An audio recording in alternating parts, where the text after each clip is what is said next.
Well, it might be the weekend, but there's no end in sight as far as ECN cricket goes. What a day yesterday, 9 matches across the network. Not too far behind today with 8 matches coming your way. And it's going to be a great day here in Prague because Prague CC, the defending champions, they're undefeated. They're back in action, but we're going to start the day with a clash between the Tigers and Bohemians. I'm Mr. Maximo. This is the European Cricket Series Czechia, and it starts right now.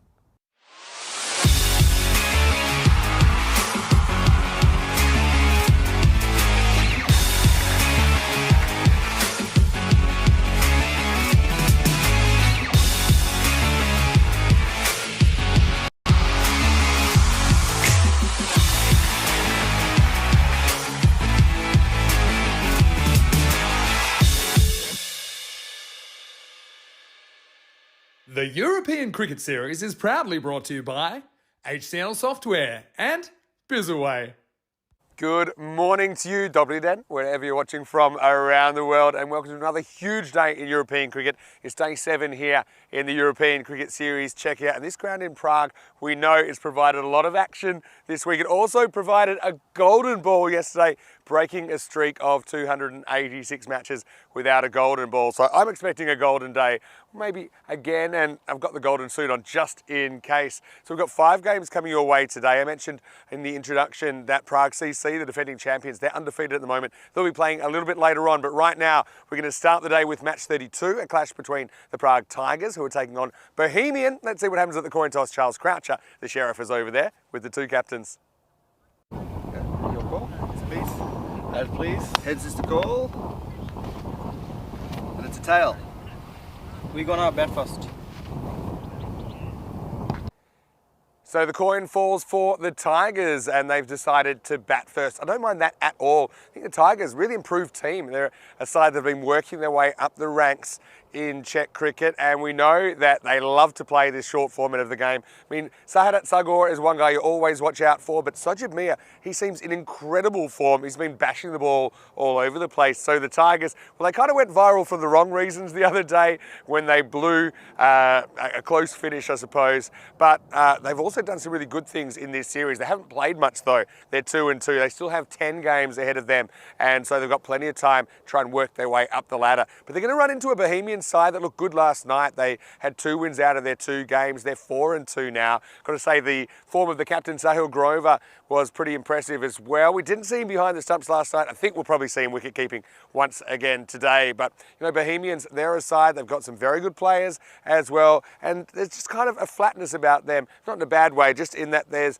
no big superstars, I think, stealing the attention all the time. They've got a lot of players that can contribute. Let's talk about the conditions today in Prague. With a little bit of cloud cover first up, but I don't think we'll have any hassles with rain. It's actually quite nice at the moment because we're expecting quite a warm day. 29 is the expected maximum temperature. Right now, it's about 19 degrees to get it started. So match 32 is on the way. It's the first of 5 matches here in Prague. 3 matches as well from Portugal today in a big Sunday of action. And it's the big man, Danny Hudacek, who's going to take you to the first ball here in match 32. In the Tigers versus Bohemians clash, the Tigers, they've won the toss. They're going to bat. Let's get ready for day number 7.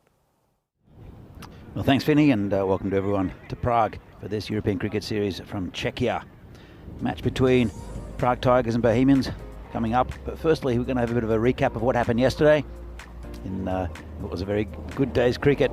6 games all up. And it was Vinarati that started us off.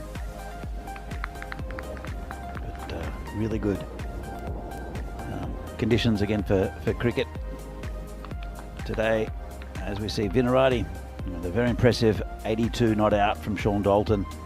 A very good win against the Prague Spartans by 56 runs, and Rakshit, the pick of the bowlers, Tin Meal also picking up 2, but very economical, reducing, keeping the Spartans down to 74 by getting consistent wickets. So that was at match 26. And in match 27, Spartans, they went down to Brno. Not the greatest start for their day. Very close game, and it was another fantastic innings from Mohammad Ratul. It was a great pickup for Brno this year. He might see him with the gloves later on in the week. It's very impressive there.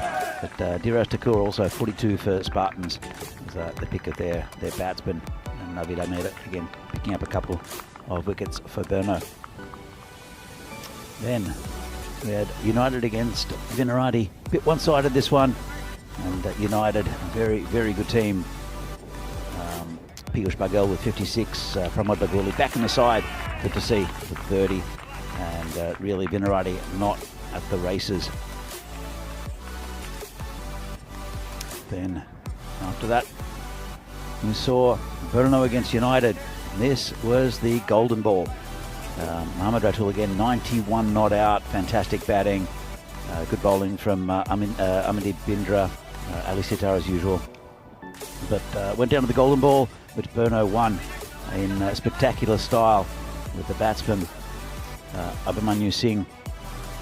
He realised he hadn't grounded his bat, so he went back and grounded his bat and ran the second that would have won the match for United, and he just fell short. Vinarati again disappointing, convincing win for Bohemians. We're going to see up coming up.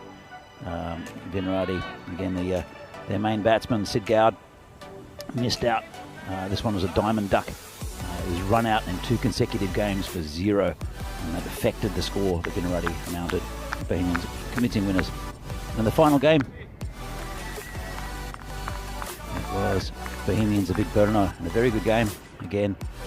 65 not out from Sahil Grover. Also good form for Zahid Mahmood, which is nice to see. And it's the man who took 2 wickets in that game, Javed Iqbal, the warhorse, who bowled the first ball in this game. It's been turned around the corner, 4 runs. Nice shot there to start up. And it's a very fast part of the ground down there. Sagor has been really good. A new player in Himal Rongdi. We haven't seen him before this tournament. Listed at number 3 is the general manager Hassanat, as we see here, and Sobjit Mia is the one that's been doing a lot of the damage for the Tigers. He's won a couple of games by himself. As here comes Javed Iqbal again, and this one's full. Not a bad ball. The man who never ages, Javed Iqbal.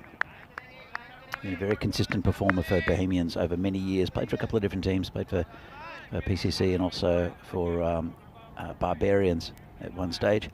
But has definitely found a home here with Bohemians. Captain of the side for quite a few years. In fact, was the captain of the first ever tournament here of Bohemians. They won that tournament, the European Cricket Series, about 3 or 4 years ago. Here comes Iqbal again. And again, tucked around the corner, 4 runs, 2 straight. Sagor, a very good batsman. Just tucked it around the corner, got out of the way. Probably would have been a wide if he hadn't hit it. But I think he's happy he did, as he gets another boundary from that. I'd like to say hi to Dave in the chat. And Kai is there as well. And all the regular contributors. So, very good morning here from lovely Prague. There. He's shaking his head a little bit. He's not that kind of cricketer. He really loves to play cricket, loves to be competitive. Does Javed? Sure, he'll come back with a good nut here. Comes in. That's a really good one. Outside off stump. That's a better line of length there from Iqbal. And a bit of a slashing shot there from Sagor. They've got a very good side. Have Bohemians. As Vinny mentioned before, there's not one contributor that they have a lot of contributors to this side, both with the bat and the ball. Ball comes in again, bowling to Sagor, and gets lucky that time. That was an inside edge. It just went past the stumps. Let's have another look at this one, and very lucky to get away that Sagor. It's another 4 runs, and the luck not going with Iqbal. Bohemians, they're an interesting side. They're capable of beating anyone on their day, but they're also very capable of imploding. If they get on top of a team, they're very, very difficult to beat. But if things get on top of them, that's when they start to do things that are uncharacteristic wouldn't call it panic. They're getting under each other's skins a little bit. Tigers, though, good team spirit in this club. Iqbal comes in. And it's been launched in the air. I don't think he got all of it. It's Kamal Singh going back, and he will not stop it. So that's another 4 runs there. Good over for the Tigers.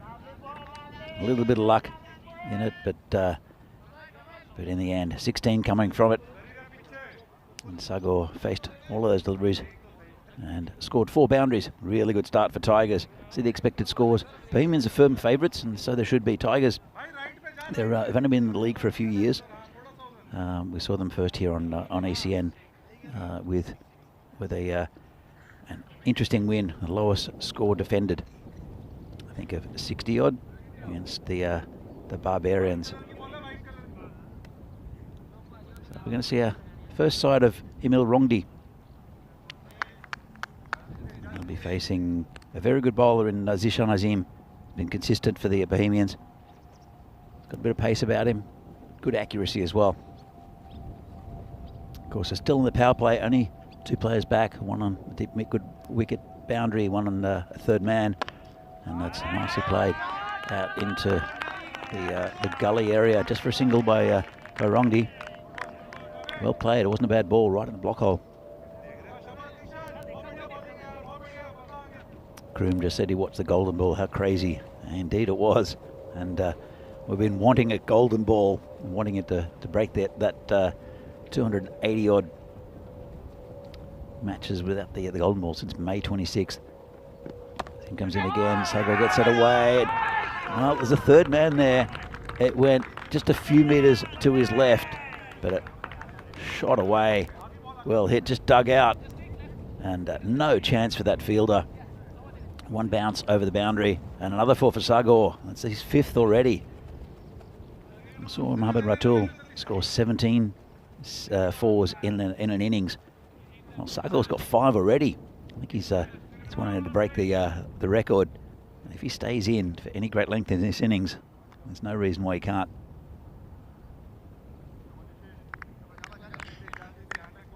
It's been a good start from Azim. Just a better cricket shot from Sagor as he comes in again. Slower ball, well bowled there from Azim. Very clever. Just rolled his fingers over it. I'd like to say hi to Keanu also in the chat. He's a long-time contributor, and great to see you there, my friend.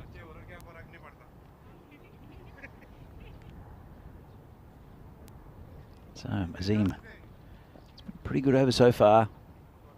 Halfway through it, it's a second over, still 1 over in the power play after this. Azim comes in, and another good ball. A little bit shorter, a little bit quicker. Good variation. Very good bowler is Azim. Been impressed with in this tournament. And he's not bowling to a mug either in Sahadat Sagor. He's on 20 off 9, and Rongdi's batting partner just faced 1 ball for a 1 run, just giving Sagor back the strike. Comes the bowler again. Another slow one. It's been cracked through the covers for 4. Lovely shot by Sagor. He picked that slower ball, just waited on it a bit. Have a look at this. Waited and then hammered it past the cover field. It had absolutely no chance. And that's his 6th 4 in 10 balls faced. He's on a mission today, is Sagor. He's on 24 already. Prague Tigers 25, but no loss. Oh, that's got him. It's never pleasant. I think it might hit him on the hip, maybe. We'll see. Yeah, a little bit of magic spray will be fine. There was no plasticky sound. Let's have a look. And yeah, it's hit him just on the hip, which is quite painful. There's not much flesh in that area normally. As we see the table, Bohemians played 6, won 4, lost 2. Doing very well, Bohemians, and they see how much quality they have in their side. They'll be pushing up for the top 4, especially with Burnlow and United each playing quite a few more games than them. And Prague Tigers only played 4 games.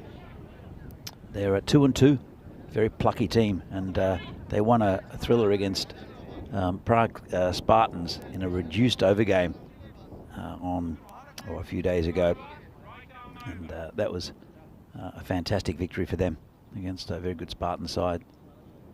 New bowler comes in. It's a hit down the ground by Rongdi. Just another single. He's playing his part well as Rongdi, just giving Sagor the strike. And another good bowler here, Saklan Mukhtar, is the bowler for Bohemians.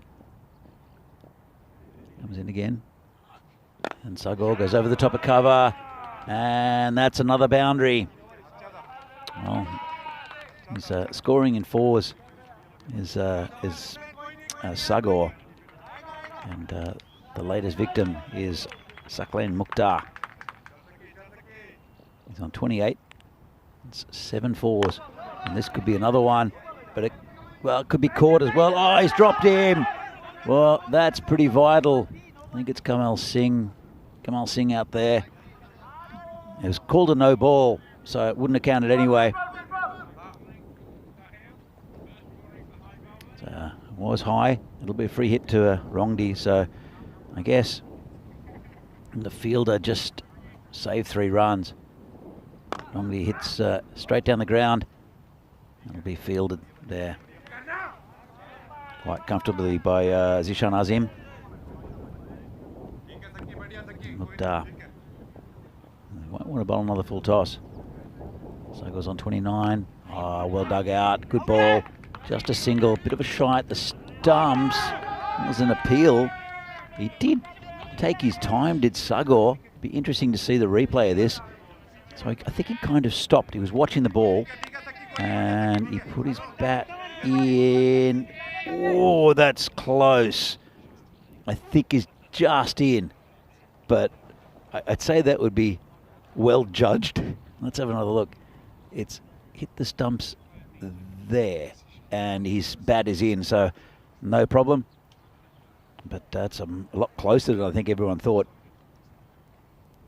As Mukhtar comes in again, it's a full toss and hit towards Singh, who gets a kind bounce, fumbles it a bit, but just a single. Got away with that one, did Mukhtar. And not a no ball according to the umpires. So goes on 30 or 14. Scores 35. Only 1 run not off the bat. That was the no ball. Sits straight. Player under it. Takes the catch. Nice catch there from Azim. And that's well, Sagor's not going to break any records now as he's walking back to the dugout. It's a pretty good innings, a very good start for Prague Tigers, but the final ball of the power play, and Sagor went for 1 mission too much. And it's a very good catch there, low down from Zishan Azim. Bringing your batsman in.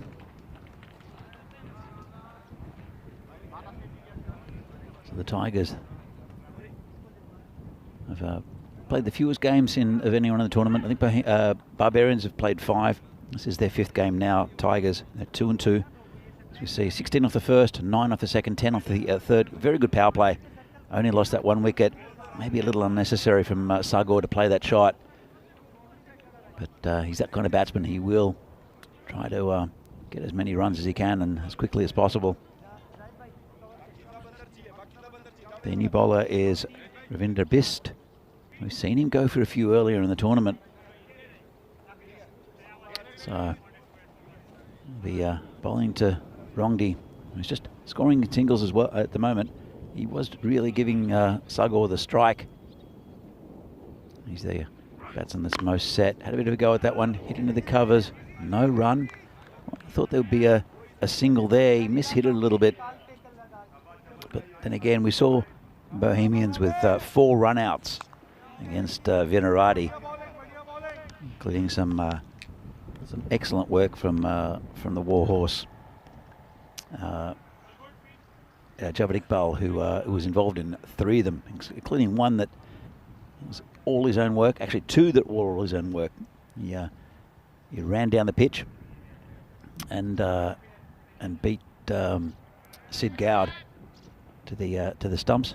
Just flicked it, and Vinarati batsman was on his way. It's called a wide. So Ravi Best. He's a pretty consistent bowler as Ravi, but he's been hit quite a bit in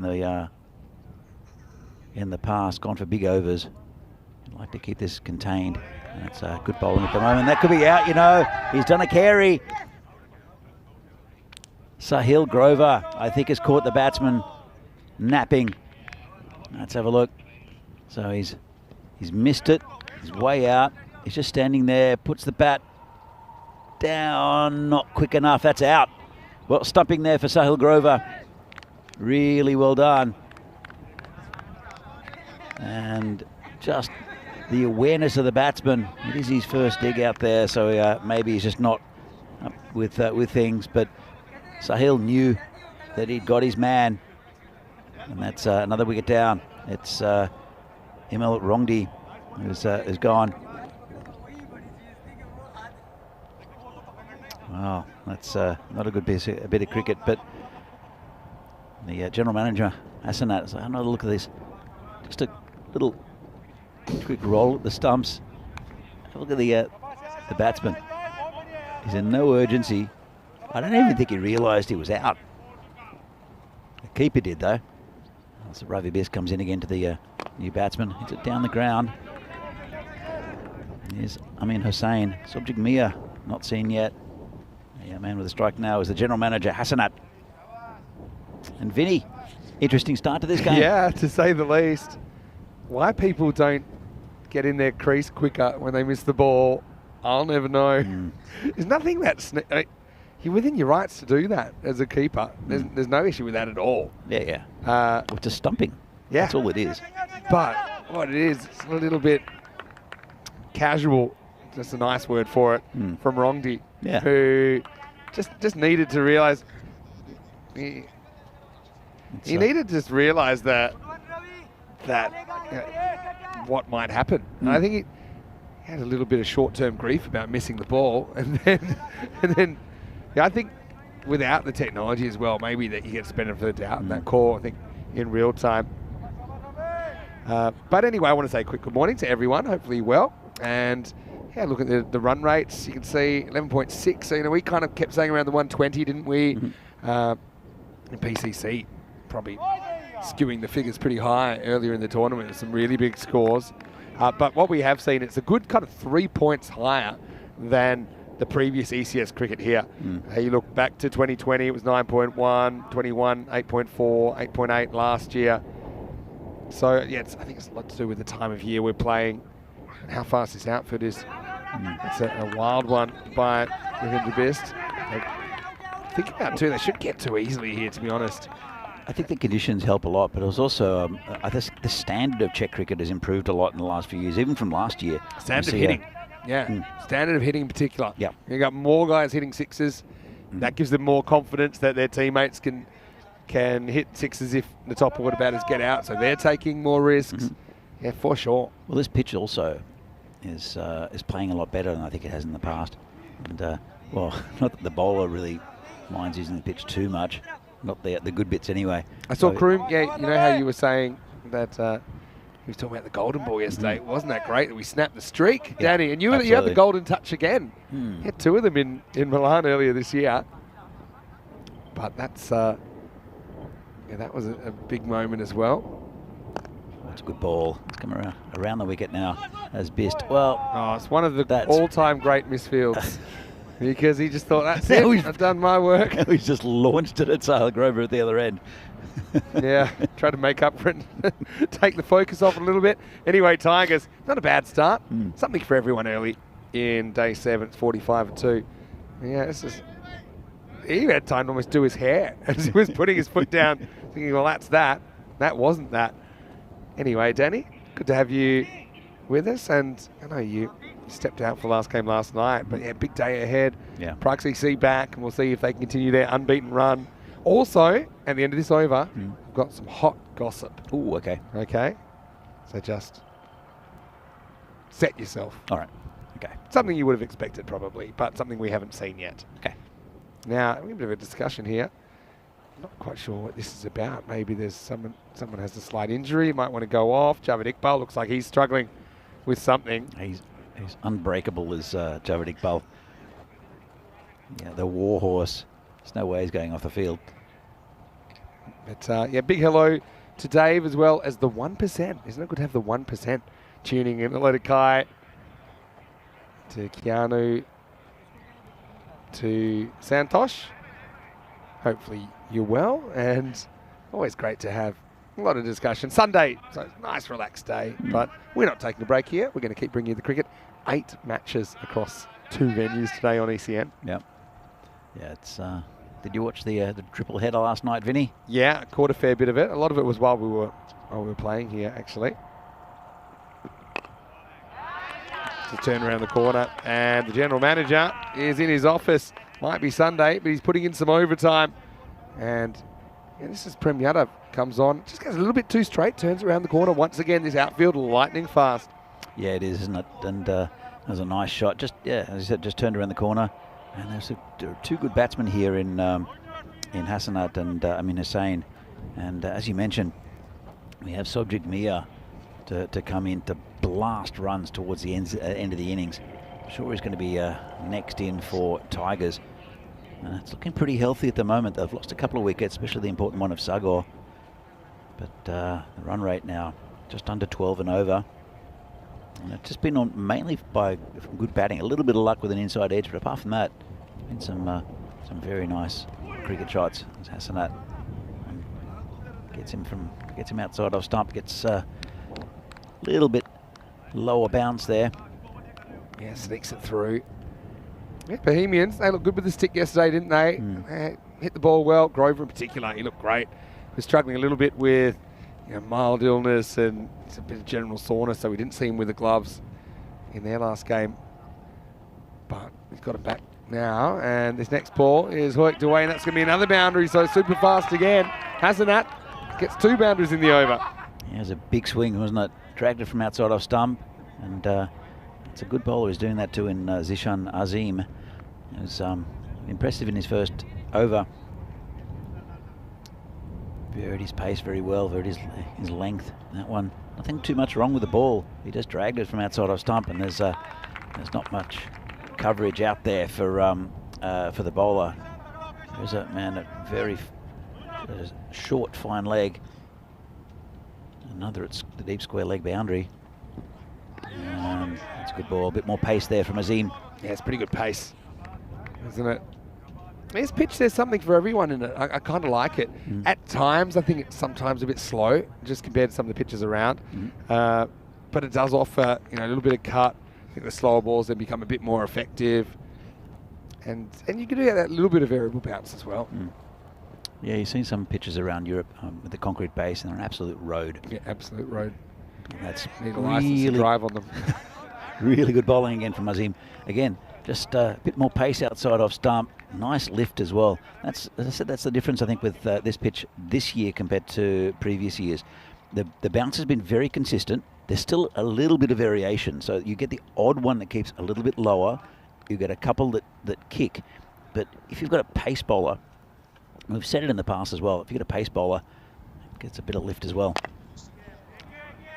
So this takes us to the end of the over. Oh, a bit of confusion here. Ends up going over the ball. Now they're going to get... No, they won't get an overthrow. They did the splits and everything. And that will be the end of the over. It is 54 for 2. Yeah, a little bit of the acrobatics about this one. He's coming, he's going. Probably knows when it's coming at him, it's not going to hit the stump, so he doesn't mind standing up. Anyway, it's Vinny Sandu here, Mr. Maximo, here with Danny Hudacek. Hopefully you're well. We're happy to be here once again. I think we might have just overdone the camera because we had Dan Casey in last night for an innings and we had to ramp it up. So now we've got probably done a little bit too much back down. But anyway, you want the hot goss? Here it is. Drop it, Martin. Here are the squads. Oh. And I can tell you that Czechia have chosen a 21-man squad. Wow. Which keeps their options open. I don't think we'll see all those players, but they're the players in the mix for the ECIs next week. You see the Cyprus squad, the Greece squad there as well. They've also been released. But yeah, have a look at that. I mean, we'll have a look at it during this over. But there's a few names there I want to highlight. As Kamal comes on. Ooh, that's close. That's close. Not given. Well, I'm not sure what it was missing. The only thing was, did it hit him in line with the stumps or not? Because he almost gets outside the line. Almost. Nope. Almost.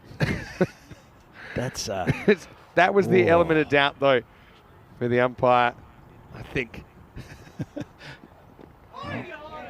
It's good bowling. All right, here so I'm going to throw you a couple that took my interest, and then I know you've got your thoughts as well. Ayush Sharma is in the squad, Magare, Pramod Bagoli. So there's three really from good. United who have been thrown in there. Whether they'll make the final cut or not, we're not sure. And Piyush Patel as well, so make that 4. Oh, got him this time. Well, didn't cost him anything. And that's a really good wicket there from by Kamal Singh. That one does hit in line with off, because it does hit off. And yeah, just kind of went walkabout, tried to go large. And it's good accurate bowling, isn't it, from Kamaldeep Singh. Probably not the prettiest shot from the general manager, who's relieved of his duties. And the score is 54 for 3. I'm happy for all these guys getting into the squad. And I think it's a really good squad of players. We'll see who gets actually in, apart from, well, good to see Devendra Singh in there. I think he's been the form keeper. Yeah. Sahil Grover's there. His batting's been fantastic, so why wouldn't Sid, you? I think already. Sid Goud back in there. Obviously, you've got the top 3, top 4. Probably pick themselves, you know, with Ashokan likely to lead the side. You got Davitsi, you got the Beast, Vikramasakra, you got the Tank, Rick Tomar, Bhuyan, Afridi. They're kind of the 6, I think, are kind of locks. And the rest they'll probably mix around a bit, and they can probably use a few different players through the series. Anyway, what a good over this is from Kamaldeep Singh. And it's our first chance to get a look at Arman Bhuyan in the series. He's facing up, so he's still waiting to see Sajid Mia. Short and called wide. Lucky to go away with that. And Bhuyan, a big swing and the miss. I'm a little bit surprised I haven't seen Sajid Mia in yet, considering there's 4.5 overs left. That one maybe grabs a little bit of the tram line, tiny bit. It's been a good over so far from Kamal. Very slow, and that's been hit down to the man down at deep mid-wicket, just a single. Good fielding. Ground ball's not particularly easy on this field, super dry, but yeah, does a good job and hops just inside the line.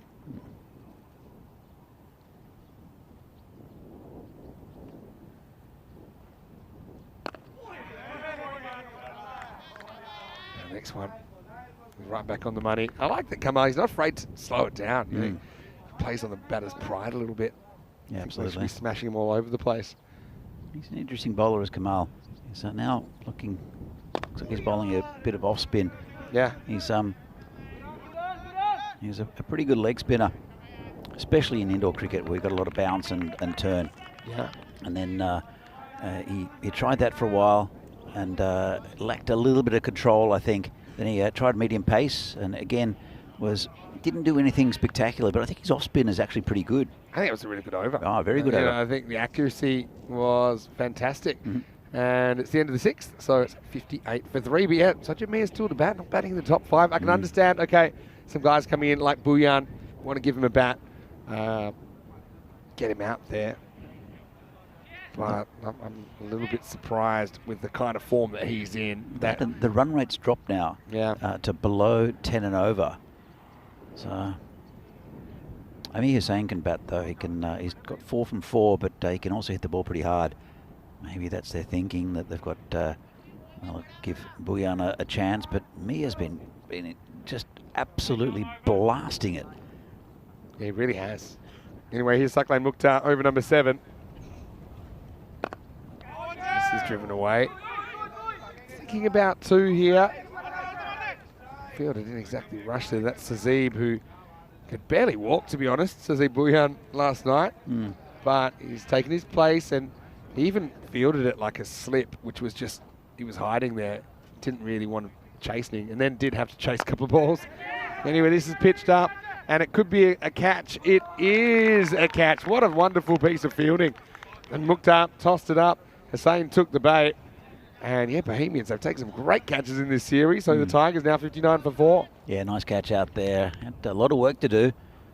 Went to his left. There's a little bit of breeze as well. So well judged and well held on to. Really nice catch out there. So look, got a good piece of it too. He did, just not quite enough. Went and fetched it from outside the off stump. But I think that's Zishan Azim there. And he's caught really well in this series. He's very good down the ground.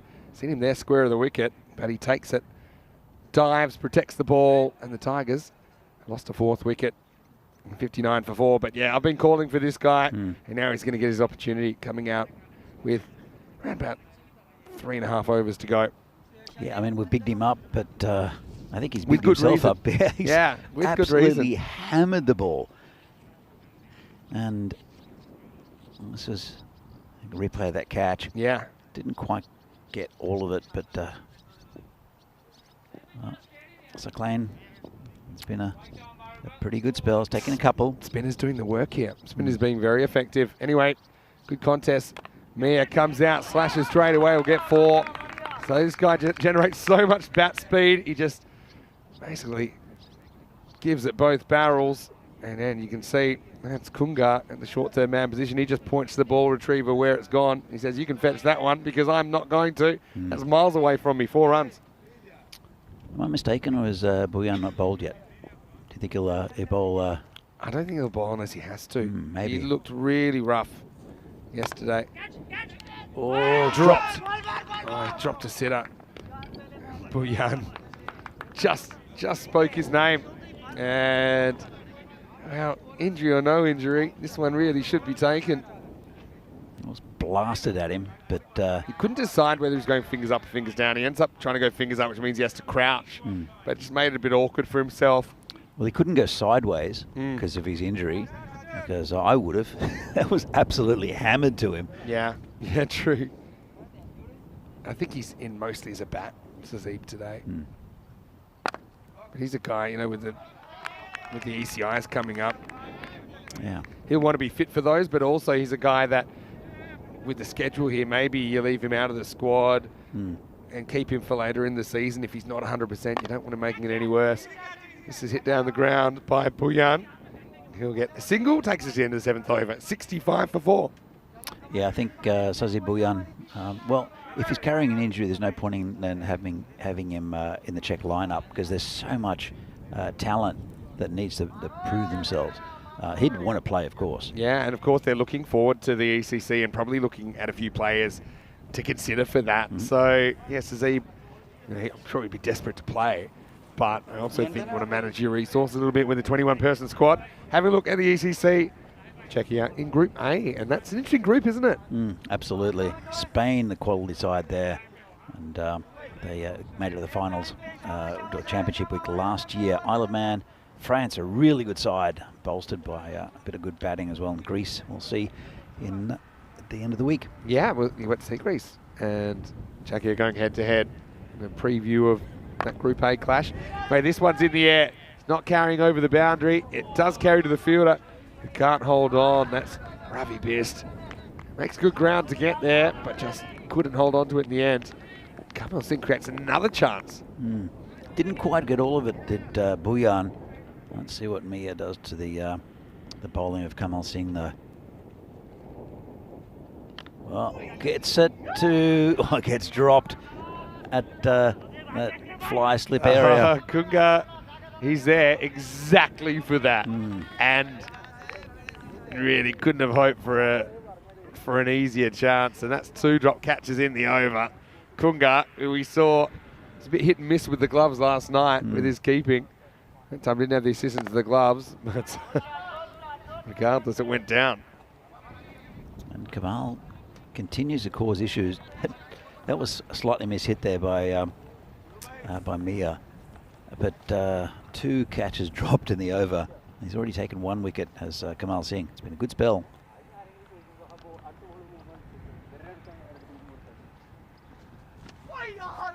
good bowling. Yeah, he's just been in the right channels, hasn't he? They found him really hard to deal with. I don't know whether they're charging at him or going back trying to cut. Let's see if he can finish off though, because those figures, they can be ruined in a couple of seconds here. Oh, it's short, in the air, players under it, should take it, and does. Nice catch out there. And is it, I think it's Zisana Azim again. Yeah, he's been outstanding in the field, hasn't he? And yeah, the funny thing is, Kamal hasn't bowled many bad balls or any. And then when that happens to you, when you've got a guy that's bowling at you, he's being so accurate, when you finally get one you think you can get, you're so itchy to hit it, you often miss-hit it. Yep. I think that's the case here. I mean, it's short, really should have been hit for 6. But Azim patrolling the deep mid-wicket boundary, doing a great job. And Tigers just losing their way in this inning, 67 for 5. It was quite a way outside off stump and got up quite high on the batsman. When you talk about batsman, there's Sakibul Tanim is the keeper and the new man in. But it was outside off stump, got pretty high. Probably the wrong shot to play, to be honest. It wasn't the greatest ball from Kamal, but the accuracy was pretty good. So Tanim will face the first delivery, which is the last of Kamal's spell. 2 for 6. Fantastic spell of bowling from Kamal Singh. Yeah, you're right. The line was okay. It was just the length. I think more often than not this week that ball gets hit out of the ground. But yeah, top edge disappeared into the safe hands of Azim. So last ball in the spell for Kamaljeet Singh. This is just hit down the ground. Just be a single. And that'll take us to the end of the 8th over. What a spell. 2 for 7. Has 2 catches dropped, including a goober in 8th over as well. And the score is 68 for 5. So Bohemians kind of staring down the barrel of a big chase early on in the first couple of overs, but consistently taken wickets. You can see that 5 of the last 6 overs have brought wickets, and that's certainly brought that run rate down under control. They haven't really been able to mount a partnership, but I think it's a very, very good spell of bowling from Kamal Singh. And without one of their top line bowlers, who's carrying a bit of an injury in Sazib Bhuyan, I think they've coped pretty well, have Bohemians, showing a bit of depth. So Guru Singh, again, he hasn't played in this tournament, and he's been entrusted with the 9th over. Comes in the left-hander. That one's pushed across, called a wide. Yeah, seemed fair enough. He's toying with the wide line there. Fair enough. And again, gets a better line of length. Left armers are always a trouble. Don't know if these batsmen would have seen too much of Guru, but I tell you what, Tanim needs to get Subjib Mia to the other end. So a single would be very useful for the Tigers. And, they don't get it. It's an appeal. And it's he's on a maiden almost, apart from that wide. Well, he's not on a maiden at all, is he? Well, yeah, fake maiden. Fake maiden. But Tanim's finding it difficult to pick him. And this is down leg side, bit of rubbish, and Tanim does not put it away. He'll get another look at him. But Mia is there, I think, wanting desperately to be facing this bowling.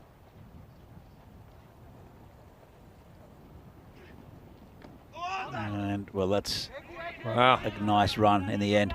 That's the power of no hesitation. You see they're saying we're going no matter where it goes, and then it becomes a foot race between Grover and the batter to get home safely.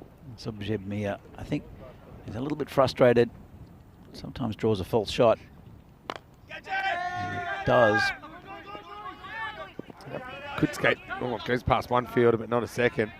And we'll get back for 2. But yeah, he is frustrated, I'll tell you that much. But so that's time to kind of lift them up, and who knows, with a big over, maybe you could still get them maybe up in the 90s or something like that. Still seems a bit thin on the ground though. Yeah, it is a bit thin on the ground, considering the start as well. Sagor, who's the quality batsman in this lineup, when he lost his wicket, it started to slow down a bit. That's, again, really good going, and that's a wicket, I think. Yeah, umpires put his finger up. The batsman had no doubt. Really good take there by Sahil Grover. And that's... he's got room to move there. And so he just pushes a bit wider. Smart stuff. And Sajid Mia just has a frustrating time here in match 32. He'll depart, and the score now 73 for 6. 7 balls remaining.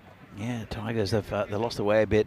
Some good bowling, though. That one left the batsman, went away from his bat, and just a neat take by Sahil Grover.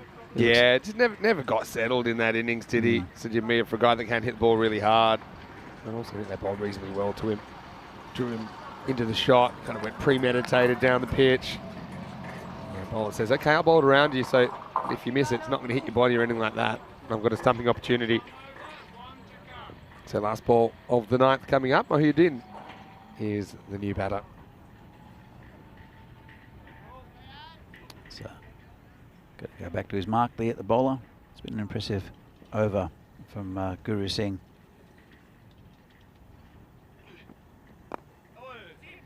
This one just turn around the corner, bit of fancy foot fielding, fail, and that goes to the boundary. Well, yeah, well, Wazim, who also looks a bit sore. Now look at this effort. It says, okay, I'll just make sure I get the foot under it, and big problems. And some sort of side strain comes in, and just how fast is this outfield? I mean, the fact that could go for 4 is just bonkers. But anyway, it's 77 for 6 walking sticks after 9. It's amazing how many times players in different sports, when something goes a little bit embarrassing, and then it's like, oh, my back. Or, yeah, exactly. Like the pull up with a hammy. It's yep, that's true. Anyway, Tigers still behind the 8 ball. Big over here, maybe gets them up into the 90s. Magical might get them to 100, but it's hard to see it happening. And look who's coming back. It's the warhorse, Javed Iqbal, to bowl over number 10. It was an expensive first over. It's pretty good batting from Sagor. He got lucky with 1, but 4 boundaries from it. I don't see that happening here. I think he's got too much experience. Does Javed? He's going to try to keep the runs down, and just not enough on the board at the moment for the Tigers, unfortunately. They're do you think they're better chasing the Tigers? I don't think it matters. I think that they're top heavy with the batting. I think that's their main issue. If you do it chasing, you should be able to do it first. I mean, the issue sometimes with some teams that are not so good batting first is they're a bit directionless. They don't really know how hard to go. Maybe they're a bit conservative. Yep. But I don't think that's a problem with these Tigers. Yeah. There hasn't been a problem here. They haven't played enough shots, I don't think. I think they've just been a little bit suffocated by some of the bowling, particularly the spin bowling in the Absolutely. middle. Yeah, it was a really good spell from Kamal Singh, but also Guru Singh. Really good over. No, it's just short of a length, and beats the batsman, who just flays at it a bit. And Javed Iqbal showing his experience. He's very calm under pressure, even though there's really not that much pressure apart from the fact that it's the last over. He's just bowling in good areas, letting the batsman miss.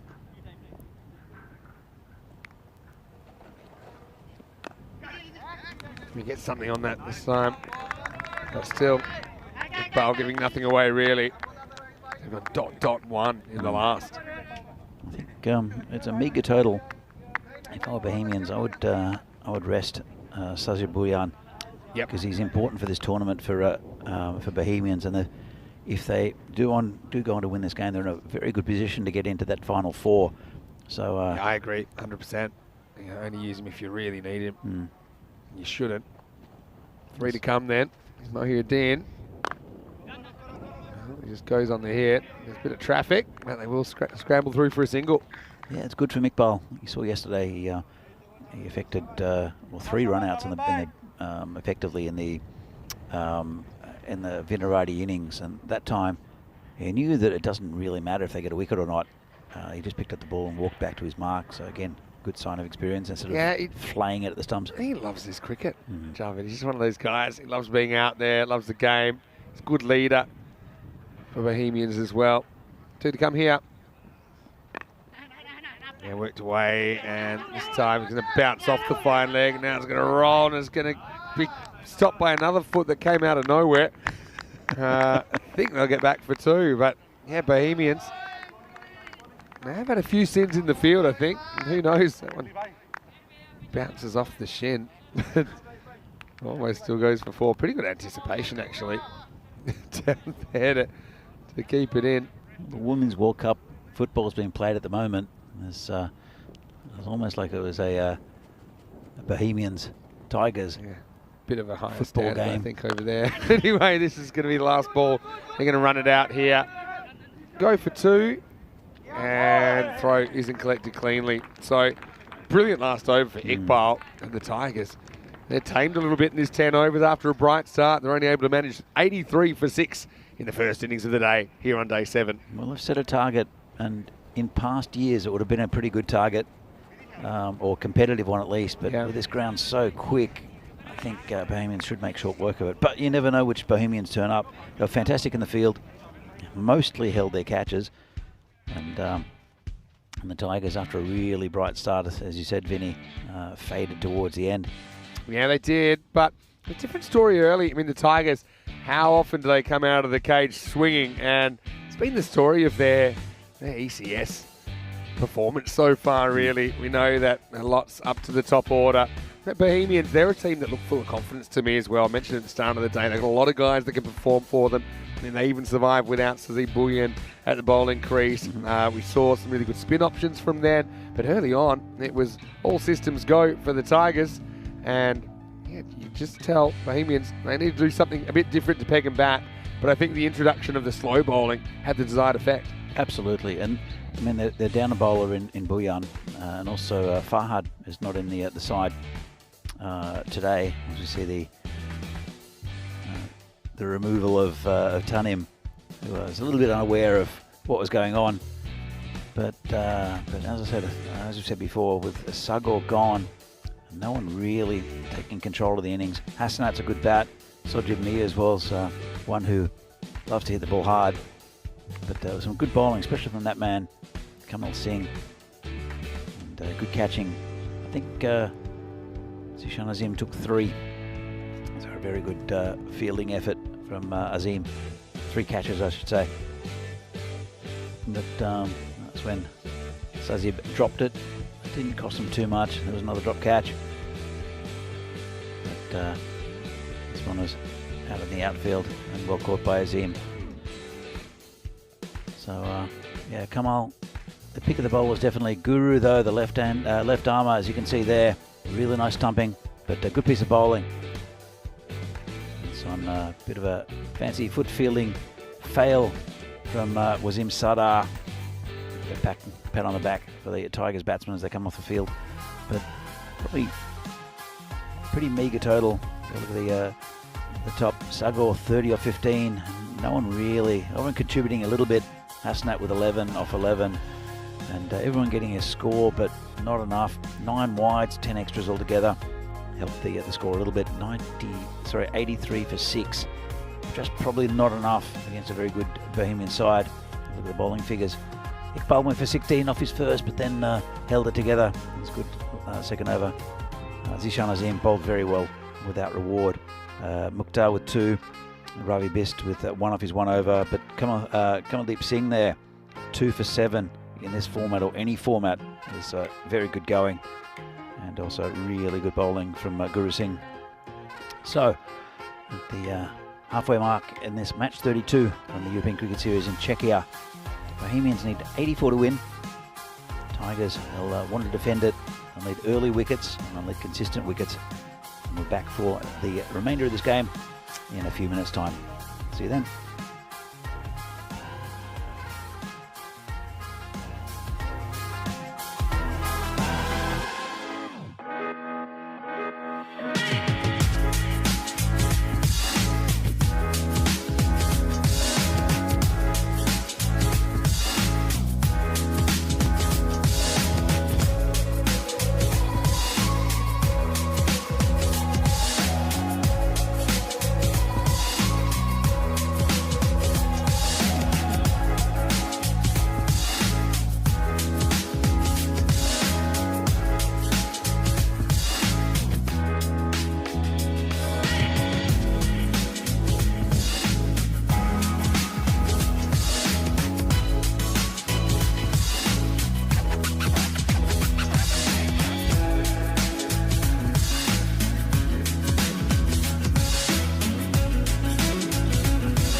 The European Cricket Series is proudly brought to you by HCL Software and Bizaway. And welcome back to Prague for this European Cricket Series here in Czechia. Match between Prague Tigers and Bohemians, match number 32 in this preliminary rounds before finals Friday. And it was a pretty good effort with the ball after a bright start for Tigers. Bohemians dragged them back with some good spin bowling, and Prague Tigers 83, lost 6 wickets, 84 to win for Bohemians. And Tigers will have to bowl very, very well to stop the Bohemians getting this total. And especially this man, Sahil Grover. He's been in sparkling form with a bat. Got a call up to the national team as well, which is good to see. On the back of some fine form. A large squad for that series. One man that won't be there, I'll talk to you about later, who had a bit of an injury in this series. You can see also that Sazi Bouyan has struggled, didn't bowl as well. So it would be Aja Alam, the opening bowler. Very good bowler is Alam. He pushes it through pretty quickly. So you see a butterfly on the surface there. Nice work from Spring Productions to pick that up. And 4 runs. Aja Alam bowling that first ball to Zaid Mahmood, has been pushed up the order. Been in pretty good form, has Mahmood, in this tournament. It's down leg side, called a wide. I'd be surprised to see Saji Bouyan bat. I think he's a bit of an insurance policy for Bohemians. He can score big runs, he can score them quickly, but if it's not needed, then I think probably wise to leave him out of the batting lineup. Long way to go in this tournament. He's hit in the air, could be gone, just in front of the fielder. Well, that would have been a big breakthrough. It was dropped there. It's Sagor, who's a good fielder. I think he was caught in 2 minds as to whether to come forward or not. Ended up just making it look a bit forced. Just bounced in front of him. Might have got his hands under it. Would have been a really good catch. Mahmood has a life.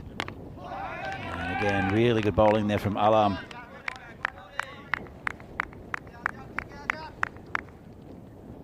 Interesting to see here they bowl the Tigers in these 10 overs.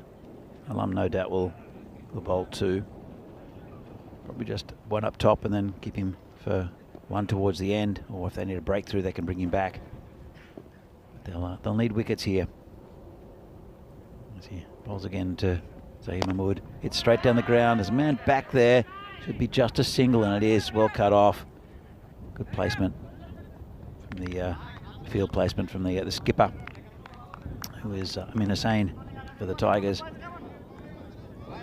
Also with Sahil Grover, he does tend to hit down the ground a bit, and he also hits to mid-wicket, and that's where the 2 men are outside the circle. Of course, the fielding restrictions only for 3 overs, but it does tend to allow the batsman who open to hit over the top just like that.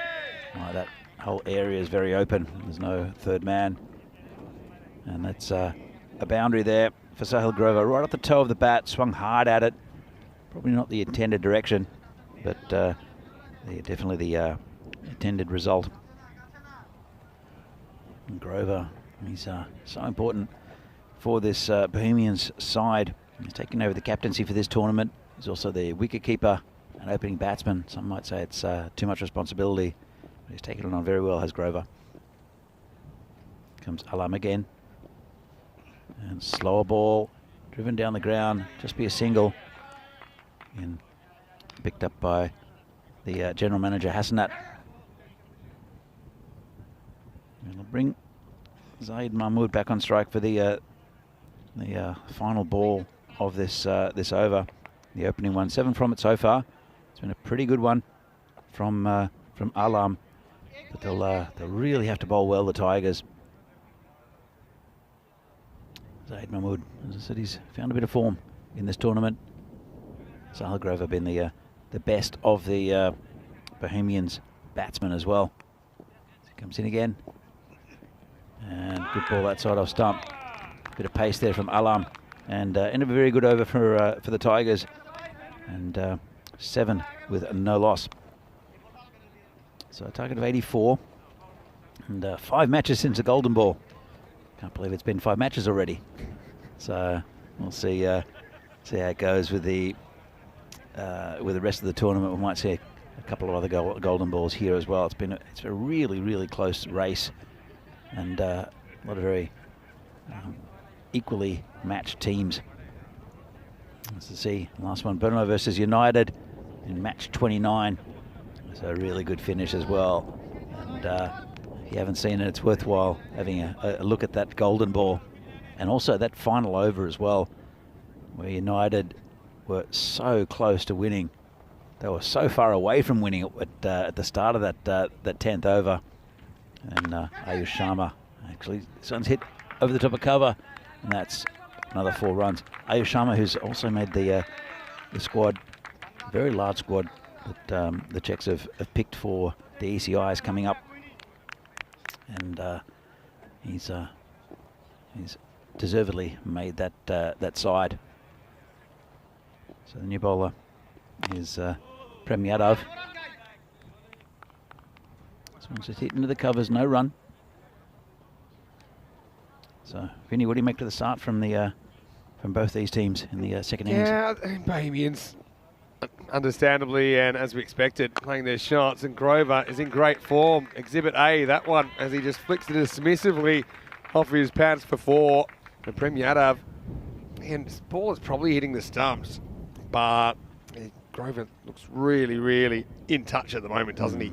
Looked really good last night. I think it's going to be pretty tough for the Tigers to defend this 83. Having said that, the Tigers, they did defend 60 once, so I'm not going to count them out just yet. It's got to be called a wide. Yeah, so it's going to be tough, but I mean, the Tigers, they've still got 10 matches to play, including this one. So I suppose that they've got time to turn things around. They're 2-2 before this. It's not a disaster. Had a rain-affected win the other night. Wow, this is a thick edge, and that's going to go away for 4. So, I mean, when things are going your way, things are going your way. Grover just looks super confident. He looks fearless out there, doesn't he? Absolutely. Even this one, swinging the bat so hard, that edge flies away for 4. Yeah, it's well, they need to get Grover pretty quickly, otherwise this game's going to be over pretty soon. Well, at least competitively, at least they need this wicket of Sahil Grover. Then they can put pressure on the other batsmen. And this is high in the air. Players coming around and drops it. Well, that's huge. Aman Bhuyan out there and got under it and couldn't hold on to it. Made good ground. Yeah, did so well to get in the right spot. He did everything right, to be honest, just didn't stick. He stayed inside the field of play. You can see here, it was just the critical moment. Couldn't close the hands at the right moment, and yeah, big moment as Grover gets dropped. Yeah, he did everything right there except for hold the catch.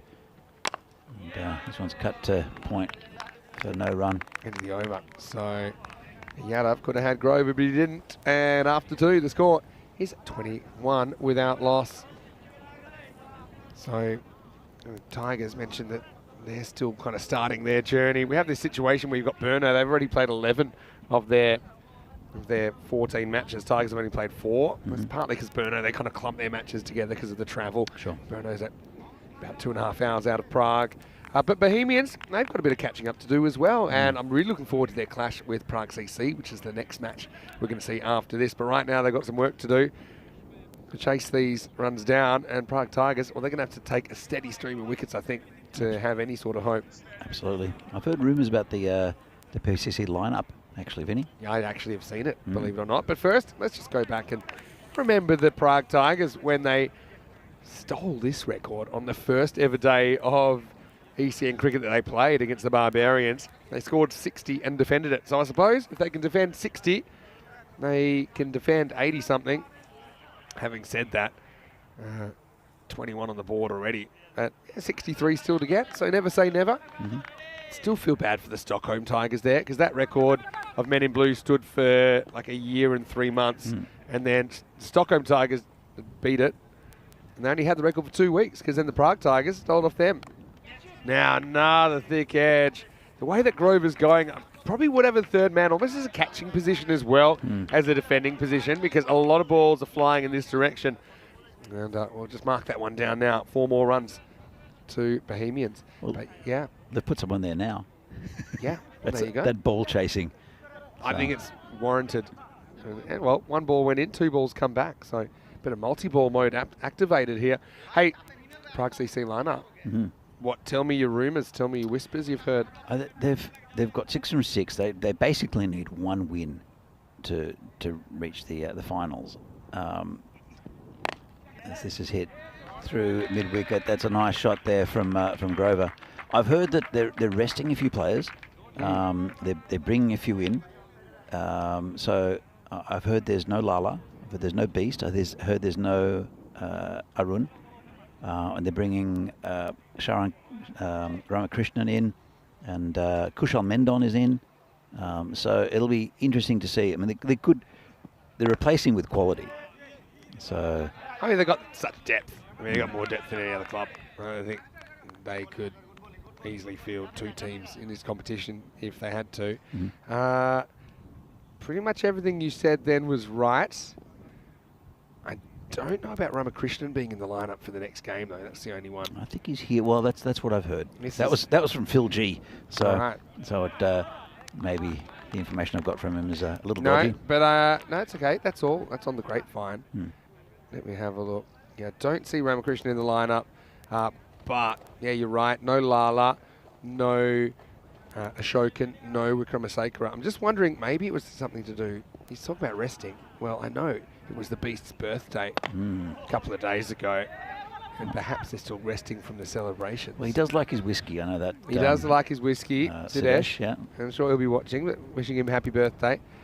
But, yeah, so still got some good players in there. You got Davitsi and probably the tank, Richard Toma. Samira's coming in as well. Kaya Mehta is in the lineup. Good to see. Kushal Mendon will lead the side. Samira Mandaranga is a very good bowler in particular. Oh, he's been so good at this shot, hasn't he, Grover? It's been a rinse and repeat about this. Just cannot get too straight to him at the moment. Once again, Ajaralam attacks the stumps and the ball disappears. It takes us to the end of the 3rd over. Into the power play. Score 35 without loss. Yeah, it's a good power play from Bohemians. They're up for they're one of the favourites for this tournament. Definitely now. With a bit of a dodgy start, but they're really up there and firing on all cylinders. 54 and 29, the 2 halves in the first half of this game. So you can really see how, okay, it's a pretty similar start. In fact, it's exactly the same amount of runs they got in the power play, but yeah, Bohemians won't be planning on going south the way the Tigers did through the middle overs. Indeed. It was the spinners that did it, though. It was the spin, lack of pace. It just hampered the Tigers. Now we're going to see Himel Rongdi with the ball. So let's see what he brings to the table. Yeah, the power play is over, so the field is relaxed. And bowling to Saeed Mahmood. Hasn't really got going in his innings yet. It's just punched to cover for no run. Vinny, have you heard of the Czech cricket bonanza? I have, actually. Should we talk about it a little bit? Let's have a chat about it. We'll talk about it maybe during the next game as well. Yep. With as viewers continue to join the broadcast. But yeah, I'm super excited about it. Rongdi is going to bowl this ball to Mahmood. He's had a bit of struggle getting going, but probably doesn't matter because it's being papered over by Grover at the other end. Well, I know it's going to be next Saturday, so in 6 days' time, on the first day of the internationals. And there's going to be a lot of stuff happening at the ground, right? Absolutely. Look, apart from the international cricket between the Czechs, Cyprus and Greece, lots of other things happening. There'll be the Czech ladies team will be here. The youth players from Kacha will be here playing games. There'll be lots of. There's a chance to try equipment, so people that may haven't tried the cricket equipment on before. I'm sure there'll be some a little bit of cricket on the other field as well for people who want to try it out. but also very exciting, some South African food. That's the bit. For all of that, and I am excited about that. When I heard that, my ears pricked up. Some the South African food coming up. Braai Lappa, Yep. called, and there's lamb on a spit, Vinny. We don't get much lamb here in the Czech Republic, so I'm super excited for that. And boerewors rolls. Boerewors as well. Boerewors rolls. I Yeah. know. I'm gonna do nothing but eat on that day, I think, by watching some good cricket. Yeah, I think we'll be jostling for position out of the box actually with some of the offerings. It's a good over from Rongdi though. It's only going for 2 singles. Last ball of it coming up. But all welcome out to Vinod. It's free. Of course, you have to buy your Brewverse and your. Yeah, come out here, check it out. If you've been watching, if you're in the area, in the surrounding areas, it's a great over from Rongdi. Just the 2 singles off it. And Bohemians, let's hit a speed hump there in the 4th. It's 37 without loss. Yeah, so we did something similar, or something similar was done in Portugal during the ECIs, where they had the South African food fired up. Yeah. And that was a bit cruel because it was wafting into the production van and all the spring productions. They were getting a little bit, they had a bit of FOMO because they were still having to push the buttons until the end of the game. And it's really fun. It's great to hear that there'll be a big effort to turn the ECIs into a bit of a production. Being the weekend as well, I'm looking forward to meeting a whole bunch of new people that might be interested in cricket and want to get involved in the festivities. Well, there's going to be the ladies team, the Czech ladies team coming out, also the juniors from Kacha. I'm sure there'll be parents there as well. So there's going to be a nice little crowd, and it'll be great to support the Czech team, as this has been hit, I think, all the way. Oh, you just stick a third man in, you say, all right, you're there for the edge, and then you get a thicker edge. Yeah, that's 180 degrees from where Sahil was aiming that, but he'll take the Maximo as he moves to 38. To be honest, Mahmood at the other end, he's pretty much a corpse with pads, to be honest. He's 3 off 12. It doesn't matter because Grover's getting the job done. As per usual. He's been in great form. And I don't know, like they're a good batting side, the Czech team. Sazi Bujan might be a bit of a doubt. Would you put Grover in the national team as a batsman? Because I think Potentially, yep. Divi Singh's a better keeper, I think, and in very good form. Grover, well, It's been called a wide. The thing is, the tram line's still the tram line, even if he switches around. So let's have a look. yeah, good call. You know, so I think it's still a wide. Short answer, sometimes, and potentially yes. Yeah, and I'll tell you one reason. Success on this pitch in these conditions. Yeah. You know, he's having a great series. And Exhibit A, this one comes out of the screws and out of the ground. Maximo, as the 50 partnership comes up. Grover doing the heavy lifting. And Bohemians well on track here. So, yeah, I talked about having played on this pitch recently as well. It's slightly different. And a lot of the guys here in Czech cricket, they are used to it, right? But he's one guy that I just think he's batted really well on it. I think you could get him out there. You could get him opening. I mean, Davitsi internationally has been a bit hit and miss. You know, at the top of the order. But I've never seen him in such good form with both the gloves and the bat. Yeah. So, and I think he's better behind the stumps, as that goes for 4 as well. Yeah. So I think for me, Grover, for sure, he's in the squad. Whether he plays every game or not, I don't know. I don't know if anyone will play every game, to be honest. No. With 6 matches and a huge squad, we might even see them say, look, you know, we're going to bring this 14 for the morning games, Saturday morning. They'll have 2 games in the morning. They'll have 2 games in the afternoon. I think they'll mix and match a bit because you want to put as many players to the test as possible. The other thing is the fatigue factor. After playing 14, potentially 16 matches in the ECS, I just think you're managing your squad.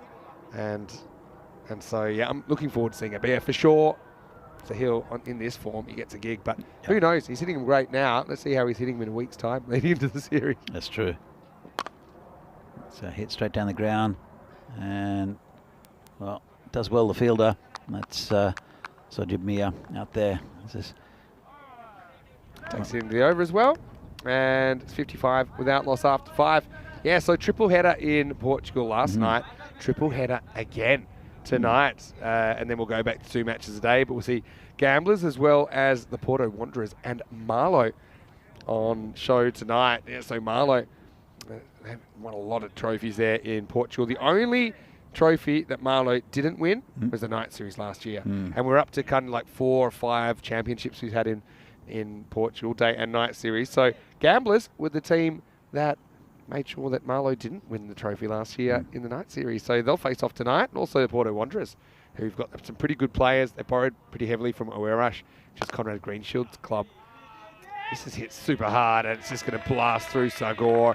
He does get down, but not quite in time. And Grover, what I like about this, he's not a one-trick pony. You know, yes, he tries to hit a lot of balls to the leg side, but he's also able to drive down the ground, go through the offside. You saw that last over. And that brings up his 50. And it's lightning fast, almost missed it. 53 off 19 balls. Well batted, Sahil. Well, I've got an admission to make with Saha Grover as he tries to switch hit again for no apparent reason. Just breaks his leg by hitting with the bat. So Sahil, Terry O'Connor rates Sahil's batting. Really rates it. But a few years ago. But I always saw him, and I saw him in the nets for the national team training as well. As bowler comes in again. It's hammered out towards the player out there who manages to knock it over. Good effort. I mean, it's a really good effort. Had to go up and do his right, and he just had to hope it might stick to the palm. But in the end, it's going to be an assisted Maximo. So Grover. So with Grover, especially in the nets, he would always back away. He didn't like it into his body at all. All right, and so everything was played over the top of cover, and occasionally he'll sneak one in on the leg side, but that wasn't his game.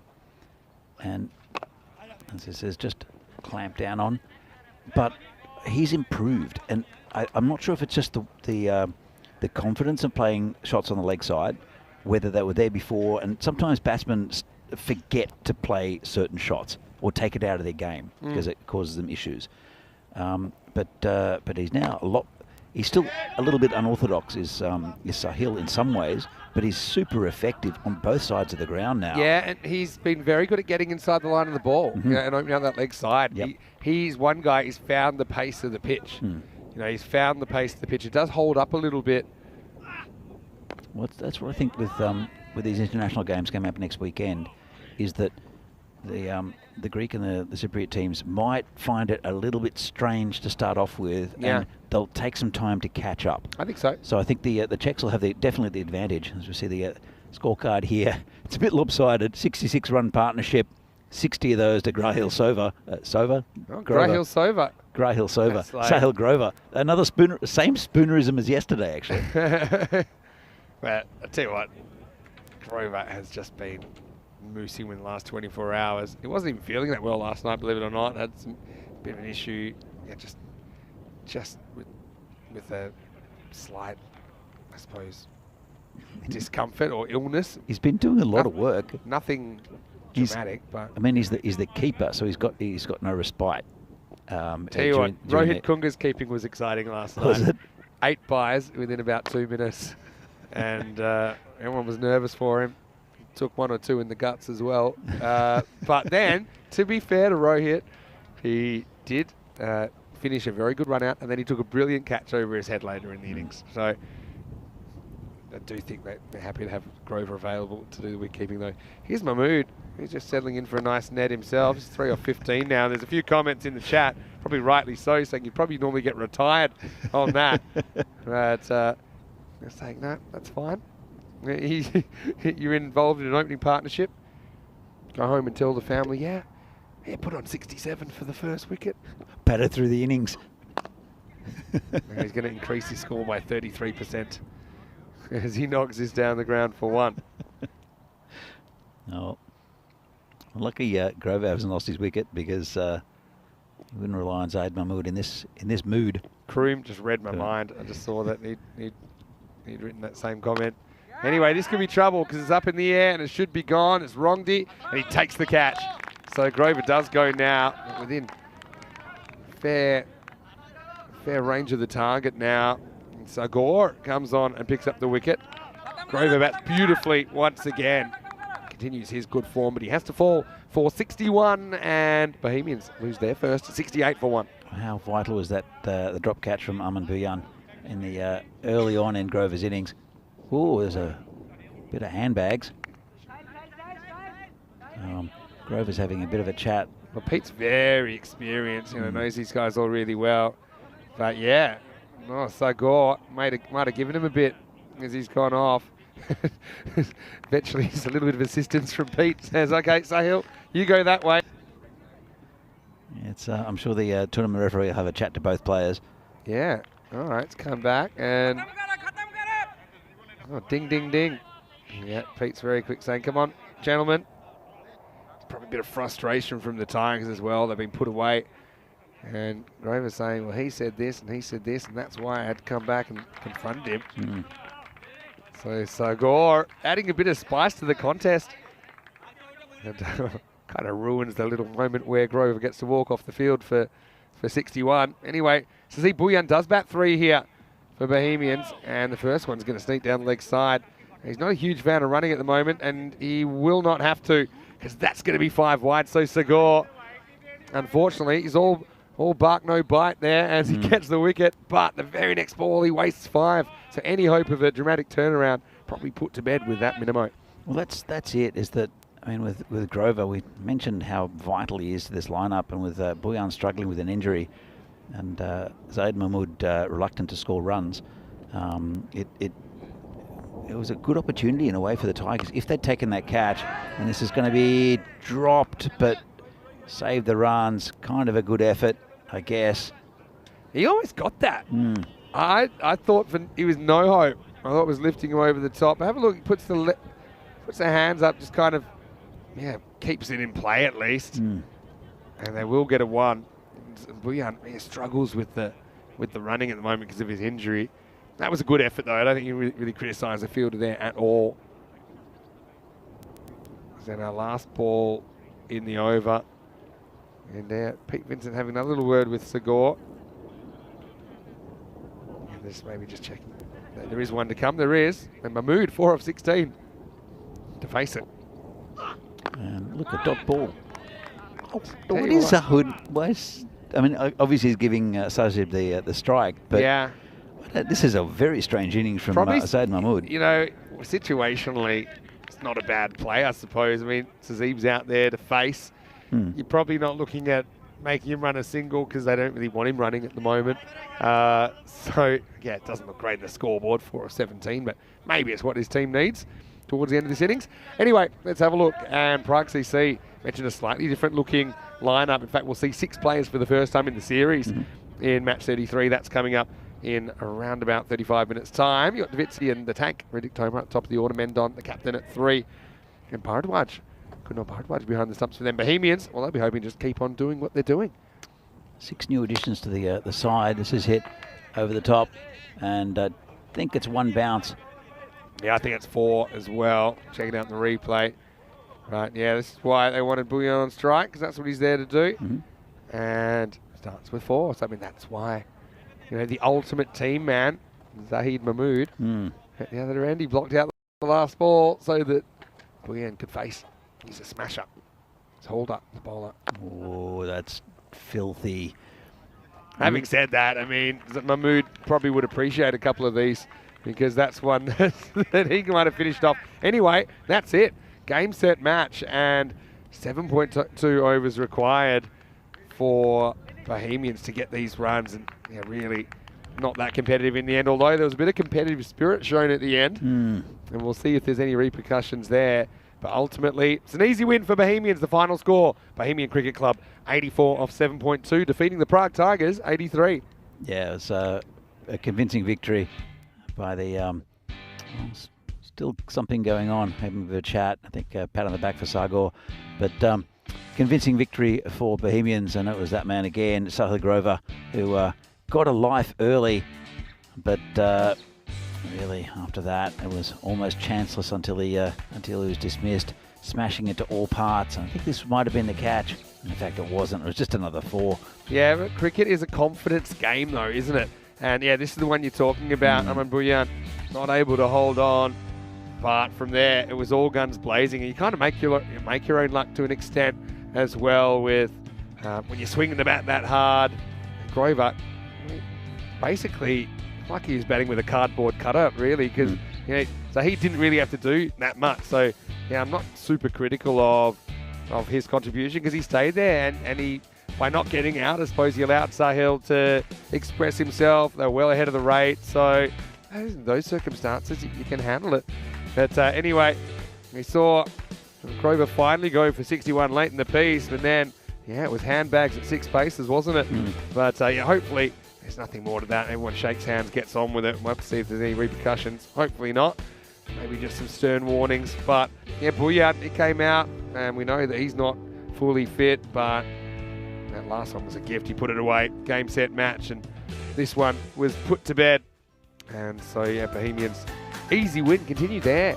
Good streak at the moment. They've come back. Last night the 2 wins. Solid win here. To be honest, when you look at their squad and the Prague CC squad today, there's not too much between those two teams as we look at the scorecard. 84 for just the loss of the 1 wicket of 7.2. Led by Grover, 61 off 24. Had a bit of a party, didn't he? 9 fours and 3 maximos in his innings as far as the bowling.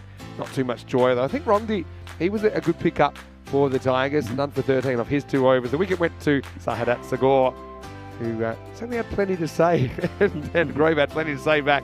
So well, it's been a day of hot goss so far. Maybe we can give you the real story. But we'll be back in around about 25 minutes, taking you into the second game of the day with Prague CC back. They're undefeated, but will they stay that way? Bohemians winning the toss and batting in that game. So we'll see more Grover after the break. Until then, it's Vinny Sandu here, Mr. Maximo, with Danny Hudacek in Prague. Hope you're having a great Sunday morning. We'll see you the other side of this break for more European Cricket Series.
The European Cricket Series is proudly brought to you by HCL Software and Bizaway.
Hello and welcome back to Prague. Great to have your company. Sun's out. Beautiful Sunday for cricket. It's going to continue now because we're going to have Prague Cricket Club out there in the middle for the first time in quite a while, actually. Now, early in this series, they were really impressive, and they have a 6-0 record currently. They're going to play against Bohemians, who've been in pretty good form as well lately. So it's going to be match number 33. Charles Croucher has the two captains. Let's see what happens at the coin toss. Okay, your call. Please. Heads is the call, and it's a head. They'll go to bat fast, please. So the news from the toss is that Bohemians have won. Sahil Grover elects to bat first. So I think that they like that toss. I think that the risk with PCC, if you let them bat first, they can just steamroll you. So Bohemians, they've been batting pretty well of late as well, if you look at the last couple of days at least. And perhaps they can put some pressure on the PCC batting in the second half of this game. One thing I will say about Bohemians, I really like their slow bowling in the middle, and they showed a lot of depth in the bowling. I think that Kamal Singh bowled really well. Also, I've got to mention Zishan Azim. I think he's been a really important player for Bohemians this week. He's got a really safe pair of hands as well. PCC, we know that they've got some very good players in their squad, but we won't see Aaron Ashoka in this game. We won't see the Beast Sudesh Wickramasinghe as well. Don't know if it's because he's had his birthday party, because I know the Beast had a birthday a couple of days ago. So no confirmation of those rumours, but they will have some good players. We've got Davitsi in there. You got the Tank Riddick Tomar. So PCC 6 in a row. I'm sure they'll want to make it 7 right here. Danny Hudacek is standing by as we get ready for the second match of the day, match 33. Bohemians winning the toss and having a hit. Over to you, Danny. Let's get ready for some action. Well, thanks, Vinny, and welcome back to Prague for this European Cricket Series here from Czechia. Match number 33 between Prague Cricket Club and Bohemian.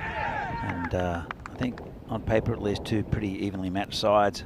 PCC are 6-0, as we see the lineups here. Sabon Davisi and Riddick Tomar at the top. But it'll be Bohemians who won the toss, elected to bat. Sahil Grover will see again. Martin Verndl, didn't see him this morning.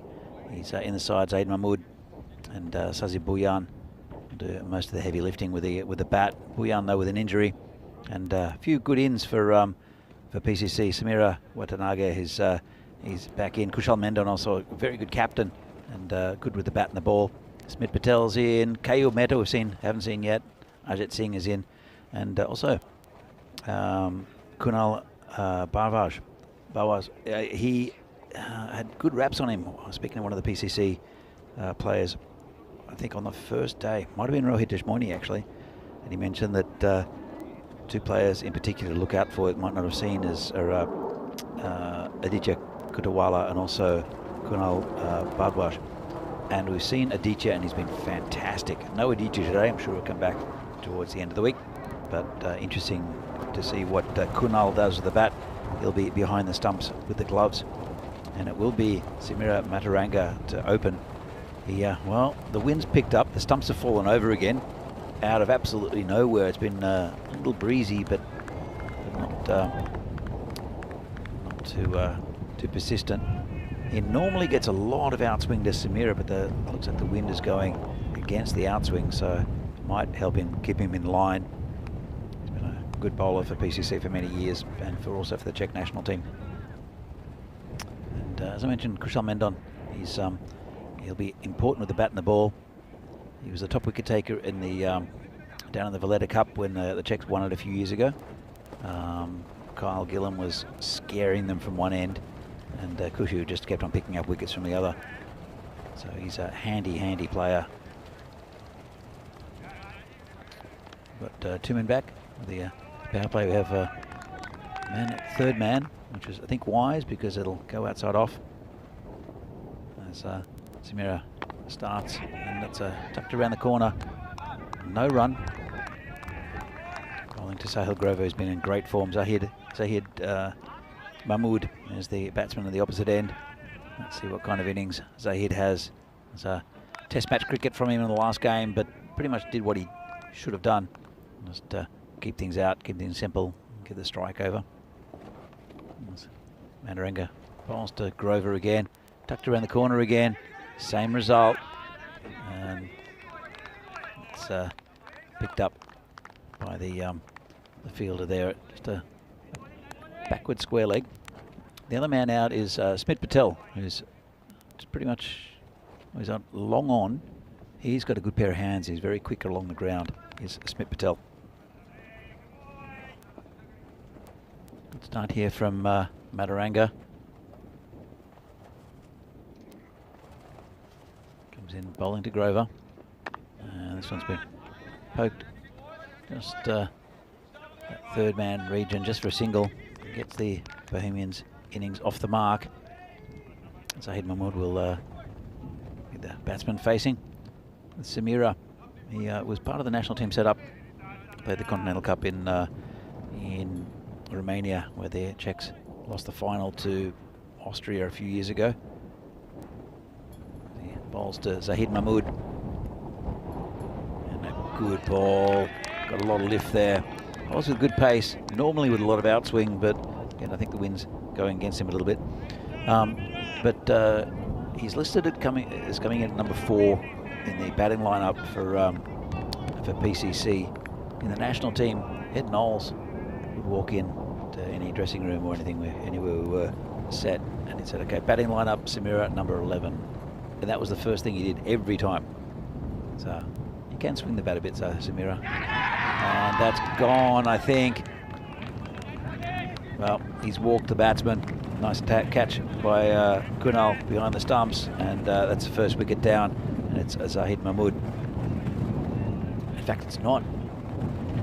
It's Sahil Grover. My apologies. It's a big wicket, and he's walked. Well, nice take out there by the keeper with the sunglasses on. It's a huge wicket in the context of this game. Grover's been in really good form and great bowling by Sahil Grover. Sorry, by Samira to dismiss Sahil Grover. Really good effort there. So the wind is really picking up again. It's a feature of this ground. We could often start with just a little bit of a breeze or no wind at all, and then it does pick up. And hopefully it's not going to cause too much havoc. It's going to be difficult for the fielding team to catch for high catches, and also for the bowlers to control maybe. Samira's had no problem with his control so far. Bhuyan, the new batsman. Whoa, good ball straight up and got him. Well, 2 and 2 for Samira. He is a quality bowler. And that's the end of the 2 top guns for Bohemians and PCC. They've got a lot of changes in their lineup, and here's one man that's come in. And not bad having an international bowler. As you see, just clipped the top of the bails. And Sazib didn't actually realise, I think. Surely he heard. And he's looked back at Samira, who's celebrating. And he's on a hat-trick. Is Madaranga. And Bohemians are 1 for 2. That's a golden derrick there for Sazib Bhuyan. Let's see what Kushi Mendon does with the field when Samira bowls his next over. I think it will be Mendon who'll take up the attack. A quick check on who the bowler will be. So hat-trick heroes. This is the Hall of Fame. And there's been 5 of them in Hungary. And Zishan Kukihel was the last one. Vinny, interesting start. Interesting. Disastrous for Bohemians. And yeah, Grover's still out there. I was pretty sure it was Grover that went. Am I crazy? No, Grover's out. Definitely out.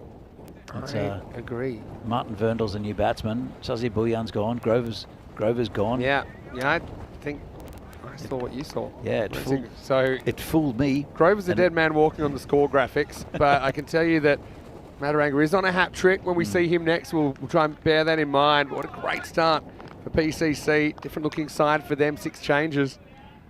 But brilliant start nonetheless. They've got such depth, this club. Okay, so here's Tomar, who's going to take up the attack. The man affectionately known as the Tank. It's bowling to Zahid Mahmood. And Mahmood struggled in the last game to get any runs at all. And it's a good start there from Tanky. Hits him in the hip. Bit of an agricultural shot.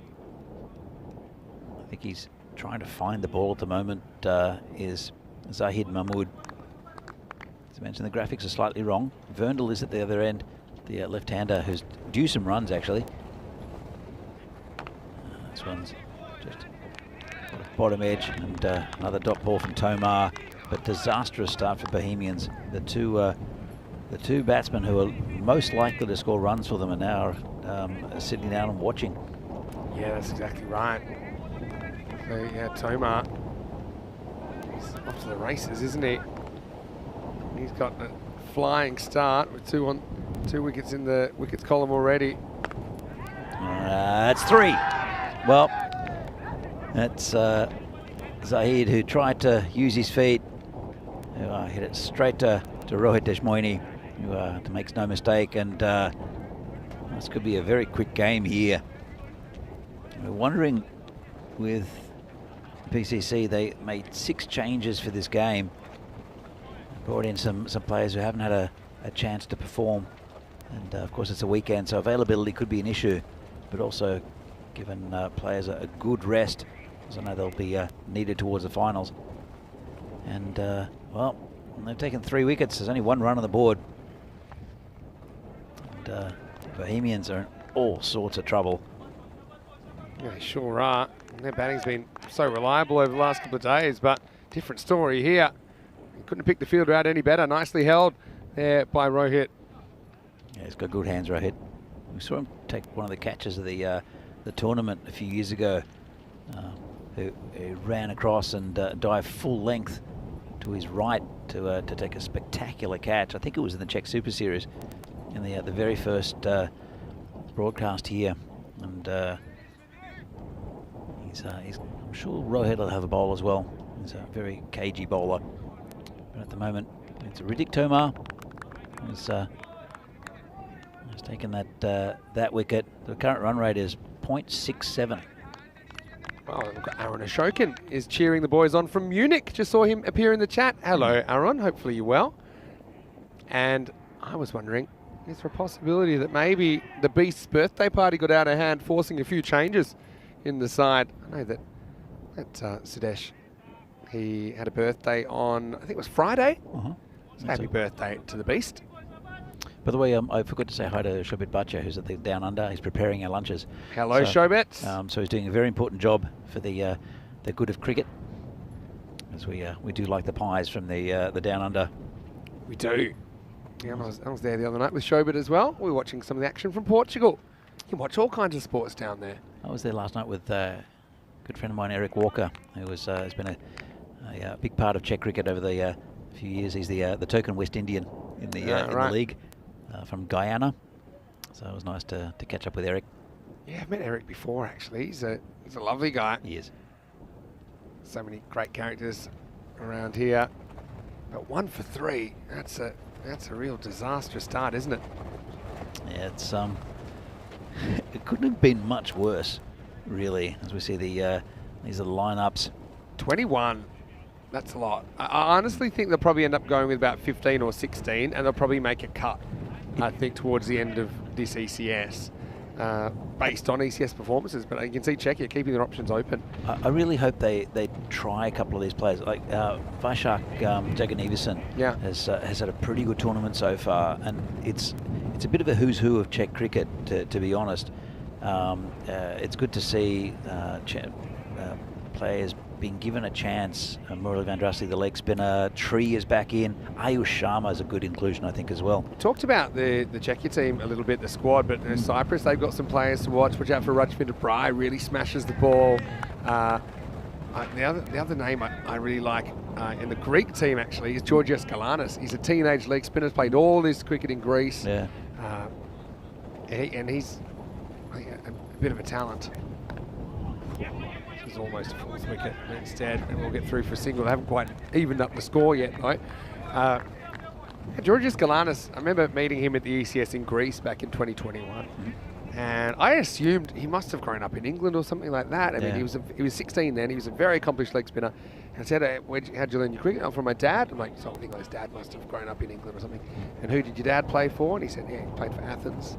You know, it's just second generation European cricketer, and a high quality one at that. A lot of Greeks in Australia. I played cricket with a lot of my Greek mates. Yeah. I played in a band with George Spanos. So I have a lot of George Spanos stories I've probably told you in the past. We can go through a few George Spanos stories. As Tomar comes around the wicket to their left-hander. Again, no runs. I played with a guy called Theo Dropoulos that played some first-class cricket in Australia as well. And also, he has a Greek background. I heard that he spent a little bit of time in Greece and just carved up that competition. Played a bit in the Big Bash as well, Theo. Now he's like a sports presenter on the news in Adelaide. And, well, interesting thing with Greece, I don't think it's changed as Verndl hits that just past Smet Patel. That'll be a boundary. Nice shot. And much needed 4 runs for Bohemians. Maybe, Danny, this is Verndl's world that we're going to see today. Maybe it's a perfect opportunity with him to play his shots. That was a nice one, first boundary of the innings. It's 6 for 3 after 2 overs. It's hopefully it is. As the table here, PCC 6 wins from 6. A lot of changes into this lineup though. Bohemians, they are in 4th place at the moment. They've only played 7 games. Looking at that, Spartans of Inarati, it's hard to see them making it. Yeah. Right. So then you've got your 4 contenders up the top 4. So we're the only Barbarians and Tigers, I think, are going to challenge for those positions. All right, here we go. Mataranga's on a hat trick, and there's the list of hat trick takers this year. There's a very diverse bunch of cricketers there. Do you know how many there've been in total in the ECS? I mean, we've played lots of games. I could guess. I think it would be around about 80. Anyway, here's a hat trick ball. It's been slammed on the leg side, backward square leg for 4. That's ECS for you, that right is. there. A hat trick ball. There's your hat trick ball. Go and fetch it. It's halfway to the car park. What a good shot that is. First up by Guru Singh. Yeah, I think we get around about 35 a year on average. So if you want to say we've played 3 years, then we might be around 100. Might be around about 100 by now. Because now we've this is about the 3-year anniversary of full-time cricket. And by full-time cricket, I mean, week in, week out. It was actually June 2020 when we started that. Good ball. Well, the fact that he didn't get the hat-trick, Samira, but he did get Sahil Grover and Sazib Bouillon, I don't think he'll mind the missing out on the hat-trick too much. Big wickets. So, Keanu's saying the original Aussie Greek was Steve Nikitaris, played for Greece from 1990 to 2011. Now, didn't he play for Western Australia a little bit, Keanu? Tell me if I'm remembering correctly. Just grabs a little bit of the tram line there. But, Steve Nikitaris, that rings a bell. What I was going to say with the Greeks, I think if I understand it well, I'm not sure if it's still the ruling, but if you have a Greek name, if you have Greek heritage, then you automatically get a Greek passport. I'm not sure if that's changed. That used to be the case. I'm not so sure these days. Well, do you know who is eligible for Greek citizenship? Actually, it's Corey Rutgers. Oh, really? Did you know that? And so he's in the process of getting his Greek passport. I think it's just sitting on someone's desk He's somewhere. the least Greek looking person I've ever seen. And when he heard what you just said, I think he heard that, he started saying, no, it's Corey Rutgataris. or something like that. Kofka. And under what conditions is he? I think he's on his father's side. Oh, okay. Yeah. Of course, there are a lot of Greek immigrants in Australia. And Melbourne has the second highest number of Greek citizens in the world. Yeah. After Athens. After Athens, that's true. It's amazing. Spent a bit of time in Greece. Beautiful countryside there as well. Weather, hot. Yeah. Again, summer, it gets super hot there. But yeah, we're hopeful we can get back to Greece for some cricket at some point. I suppose this year in Greece is still kind of developing as far as the amount of domestic teams and how to get them all in one location for an ECS. We have had one there before. It was in October 2021. And it was YEK, or GEK, Corfu, that won that one. So I did see. I almost went to Corfu. There was going to be a series during the little Czech Super Series. There might have been a series in Corfu, and of course I put my hand up for it because I'd love to go to Greece. But it never happened. And but I saw some highlights of games as Samira comes in again, and another dot ball. It's going to be a dot ball. It's got through the keeper and should go all the way, and it does. So it'll be 4 byes. Very handy. It's the last ball of the power play. Kind of Yorks the keeper here, see? Went down and jammed under his fingers. And this is such a fast outfield. he's ringing. Probably got the end of his fingers there, Colonel Bharadwaj. Anyway, into the over, Mataranga. Good spell from him, though. 2 for 7, his figures. Very healthy indeed. Bohemians trying to recover. But so far, not too much happening in the power play. 15 for 3. Yeah, it's a better over for them because of those byes mainly, but a bit of a disastrous power play, losing 3 big wickets and then only for 15 runs. And it will be Rohit Deshmoini who he'll come in. So you watched a bit of it from Greece then? What I did is there was something on YouTube and talking about Greece and Corfu, and it looked like they were playing some sort of square in the middle of cars and shops, and I thought, I know where that is. So when was this? This was what? 4 years, like 2020. Yeah, okay, because they're not allowed to play in that ground anymore. I wonder why. So there's a cricket ground right in the middle of Corfu, like right where the city is. Yeah. Where all the cafes up one side and cars parked everywhere. They are allowed to play there, but they've got to play softball cricket. They're not allowed to play hardball cricket. Yeah. Wonder why. Because they had cars parked about 50 metres away. That would, I mean, could you imagine playing ECN cricket, 10-over cricket with some of the hitters? This is in the air, player under it, should take it. Davisi takes an easy catch, and that's the end of Verndl, who misses that again. Verndl's world goes crashing down as he elevates. Not a bad looking shot, just didn't quite get the power or the elevation to get it over Davisi. And Bohemians have lost a 4th wicket, and it's hard to see a way back here at the moment. I suppose they still have some players that can swing the bat. They're going to have to take some risks. They're going to have to probably get a bit of luck too. But right now they're 15 for 4. Don't really think the wind helped him either, because he is hitting into the wind. He did hit into the wind, as you can see. We can see it from the sight screen there, blowing like a sail. It's the reverse wind. I think most of the time it's been coming behind the batter, but right now it's behind the bowler. Yep. And so hitting into the breeze is very risky. It's only 50-metre boundaries, but 50 metres away plus the length of the pitch. This is Saklai Mukhtar coming in at number 6. Or half the length of the pitch, I should say. Yeah, but how about that Greek ground? So the ground we actually play is actually at the marina. Now that has some other issues because when it rains, it holds water. It does not drain. Actually, the week before we had the ECS there in 2021, they said something like they had a whole 2 years worth of rainfall in 3 days or something like that, and it was crazy. So even though the first day, even though the sun was out, we couldn't play. The field was unplayable, and even it was a little bit dicey by day 2, but everyone was so keen. It was only a 1-week series, so we were able to get going on day 2. But we knew if there was going to be any more rain, that was pretty much going to be that. Yeah. And there was rain forecast from Thursday, so we went from 4 matches a day to 5 matches a day to catch up on the matches. We played Tuesday, Wednesday, Thursday. It was kind of like waiting for the beginning of the end, but the rain never came. And then Friday, we said, we'll be lucky to get any cricket here. And the forecast saying rain. We're waiting. Played all of Friday. So now we just got to get through the finals. Finals were Saturday. Here's Deshmoini. Angled away by Mukhtar. He'll get off the mark. So we're thinking, well, maybe we're going to get away with this. We went out for dinner Friday night. By the way, the field's still really wet, despite not having rained for a week. It's still wet. And we're all sitting down for dinner, and we're saying, maybe we're going to get a finals day. And then I'll never forget the sound of, like it came like, build an ark, get 2 of each animal and get it on. And unfortunately, we lost the finals day to rain. So we lost the first and the last day there. Close call again.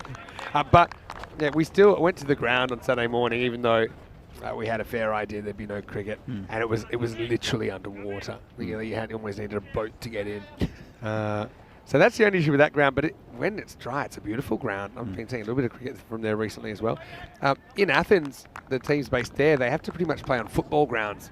So it's a little bit awkward. They have kind of special rules. They kind of set up at one end, scoring behind. You can't get boundaries. You only get 2. Kind of thing. But they improvise. They do what they can over there. And their winning club in their domestic championship, Byron, that we saw at the ECL, they had a great time. In fact, they beat England.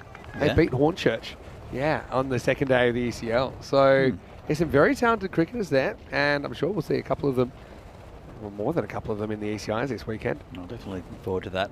That's the Czech cricket bonanza as well. So if you want to come down, if you're local, yes, come down, because it's going to be a great day's cricket. But there's also some lamb on a spit. It's going to be fantastic. This one's just down leg side from Deshmoini. Rare loose delivery. Didn't get too much wrong. It's been a good over. And Bohemians going back to this game, 17 for 4, win, almost finished the 4th over. Yeah, that's the other thing. Yes, you lost wickets, but also the run rate is a long way behind where you want to be. Hard to see where they're going to get the runs, actually.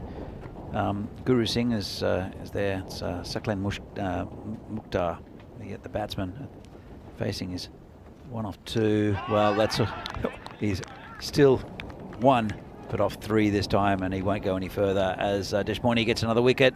2 for 2 off the over. Pretty good going. Yeah, went walkabout. Basically yorked himself there, didn't he? And so that's 5 wickets in the first 4 overs now. What a start this is for Prague CC.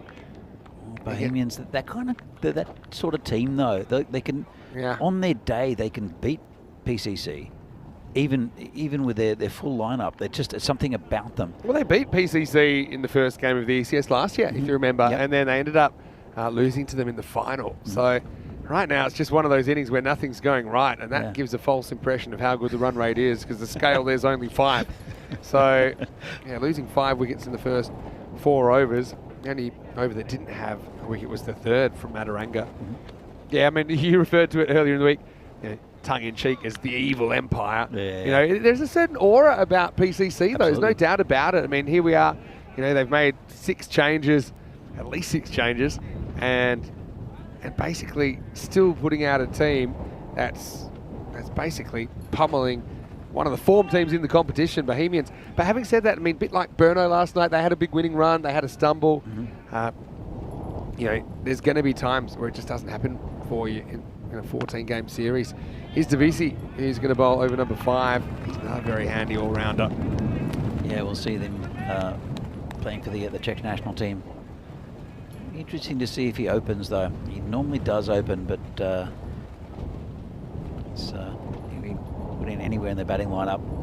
Comes in again, and big swing and a miss, or chance for a stumping, and wasn't affected. Missed the stumps then, but it's very slow going. Let's have another look, and he would have been safe.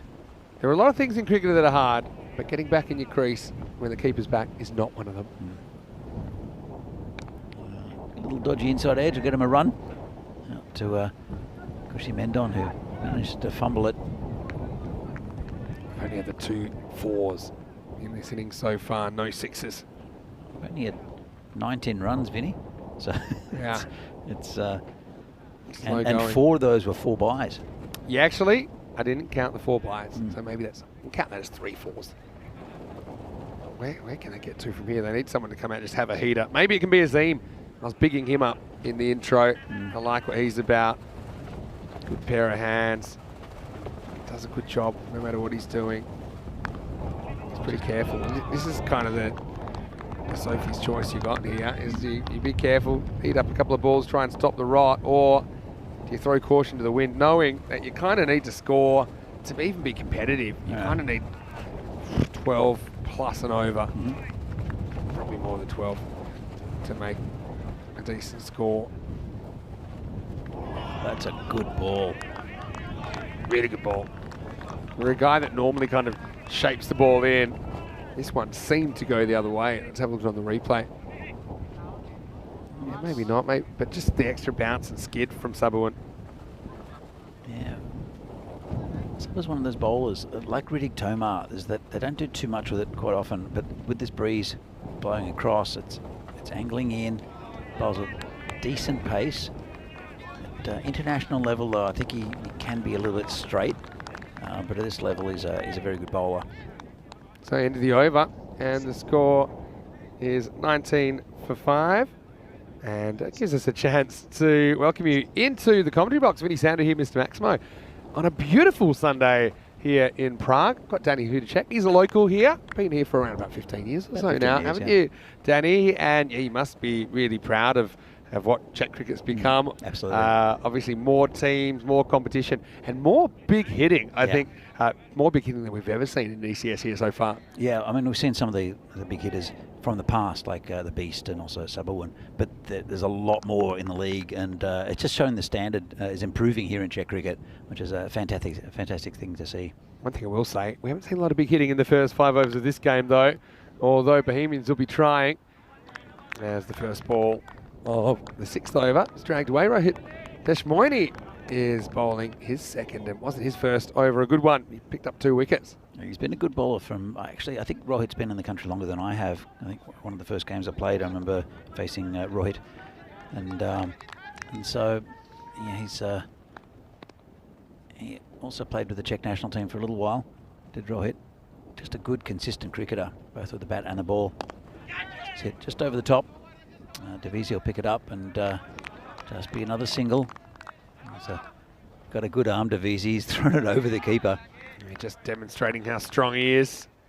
And don't think they were too impressed down that end, saying, hey, we've probably got enough work as it is. We don't need extra. Yeah, but Rohit, he's a lovely guy as well. He's a great ambassador for Czech cricket. He has a good positive attitude. He does a lot with juniors now as well. I think he's... yeah, he does. There are a few... I think Prakash's son is playing cricket, and a few of the sons and daughters of former, I don't want to say former cricketers from around the country. Yeah. Are second generation cricketers. That's a good way to put it. Second generation. So he's doing a bit of coaching with them as well. I know that Kancha do most of the coaching, but it's good to see other coaches and other people putting their hands up and returning not returning the favour, but just giving back to the cricket community. And Rohit's a good ambassador for that, as you said. So now we're coming again. 3 balls left in his over. 22 for 5 at the moment for Bohemians. And this one's just hit past Rohit. Someone will pick it up. Just be another single. Yeah, and so we've seen Rohit occasionally in ECS cricket. From memory, I think he led the Rooks back in 2021 here when PCC had more than one team in the competition. Of course, that's how they name their teams. They have 3 teams in the local competition, right? And they're named after chess pieces. This morning, 2 more chances to take a wicket. Won't take one here. So we're going to miss.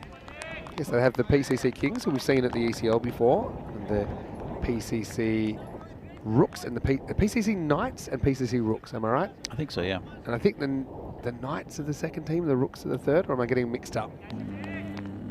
Don't know anymore. I think the Rooks. Someone I think the Rooks are a first division team, and the Knights are the right. Yeah. The Kings are the that the sounds top about team. Right. Also, I mean, Barbarians years ago had 2 teams in the competition. The first club to do that actually. How did that miss everything? I don't know, but this morning he's going to have to settle for a 2 for a bit like Samira as we get to the end of the 6th over. The score 23 for 5. Let's have a look at this. It came in. It came in a little bit, just not quite enough. So I think, yeah, as I said, Barbarians, as we see this pretty disappointing batting card. Guru Singh top scoring with 8 at the moment of 16. And it's not looking good. Extras. He's still got Jarvis Iqbal to come, though. I mean, the guys that can do it. And I don't think there's any lack of aggression there. That's the thing. Okay, a couple they blocked out early in the innings. Well, Rohit Kungar can bat as well. He was batting at, I think he was batting at number 3 or 4 earlier in the week. But yeah, I think he might have seen him opening. Yeah, got to have a hit here. I mean, if you get bowled out for 30, you get bowled out for 30. Smit Patel is a good bowler. Smit Patel, though. He'll keep it on off stump or just about, or like just about that. That's another 4 buys. Unfortunate. Kept a little bit low. Yeah, mark it down under unhit boundaries. It's the second one we've had, and well, extras are top scoring now. He's just probably a little bit close, a little bit far away. That's the second ball that's yorked him. Maybe overestimating the zip of Smit. But yeah, Bohemians will take the gift. Yeah. So comes Smit, and this could be out. Just well, the fielder there, and that's Ajit Singh. It's Ajit Singh has rushed in, yeah, and realised that it's just going a little bit higher than what he expected. Well, he thought it wasn't going anywhere. He said, "Well, you're not even trying to hit that there, so I'm going to rush in. It's not going to carry," and it somehow went over him. It landed on a spot where he's standing right now. Yeah, so literally, if he hadn't moved, it would have gone straight to him. Bit of luck, I guess, for Bohemians. It's got a wide. Tell you who's enjoying the 8 buys is Rohit Kungar for Bohemian, because he was the culprit last night. He had 2 in an over, by the way. And it was early on the innings. We thought maybe we were going to see a Bradman score of buys. But then to his credit, he came back. He was the reserve keeper, to be fair. And with Grover not taking the gloves, he ended up having a hand in a run out, and then took a brilliant 2-handed catch over his head. He had a little bit of a smile and a joke about it to me today when I was over there chatting to the Bohemians guys. And because I asked if I could borrow some wicket-keeping gloves, because some of our crew, by the way, we have a fantastically talented crew. Yep. The Latvians here, practicing their bowling in the middle between games. So I asked if I could borrow Sahil's gloves, and then Rohit said, "Do you want mine?" I said, "No, I want a pair that work." We had a little bit of a wink and a laugh about that. They got a good sense of humour, these guys. He's good at keeping gloves. Maybe not. But, you know, that's the thing. ECS cricket, you've got 14 games here, plus finals. I don't care who you are. You can be the best player. You can be at the other end of the scale. You can have your good moments. You can have your hard-to-watch moments. Yeah. You know, these are things you just need to accept. And I think the players, they just love the opportunity to show what they can do on such a stage. Smith again, and right on line that time. Hit down the ground. Just be a single. Hit that pretty well. Actually almost hit his partner. But you can see at the moment, his boundary is just so hard to come by. I don't think really 2-4 buys that have been hit, and the two boundaries have been hit. 2 boundaries have been because of the 4 buys. One of the boundaries was on the hat-trick ball by Samira true, as well. True. Last ball the over. Got a wide. So comfortably now ahead are the extras as the top score, but Guru Singh is now into double figures on 10. It's a pretty big wide there. Yeah, if you get any bat on that though, it's probably flying away for 4 or more. Yeah, so sometimes it is hard to work out how far back to stand when you're keeping. Some balls jump up and some keep low. I always thought if you're in doubt, probably close is better. Double bounces are really tough. As we get to the end of the over, Azim will retain the strike. 7 overs down. The score, Bohemians 34 for 5. Not even quite the 5 and over. It's a kind of a recovery. Weren't they? They were 1 for 3. Yeah, they were 1 for 3 at one point. Yeah, let's have a little look. And some people talking about the Cyprus squad. Roman Mazumde is a player we've seen a fair bit of. But sometimes they run into some issues as far as visas and things like that. You know, they got the really experienced Mohammed Hussain down the bottom. James Chalufas is a name I haven't seen before. But then, yeah, Greece, Aslam Mohammed, really experienced. He's over 50, leads the team very, very well. And a lot of performers like Sinan Khan that we saw not too long ago at Cartama as well. As we head into the 8th over, this one holds up a bit before it reaches the tank and it allows him to get 2, much to the chagrin of the bowler, Tavisi. Yeah, I think he's looking out there. I don't know what he's looking at. He's very competitive, his subber. He's always willing to have a go at his own players. Tack really attacks that with the vigour that he would have hoped for. Slipper comes in again. And just outside of stump. It's a few stumps out. It's another good delivery there from Davisi. They've all bowled pretty well, have this PCC lineup, but I found it hard to find that white thing have the Bohemians batsmen. How much, on reflection with this innings so far, how much do they rely on Sahil Grover and Sazib Bhuyan? Yeah, well, a lot based on what we've seen here. But, I mean, they do have other batters that can do it. I just think no one's gotten going. It's just one of those innings where no one's gotten going. Yeah. Well, Zaid Mahmood's definitely not in a run-scoring mood today. Yeah. It's hard to say where it's gone wrong. It's kind of just the weight of momentum has crushed their spirit in a way. Well, I was going to say, for most of the time they've been trying to attack, but look at those strike rates. You find that hard to believe. Anyway, another attacking stroke. This will run away for 4. Badly needed one. Yeah, before that ball, they were basically, these two together were 17 off 30. That's basically like facing 5 overs for 17. Yep. But they get a wriggle along here. And not the first time we've seen a boundary go in that direction. Yeah, it is really quick around all around the ground actually. So, but we have seen a lot down to that third man area. Davisi won't be happy, but if he pitches it up, might have a bit more success rather than trying to dig it in like he did just then. Azim now top scorer with the bat. He's 11 off 13 after that boundary. Davisi comes in again, and that's a cracking shot. Good effort by the fielder. Still going to go for 4. That was a fantastic effort. And that's Ajit Singh. He misjudged one earlier. Didn't have time to judge that one too much because it was a bullet at him. And that would have been one of the catches of the series had that stuck. But it didn't, and that'll be 4. Well, 2 boundaries in a row, and Zishan Azim is fighting back. Only a couple of overs left after this. Davisi is getting a bit of a spanking in this over. Sabah normally comes back with the goods though. Last ball, here he is. Yeah, it's a good finish. He's got a good slower ball also, does Davisi. And that's the end of, well, a pretty good spell, to be fair, even though he did go for 8 of the last 2 balls, 3 off the rest. So Davisi finishes with the figures of done for 11 off 2. And here's the graph. A couple of wickets went down in the 4th. A couple of wickets went down in the 1st. 1 in the 2nd, and the run rate just increasing slightly in that over.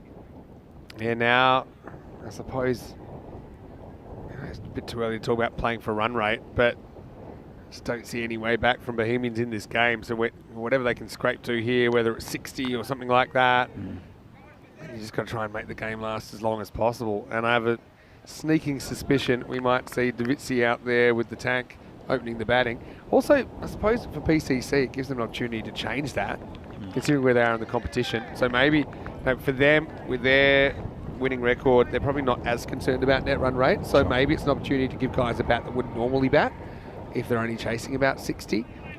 But let's see, I think you'd have to pry the bat out of the cold, dead hands of Davisi to not have him going out there and open the batting for PCC. Patel coming in again and called it wide. There's Kale Mehta's in the lineup for PCC, and a few years ago we saw him bowling death overs for them, and really, he's a really good bowler, but just hasn't been given a chance, and I don't quite know why. I'm sure it might have a go a bit earlier. It might have to do with club form. I mean, obviously Cushy knows his bowlers, very experienced player, and that's gone over the top. That'll be 4 again. Yep, there's a few that have gone that way. Probably one of the least convincing batting innings we've had in this competition from Bohemians here. But they do squeeze another boundary there. These two have moved into the teens. Well, they're almost 50. They haven't lost a wicket for a while. It's a good little partnership actually between Guru Singh and Zishan Azim. Just a hard time to bat. I think 18 for 5 when these two came in. Yeah. Smith again, bowling to Guru, who's got that one beautiful shot. The placement could have been much better. You got it over the keeper and under the man there at fly slip. Have a look at this. I think they finally decided to put the outfielder a bit finer now as well. It's probably a good idea. Yeah, perfectly threaded the needle. I love the fact that it's beaten 2 fielders, including the keeper, and they still have a man who could cover it. Yeah. It's pretty predictable where most of them are going at the moment. Vinny, big news. Pies are here. Pies are here. Fantastic. Thank you, Mita. She is a very busy person, and this is one of the most important roles. Okay, so we've got the Melbourne pies today. I think that Melbourne's one of my favourites. Yeah, Melbourne's pretty good. It's a mince pie. Yep. There's also gets away with that. Another 4 runs. Yeah, that one gets past Chetan Patel, and he can chase that one into the bushes. I got to say, the wagon wheel for the Bohemians team is pretty skewed backwards in this innings, especially if you add in the 2 sets of 4 buys. But the 50 has come up now. Zishan Azim, along with Guru Singh, just fighting to get them to something. I mean, we have seen 60 defended here before, haven't we? We have. Not against PCC, though. No, although we have seen PCC bowled out for 49 before. Yeah, true. Illuminati confirmed. Anyway, this is up. It's in the air. It's the last ball of the over. Probably should come back for 2 here. They will.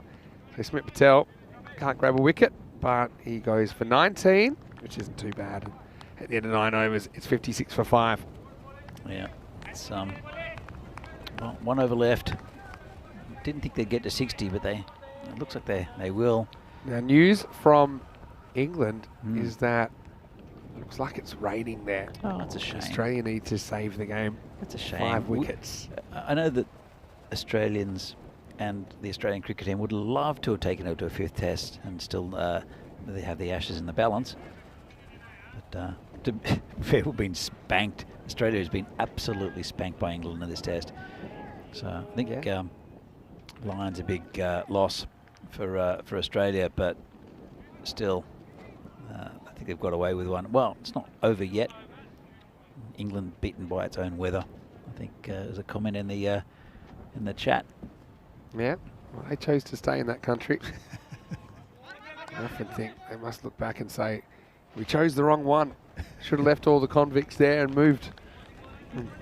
I guess that's a matter of opinion. Yeah. As we get into the last over. Have you spent much time in England, Vinny? A fair bit, yeah. I've got family in the UK. I'm half Scottish, but I've also spent a bit of time working in England. Scotland is beautiful. I haven't spent as much time up there, believe it or not. I spent, I was working for an outdoor activity company and for a while. I spent about 9 months in Scotland, in Perthshire. It was absolutely beautiful. His tank. So, hit down the ground, Davisi picks it up, just a single. Yeah, England. I mean, London is just, it's huge. Yeah. You know, it's got so many boroughs, so many things to see. That's the charm of it. I mean, I've also know a lot of people that say, yeah, I like to visit it, but I don't know if I could live here. But yeah, it's just personal preference, isn't it? Oh yeah, the first time I went to, when I came to Europe, and it'll be 20 years this year. I think in November, I got to London and it was great. It was like, I don't know. Firstly, there were the double-decker buses and also the black cabs, which you think is just that's just a cliche. It's not. They're everywhere, absolutely everywhere. But also, especially the black cabs. The other thing is though that I thought was super interesting is I did a lot of walking around London, and I navigated by using the properties on the Monopoly board. So I'm walking down Oxford Street. That's so clever. Bond Street and Regent Street must be really close. So it's I know there's a couple that don't really exist anymore, or that don't a bit strange. What a good way to do it, though. It was fun. You're so smart. I grew up playing Monopoly, and the UK version of Monopoly. Can I tell you something funny then? Oh, shame we've only got 2 balls left. Could have used a wide there tank to get through the story. But we've often talked about doing an ECN edition of Monopoly. Oh, yeah. Because of all the places we go, and obviously like your Mayfair is like your Cartermore Oval, you know. And then there's always debate about what the other premium property is. Hard to say. Well, Spring Productions was one of the utilities. Oh yeah, definitely. Yeah, we'll come back to that maybe in the second innings of this game. Here's the last ball to 10, and it's been fairly unconvincing. Although they are above a score that has been defended on this ground. But as Corey would say, I think there's more chance of the world stopping and spinning the other way because Bohemians only gather 61 for 5 off the 10 over. Now, interestingly, they lost 3 wickets for just 1 run, but it wasn't wickets that did them in the end. They end up batting out the 10 overs fairly comfortably with only 5 down, but they just could not get that run rate up to something acceptable. Well, they finally got a decent partnership. I mean, it wasn't very fluid. There was a bit of luck in it, but at the same time, that's what you need in these sort of games. In any form of cricket, you need partnerships, and we'll see some of the highlights, and it was all highlights from PCC early on.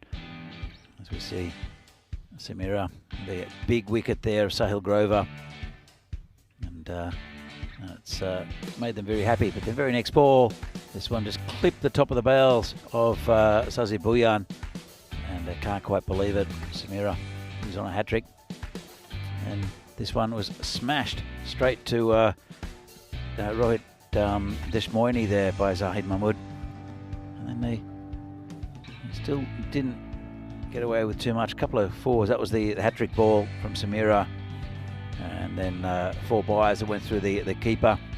So very few boundaries. One is hit down the ground. Subawundavisi taking the wicket of Martin Vernal. There's only 1 more wicket to go, and that's that one from Rohit Deshmoini. But then a good little partnership between Guru Singh and also Zishan Azim. A lot of runs coming into that 3rd man area. That one was a catch that might have been taken. It was a good effort there from Ajit Singh. And they also went to the boundary. So they mounted a little bit of a fight back, and a lot of the runs coming behind square, just like that one as well. But they don't mind. I don't think that the Bohemians, they didn't mind where those runs came from, as long as they got some runs on the board. They've got a target to defend 61. It's not much. It's a pretty awful looking batting lineup, especially up top.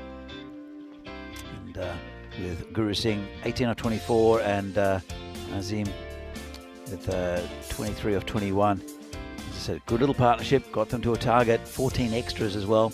61 for 5 for Bohemians.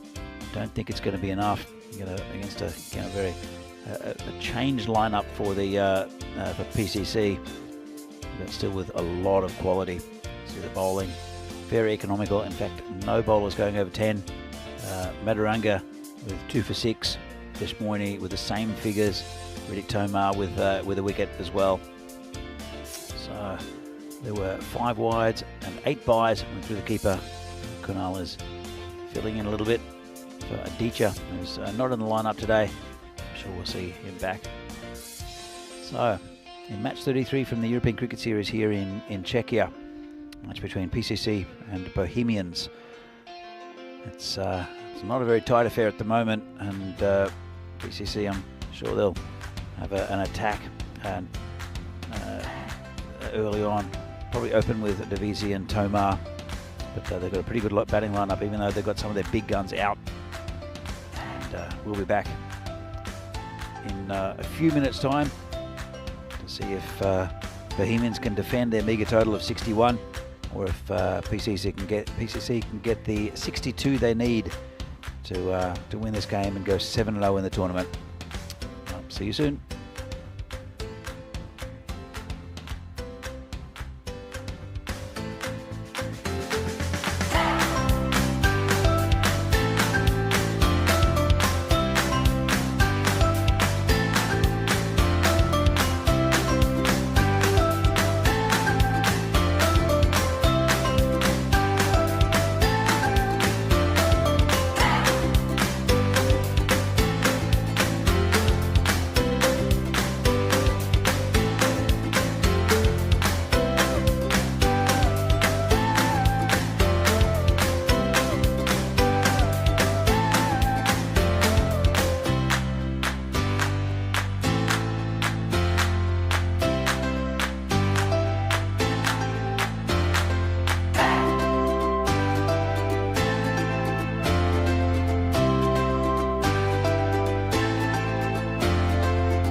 The European Cricket Series is proudly brought to you by HCL Software and Bizaway.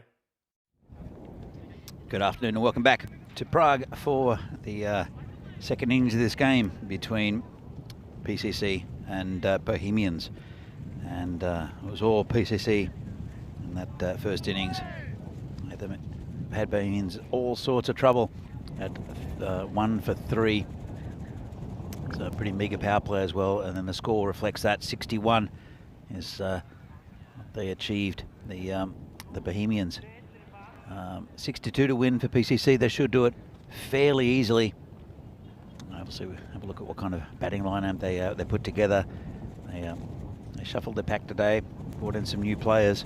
6 new faces actually in this PCC lineup. Quite a few of them have been with the club for a long time, including Roy Dishmoini, Samira Madaranga, and also Kail Mehta, who we didn't see with the ball. So Smith Patel also an inclusion. As we see the left-hander, Sabon Divisi, is going to be facing. Change at the other end. I think let's a quick look at a moment as to who they've put in. Yeah, Wayne in the chat said that I heard Danny H's real name is Danny Hooter. Well, you can imagine that if you like. My dad's checked though. So here comes Javed Iqbal coming in for the first ball to Sabon Divisi, who just prods it down to mid-on just for a single. Gets off the mark. And it is Kunal. We haven't seen Kunal so far this tournament, but the stories I've heard have been pretty good. Kunal and Aditya were the 2 of the stars with the bat for PCC. I think it was Roy Dishmoini who I was chatting to about it. And let's see who. Actually, it might have been even Ritik Tomar. Seeing that these 2 were very good players and got a lot of the runs for PCC. So it's a first chance to see Kunal facing the warhorse, Javed Iqbal. And quite a nice shot there, just into the covers. Verndl, he's a good fielder, Verndl. And limits the to a dot ball.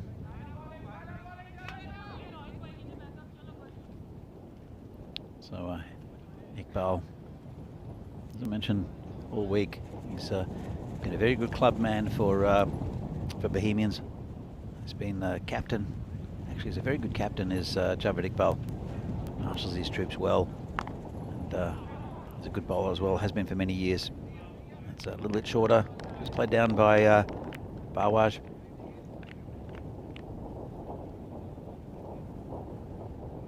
PCC.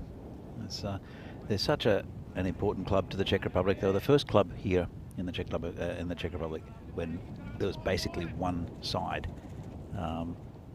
Formed well over 20 years ago, I think in the late 90s. I'm sure there are PCC members who'll come into the chat, and well, this one's been chipped, I think. It's gone straight into the ground. I'm not sure. Unusual. Went over the bowler though.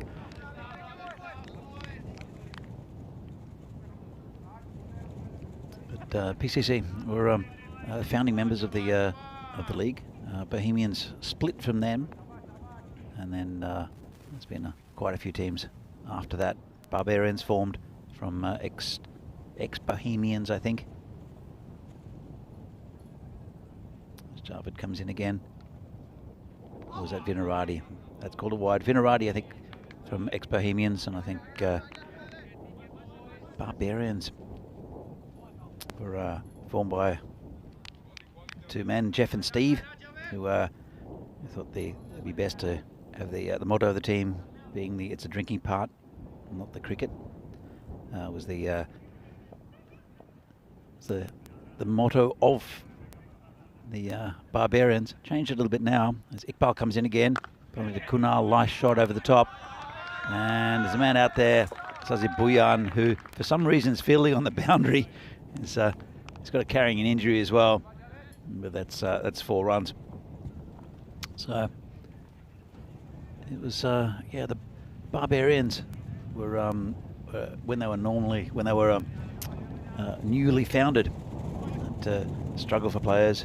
Often would go up to local beer garden called Regrovisari and asked people who spoke English if they wanted a game the next weekend. So this is beautifully bowled. Or even going there on Friday night and asking what they were doing tomorrow. I know that Steve Elder, who was a long-time player in the Barbarians, once got his brother to play, who batted in a kilt. It was times are a little bit different in the Czech Republic and in the Czech leagues, as that's the end of the over. 6 matches since a golden ball. It was a bit of a thriller, and it was, if you haven't seen it, I think you should go have a look at it. It involved United again, the 3rd golden ball in the Czech Republic. And now their record is 1-1, lost 2.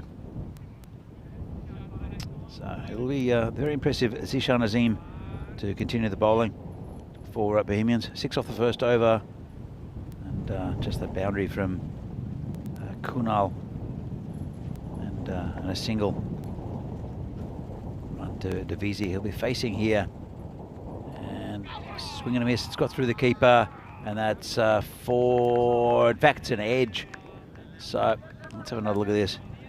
Oh, there's a little edge, died on the keeper, unfortunately, not really a catch. And that's a bit of luck there for Divisi. 4 runs for PCC. Not that they need luck in this game, but I think Bohemians might, if they need to, if they can have to defend this total of 61. Azim comes in again, bowling to Divisi, and just prod it down, and quite slowly. They don't need to take too many risks to PCC. At the same time, though, low totals tend to do strange things to batting teams and to the mindset of the batsman rather than attacking. Sometimes you find low scores are difficult to get, especially scores on about 80. This is a little bit lower than that, 62 the target. So Azim comes in again, and Divisi was beaten outside off stump again. It's a good line to him. When he's informed Divisi, and he has been, it was at the start of the week, he's very difficult to bowl to, but he hasn't played for a good 5 days, so maybe just gone a bit cold. It's also very good bowling from Azim. As Divisi just pushes that and runs. So Javed Iqbal affected 3 runouts yesterday in one game, who picks up and feigns to throw, but just a single in the end. Well run by Divisi. Brings Kunal back on strike as the wicketkeeper today in the absence of Aditya. So it's interesting to see what is how he's going to bat. It was a nice cut shot that got him the boundary, but Kunal, big raps on him from some of the PCC members, and well, it's going down leg, I think. Big appeal. Always shaping down leg side. Let's have another look at this. And yeah, too much movement, missing leg. Good decision by the umpire. The umpire's been a very high standard in this tournament, and it is Pistol Pete who is the umpire standing the bowler's end.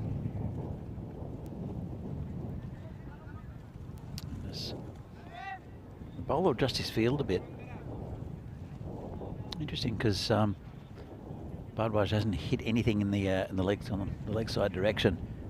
It's a deep mid wicket now. Oh, that's a beauty outside off stump, and he's been very, very impressive as Zishan Azim in this tournament. Let's have a look at this. Great ball line, great line and length. Leaves the batsman a bit. End of a very good over. A little unlucky to concede that boundary. And PCC, as we see the table at the moment, they should win this game and go 7-0. Bohemians, they've won 5, lost 2. They're right in the shout for those top 4 places. They'll probably need to win a couple more games to get there, but they've only played 7. Spartans and Vinarati are going to struggle. Burno are up there in the mix. United as well. And then good chances for the Tigers and also Barbarians to sneak into those top 4 as well. As Javed Iqbal comes in, bowling to the left-handed Divisi. who cracks that through point for 4. Lovely shot, just leant back on it. Hit it at the middle of the bat. Let's have another look. It's quite close to him to cut, but he's good at that shot. And that's another 4 runs.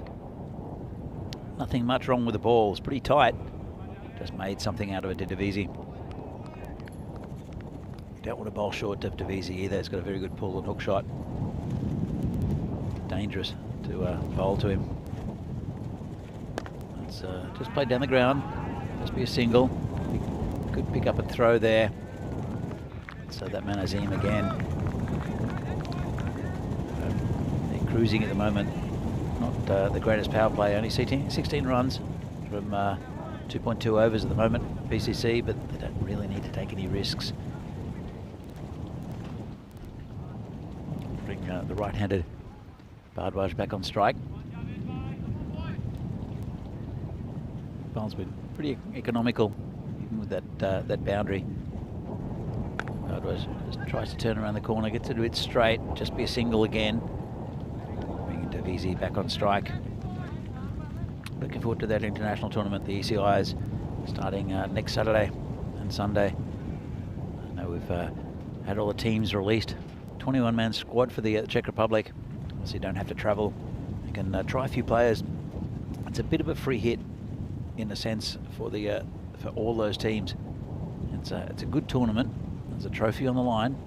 This one's outside of stump, but I know that the Czech Republic and Greece will be playing each other in the first round of that ECC in Khartoum coming up later in the year. And I'm sure they'll be feeling each other out. Have a look at what they've got, because there's never been an international game between any of these sides. Well, maybe Greece and Cyprus may have played each other, but the Czechs have never played either Greece or Cyprus. Well, not recently anyway. I know that before the rules changed and the eligibility criteria changed, I know that the Greeks did play the Czechs. Not sure where. It might have been Corfu actually, but it was not really a true indication of what cricket is now in Europe. Iqbal comes in again. This one's whipped off his toes, just a square leg and just a single, having a few troubles picking that ball up. It's the fielder, and that's the end of the over. And as you can see, the main difference is that Bohemians had lost 3 big wickets by the end of the power play. PCC narrowly ahead, and a couple of tight overs. They did increase the run rate later on in the innings, but still 61 isn't a great target. 19 off the first 3. Again, not the greatest power play they would have had, PCC, but they wouldn't say they're cruising, but they're not exactly in high gear either. So it'll be Azim to continue. So you might be able to hear the wind is pretty firm here in Prague. Comes in on to Kunal. Just gets it round the corner. Good piece of fielding there. No run. Backward square leg. He's on 6 of 10. Hasn't batted with too much fluency yet. Kunal, apart from one lovely cut shot. Devisi, 12 off 9.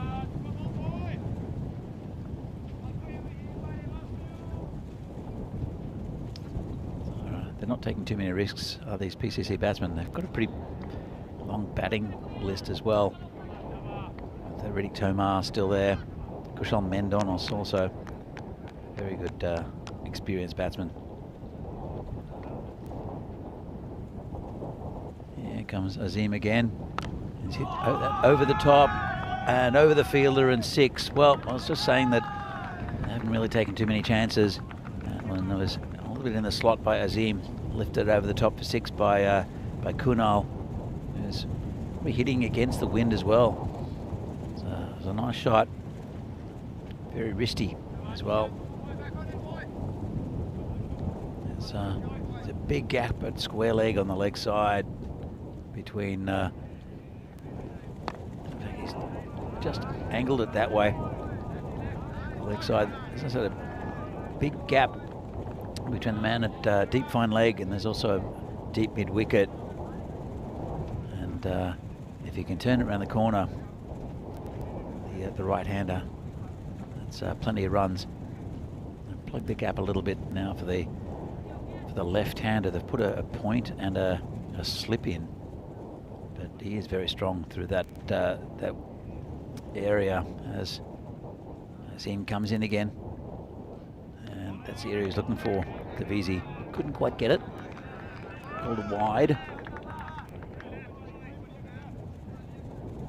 It's been a pretty good start from the Bohemians bowlers, but not really that much pressure put on the batsman. Just in cruise control, as I said a little bit earlier. Our PCC, not very exciting batting, and just poked out the point fielder. He's knocked it down. They'll come back for pretty easy too. But anything past that point fielder will be four. Easy. I said he looked pretty good earlier in the week. Did Subberwood. He picked up a man of the match award for an 80 odd. It was back to Subberwood of the past. Oh, this is a bouncer. Good bouncer actually, called a wide, though it's over the head of the batsman. So probably not a good bouncer. Let's have a look at this. Yeah, good call. Davisi's good on the pull and hook shot, as I mentioned before, but couldn't reach that. So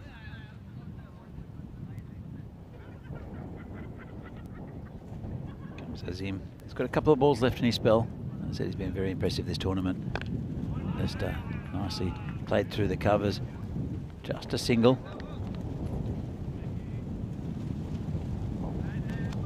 Just a quick call out to any of the lurkers, especially from PCC. I know there'll be a lot of the players who aren't playing. I know Aruna Shokan is watching this. So anyone lurking in the chat, if you want to just say hi, give a bit of support to the PCC boys. So it's all good ball, and don't know what happened there. I think it's come off the bat, but awkward looking shot, had him in all sorts of problems. Very unlucky not to get a wicket there, and even more unlucky to have that go for four. Is the bowler. He's finished with the figures of 9 for 21 off his 2. Bowled pretty well as him. PCC now are you have a look at the run rate. Ahead of the rate, well ahead of the rate.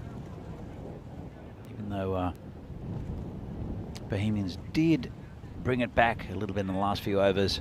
I don't think there's going to be any issues. 35 for no loss after 4.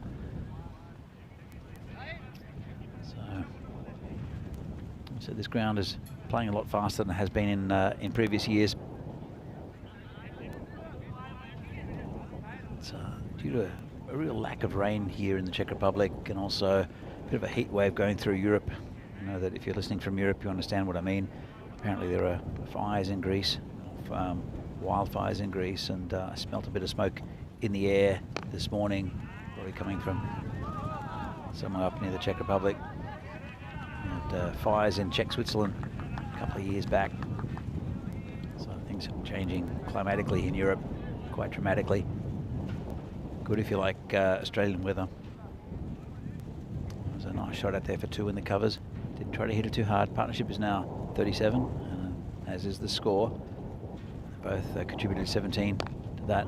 Davisi hits that nicely through the covers, hits it a bit harder, and gets 4 runs. Nice shot. And Glenn Mukhtar's the bowler.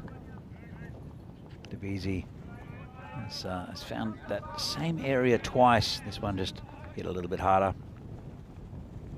Mukhtar's bowling around the wicket. Comes in again, and it's fumbled by the keeper. Don't think he got an edge on it. The great animated responses from the Bohemians players. PCC now just need 20 odd to win. So got 5 overs left after this. It's a nice shot. Players didn't move. Absolutely pierced the field. Lovely shot by Davisi. Just a classic off drive. That's 4 runs. He's an unorthodox looking batsman as Davisi. He opens up his stance quite a bit.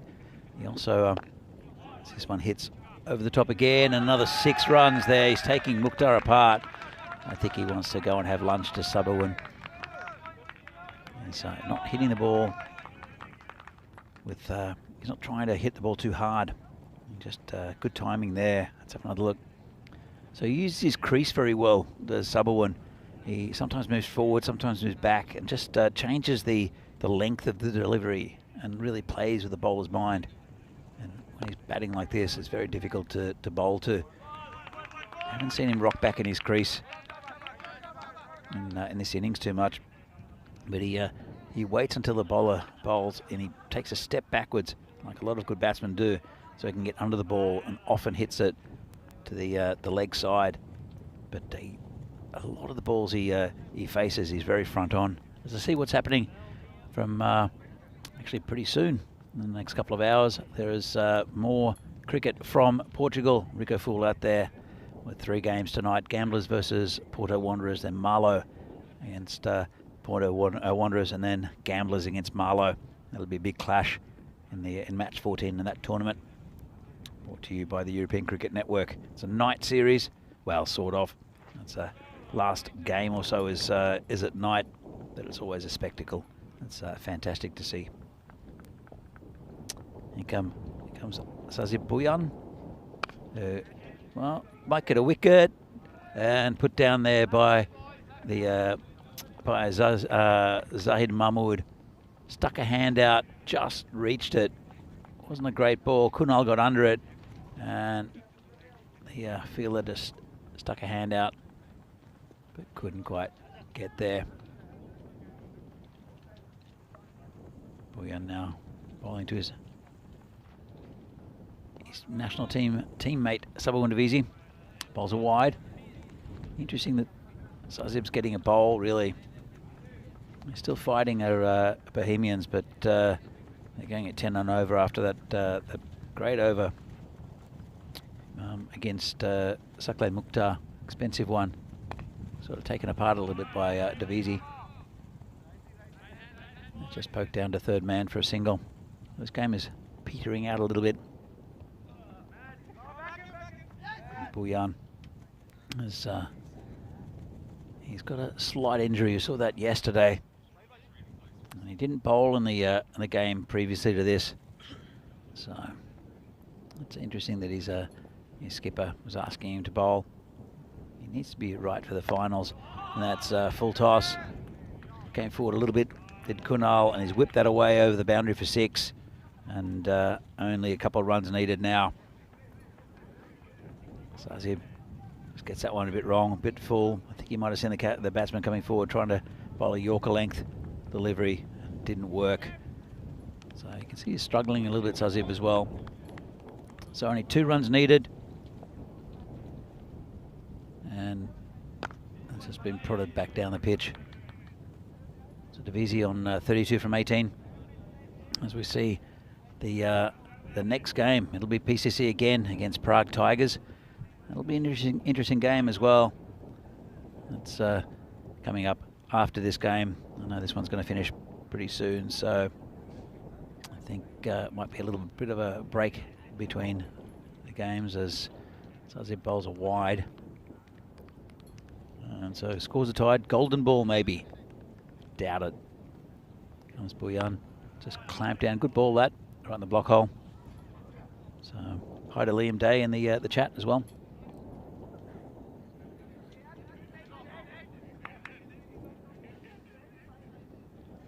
So pretty easy win here for PCC. They go 7-0 at the top of the table. They've pretty much booked they're not taking a single. That's a little lazy. He thought he got through the field, and the fielder just put a hand out and stopped it from going for 4. Be the end of the over. 10 from it. So PCC are now level with Bohemians, and this game has petered out to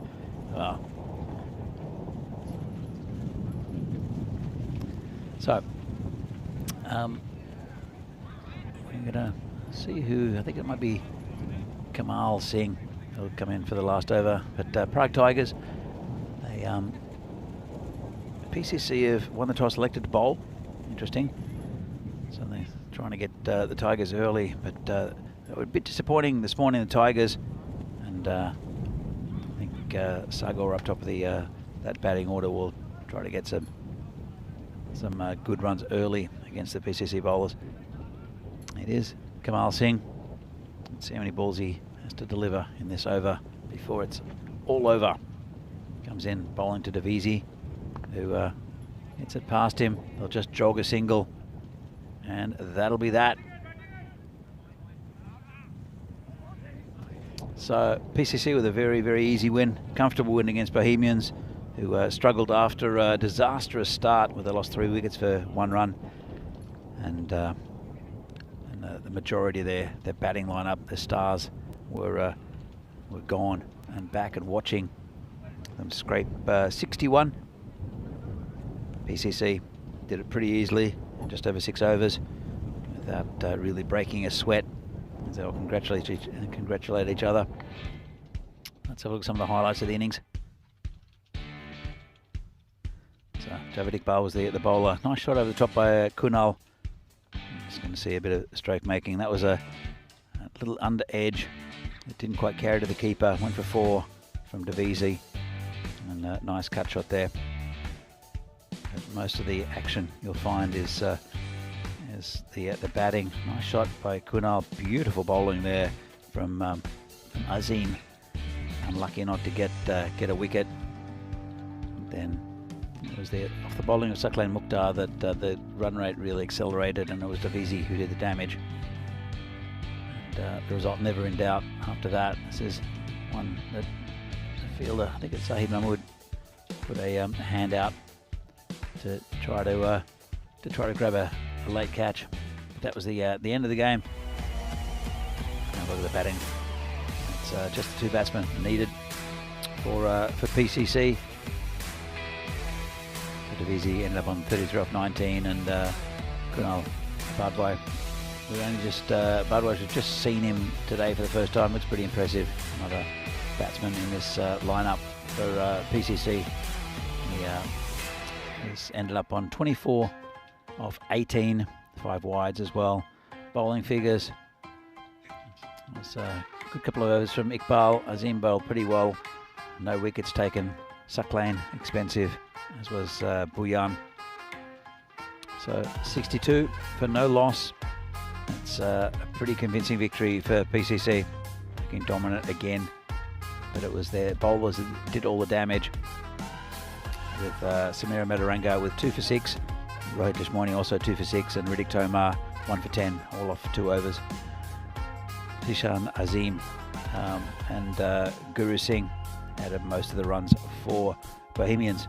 So next game, after the early finish to this one, will start in just over half an hour's time between PCC again and a team we saw earlier, Prague Tigers. PCC won the toss, decided to field. I think a pretty good decision. But Tigers, I think they're a good chasing team. So we'll have to see. Well, Prague Tigers, I think, are a decent batting team when they can get going. There's a little bit of pressure on them. And Sagor would be the main batsman, Sahadat Sagor, for them. But they've got some decent options. So we'll come back to that game, match 34, in about half an hour's time. See you then.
The European Cricket Series is proudly brought to you by HCL Software and biz away. Hello and welcome back to Prague. Time for the third match of the day. Well, Prague CC, they've taken everything before them so far, haven't they? They've got another test now because Prague Tigers stand in their way. Huge day for Prague CC as well as they try to keep their unbeaten record alive. Tigers, big day for them as well because they play 3 times today. This is their second game. Charles Croucher has the 2 captains. Let's see what happens in the middle for the coin toss here in match number 34. Your call. Tails. Tails is the call. And it's a head. We'll ball first.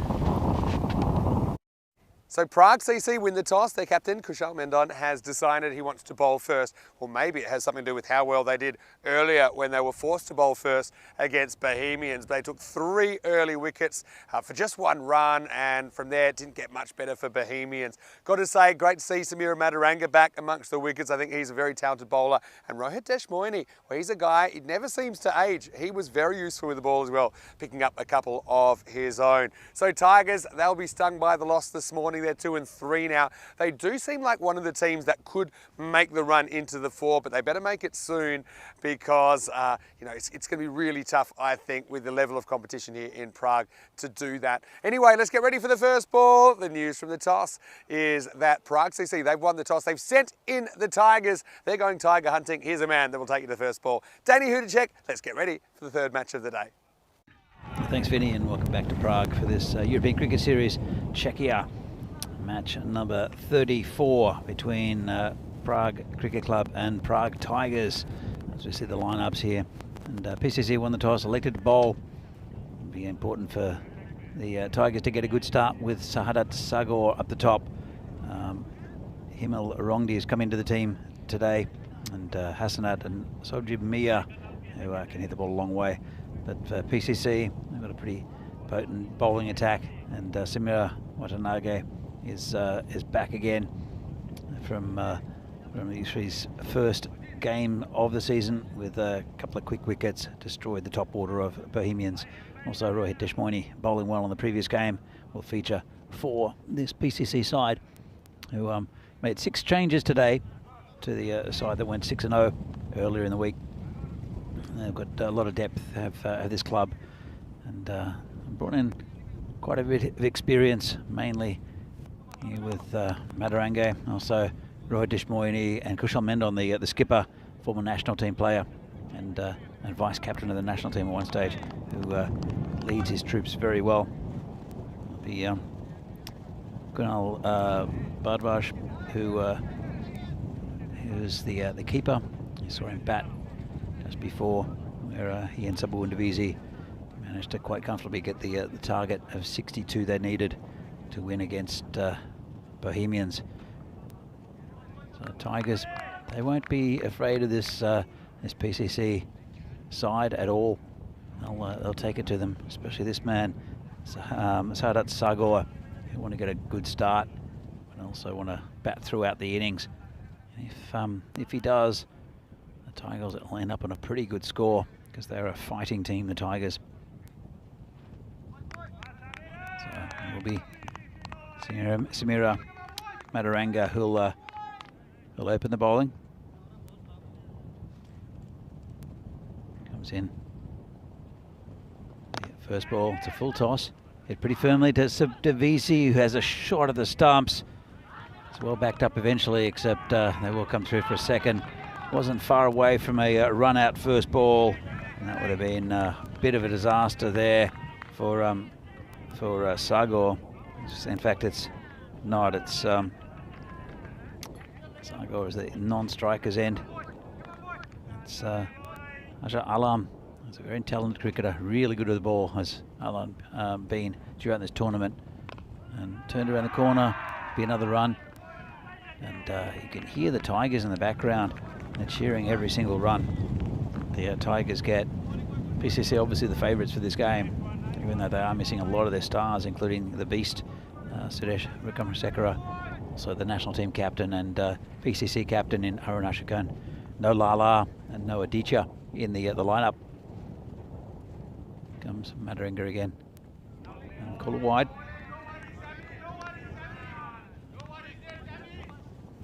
So as I said, the Tigers are not afraid of this PCC team, even though their reputation is quite warranted. They have a good way of winning games, do PCC. Tigers are a plucky team. Comes in again and hit straight to Davisi, and that's gone. Well, that's not what he wanted. Sagor gets a golden duck, and that's a bit of a disaster there for the Tigers.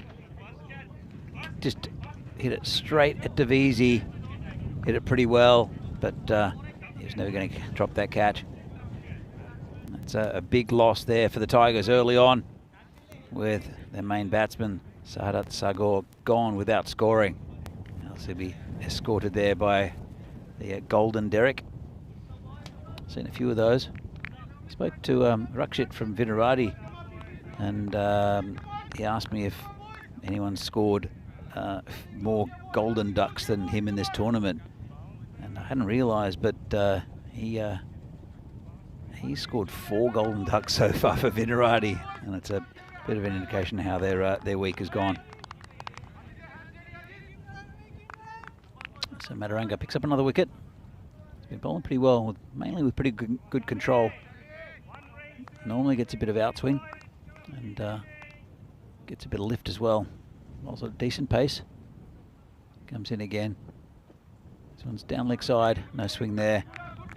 And he's bowling to Himel Rongdi, the new batsman. Just got a little bit down leg side. Did Mataranga. Again, a very pleasant day for cricket. A little bit breezy here in Prague. In fact, the wind's died down a fraction, but there's a little bit of wind there. Rongdi, no footwork, just clamps down on it, and no run.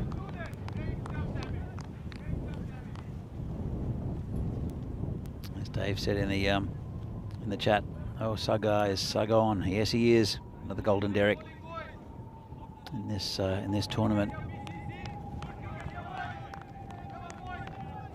Samira will continue. A couple of balls left in this first over. It's been a successful one. Oh, and another good nut there from Samira.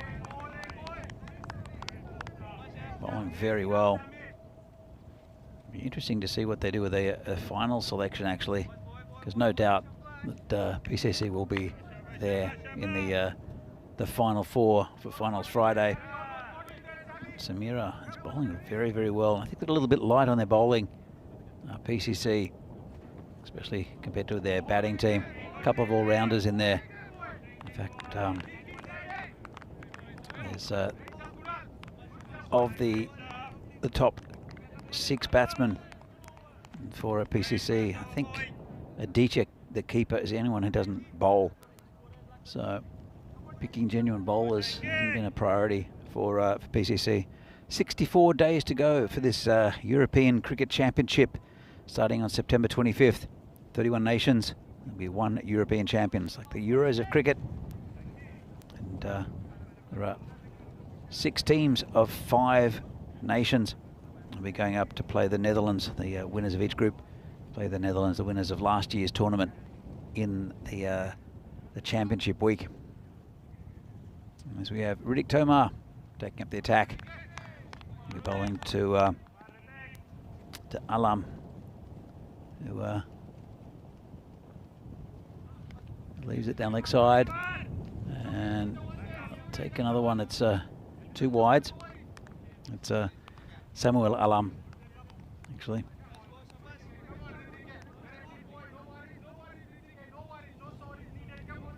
It's a very big wide there. Tomar not getting that first one right. Comes in again. This is in the air, just short of the man at third man. Didn't have much control over that shot. And Tomar, well, he stopped it with his foot, kicked it with his other one, and they'll take take an extra on the strike by Tomar. Let's have another look. It's gone down to third man. They've run, and Tomar can't quite see it, just out of shot. Let's have another look. As he goes to put his foot on it, then kicks it with his left. Good footwork there. If he was playing football, but he is not. Just cost him an extra run and a bit of comedy. Here comes Tomar again. Hit back to the bowler. It's gone to Davisi, who fumbles it. He looked up, hit the stumps that time, but he just looked up to see where the batsman was. But let's have another look at this.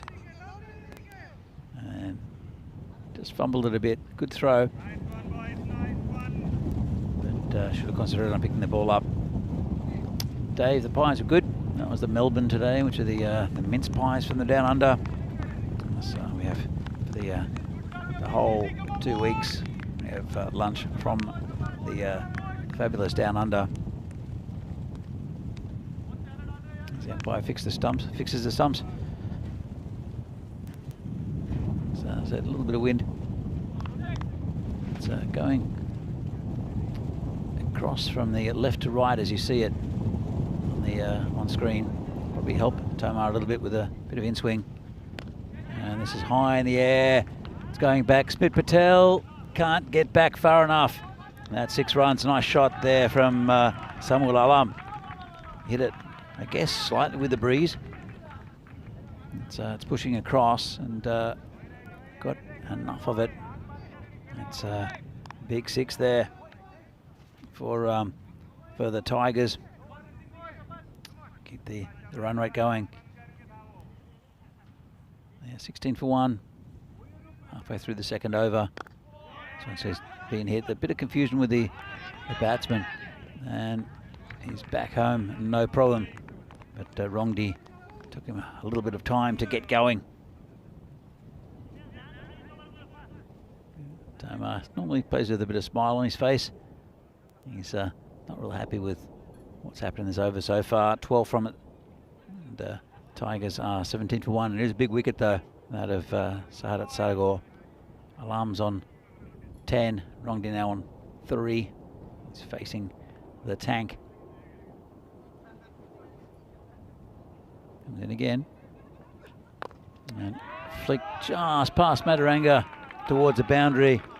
And that'll be 4. You can take those risks sometimes. Trying to get over the infield in the power play. And just got a bit too straight. Just flicked over the top of Madaranga, stuck his arm up, but couldn't reach it. Yes, Keanu, the Down Under does other food. It's an Australian gastropub. So last night I had some white bait, which was really nice. They have a chicken schnitty, a parma as well. Fish and chips as this goes up in the air, and it's going to go towards the boundary. And nicely cut off there. Just the one. Let's have another look. Got under it quite a bit, and there's a man skirting the boundary who does well. He's got it down to a single. Yeah, it's good down at the Down Under, as we see. Looks like a top of the table, bottom of the table clash, but Tigers have only played 5 games. They went down to Bohemians in the first game today. Their net run rate not the best at the Tigers, but they can still get into that 4th place. They just need to start winning games. They've won 2, lost 3. Whereas if you look, the PCC played 7, won 7, looking ominous to win the title here again, our PCC. Madaranga will come back 1 for 5 off his first. It's a good over. He'll be bowling to Emil Rongdi. Let's get into the ground of the covers. Picked up by the skipper, Kushal Mendon. Just 1 run. And cheers again from the Tigers. Every run gets cheered.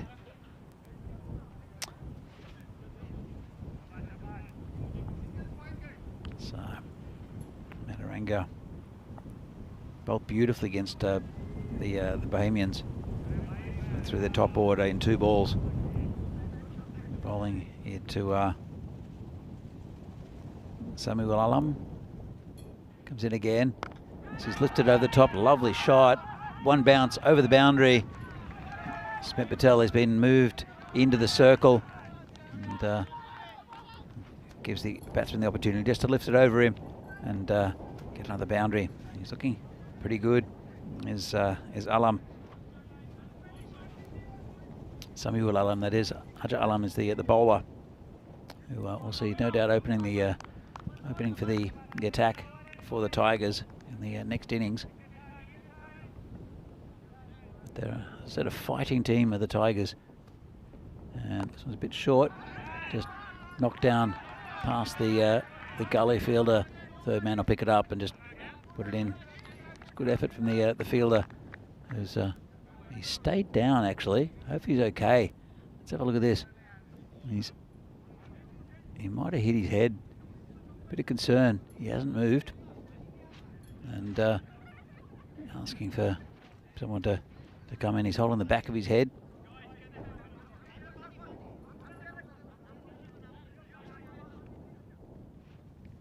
So a little bit of concern there for the fielder.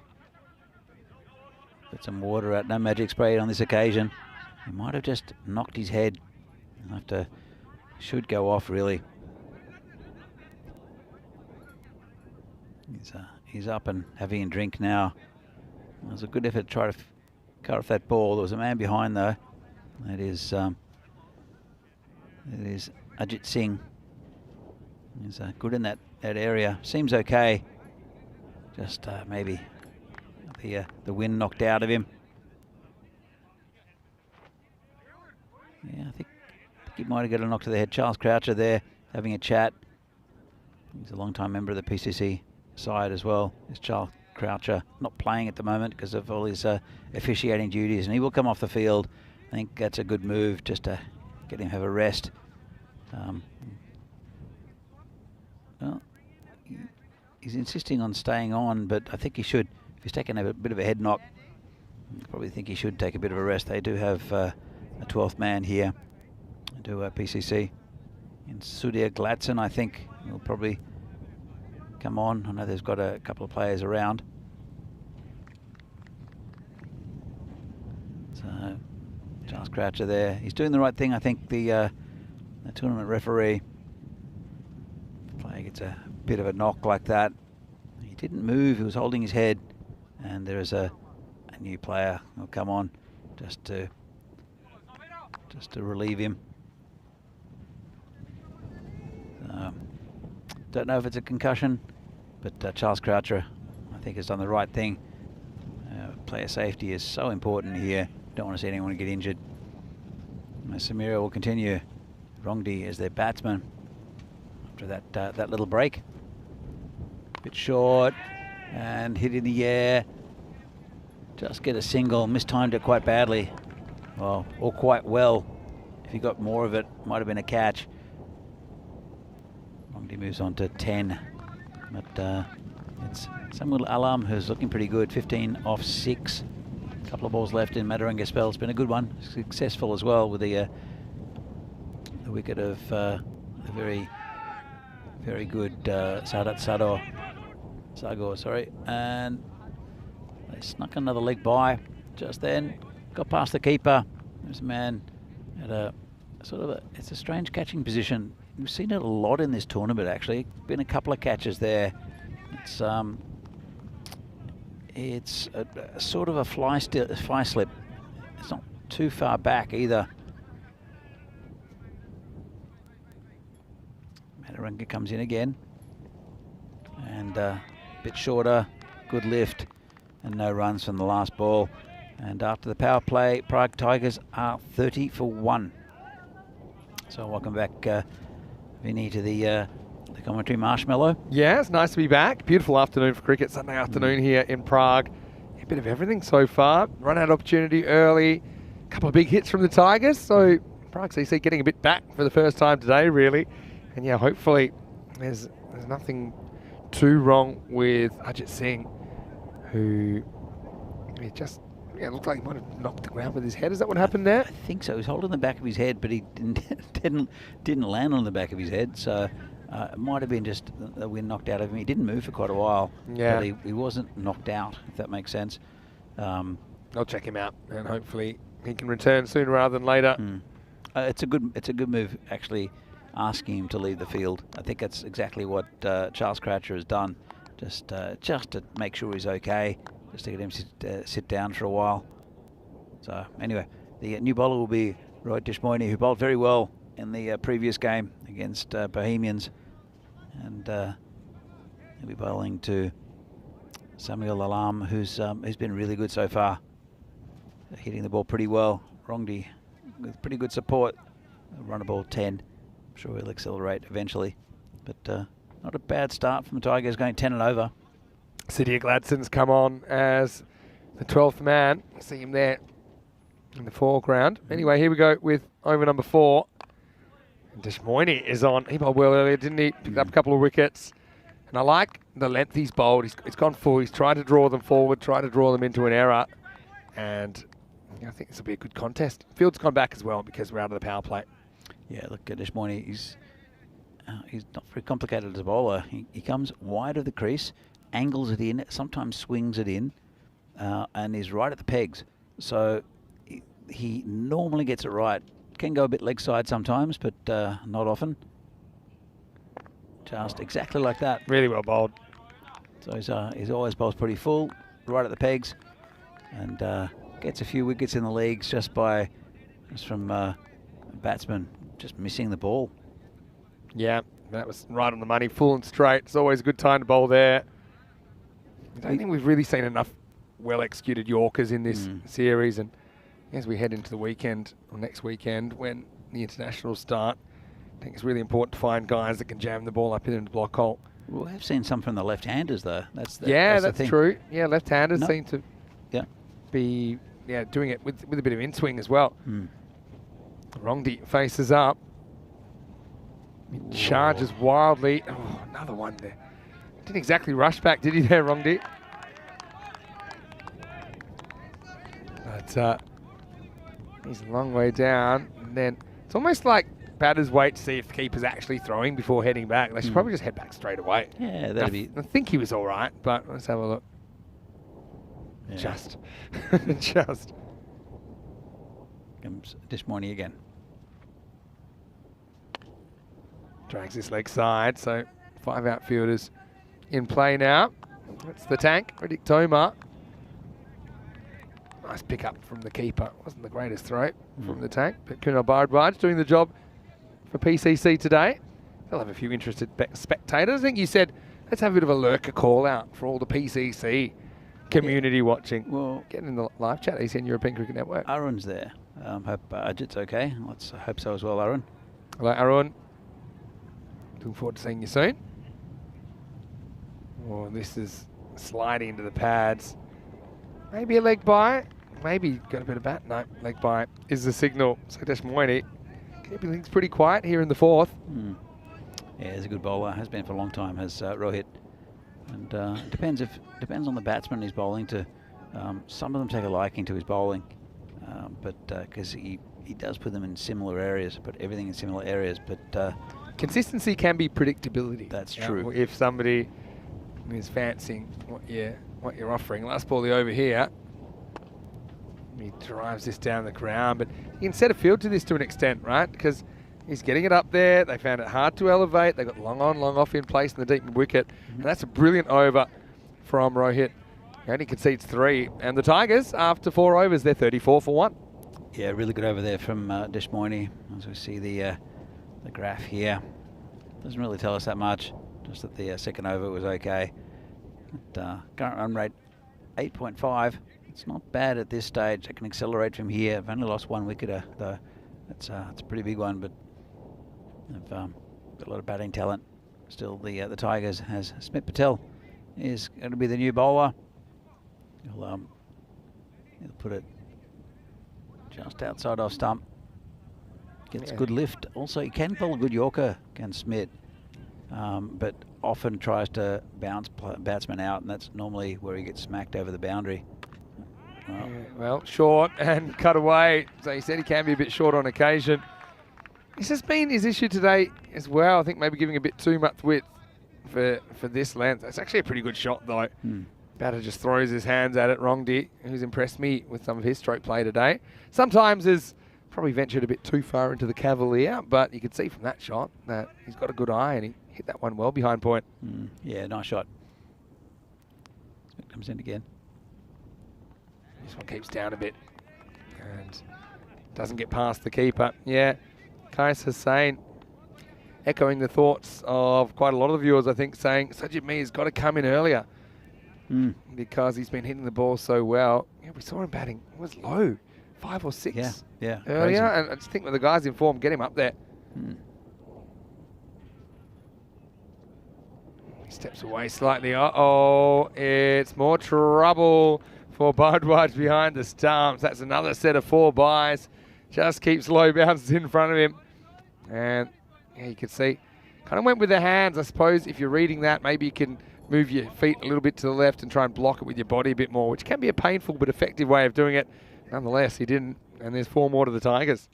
Yeah, it's you can see he can keep okay, and Kunal, but Aditya would be my man behind the stumps for PCC, and he looks like a decent bat, Kunal, but maybe he's a backup keeper or down the order a little bit. He's got some good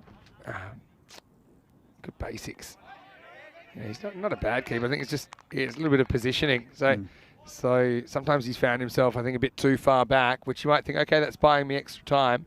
So that's a good thing, and it can be. But if the ball's not carrying, it's very tough to make the stop here. I think he's 1 set of 4 byes away from having a backstop put in, so you've got to be careful about that. Anyway, this is driven away nicely, and it goes straight through the legs of Davitsi.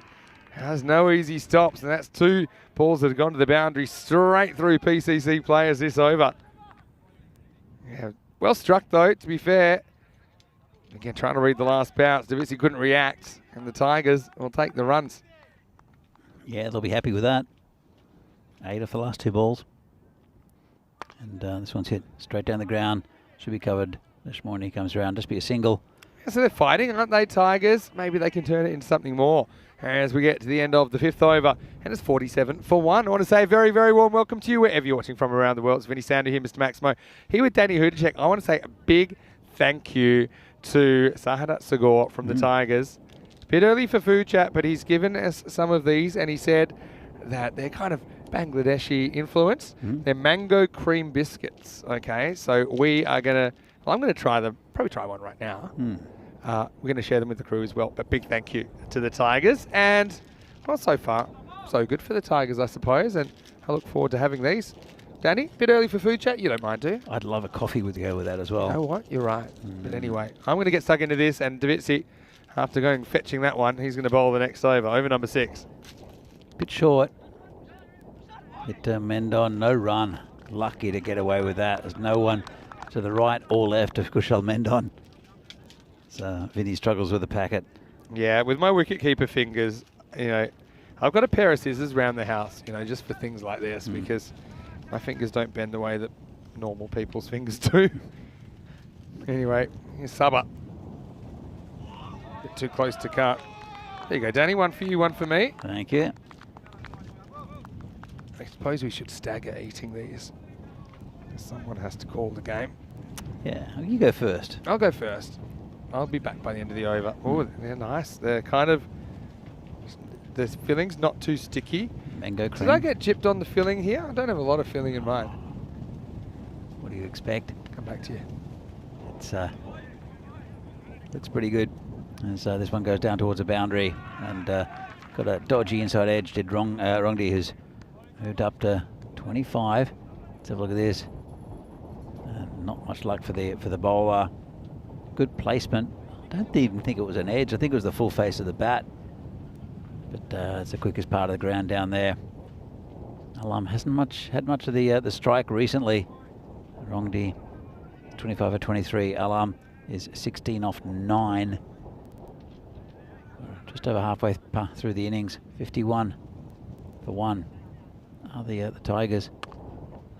Uses his feet well, hits it down the ground.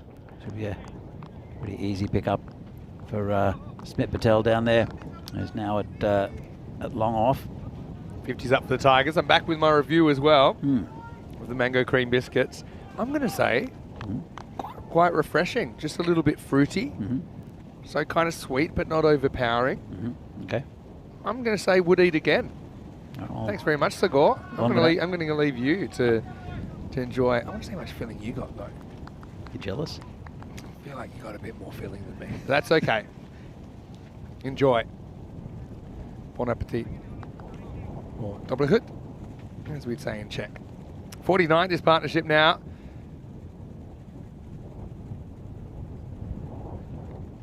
Ooh, close. Maybe just sneaks inside. Umpires always have their hands full with the amount of deliveries a day. For me, it probably was just touching the line. But the bowlers get something back from time to time. Anyway, this is in the air now. Going, gone. Maximo. What a good shot by Samuel Alarm. He takes on the fielder and wins. Had to hit that out of the middle, otherwise it was going to be trouble ahead. Smith was lurking, but he only went right back to the rope. He couldn't make the play. And it is the end of the over as well. So it's 59 for 1 after 6. Gonna say I like those. Yeah. Very nice. Coffee would be great. I could use a coffee with them as well. I have heard that the golf clubhouse here is actually pretty nice. Now that it's open. Andy House, part of our Blue crew, he's been up a couple of times. So if we get a long break, maybe we'll have a look. That'd be fun. Apricot pastry, hello to you. Saying, did someone say biscuits? I'll put the kettle on. Mango, actually, Vinny. Yeah, mango. Yeah. Yeah. Very nice. Product of Bangladesh. Yeah. Although we saw every sort of language on there. It looks like it was imported from Italy through from Bangladesh through Italy, because there is a sticker on the bottom. Oh yeah. Right there. That's in Italian. Yep, you're right. It has gone through Italy. There are a lot of Bangladeshi cricketers in Italy. Vinny. I know there's a lot of Sri Lankans. Oh yeah. Yeah, there's actually a team in Rome called Rome Bangla Morning Sun, which is a fantastic team name and actually a pretty good team as well. So, short answer, yes. It does say, yeah, product of Bangladesh on the bottom, though. You're right. I love some of the names up in Milan, like Fresh Tropical. Fresh Tropical's good. The is it Cricket Stars? Cricket Stars. Yeah, based out of Bologna. With Lovepreet Singh.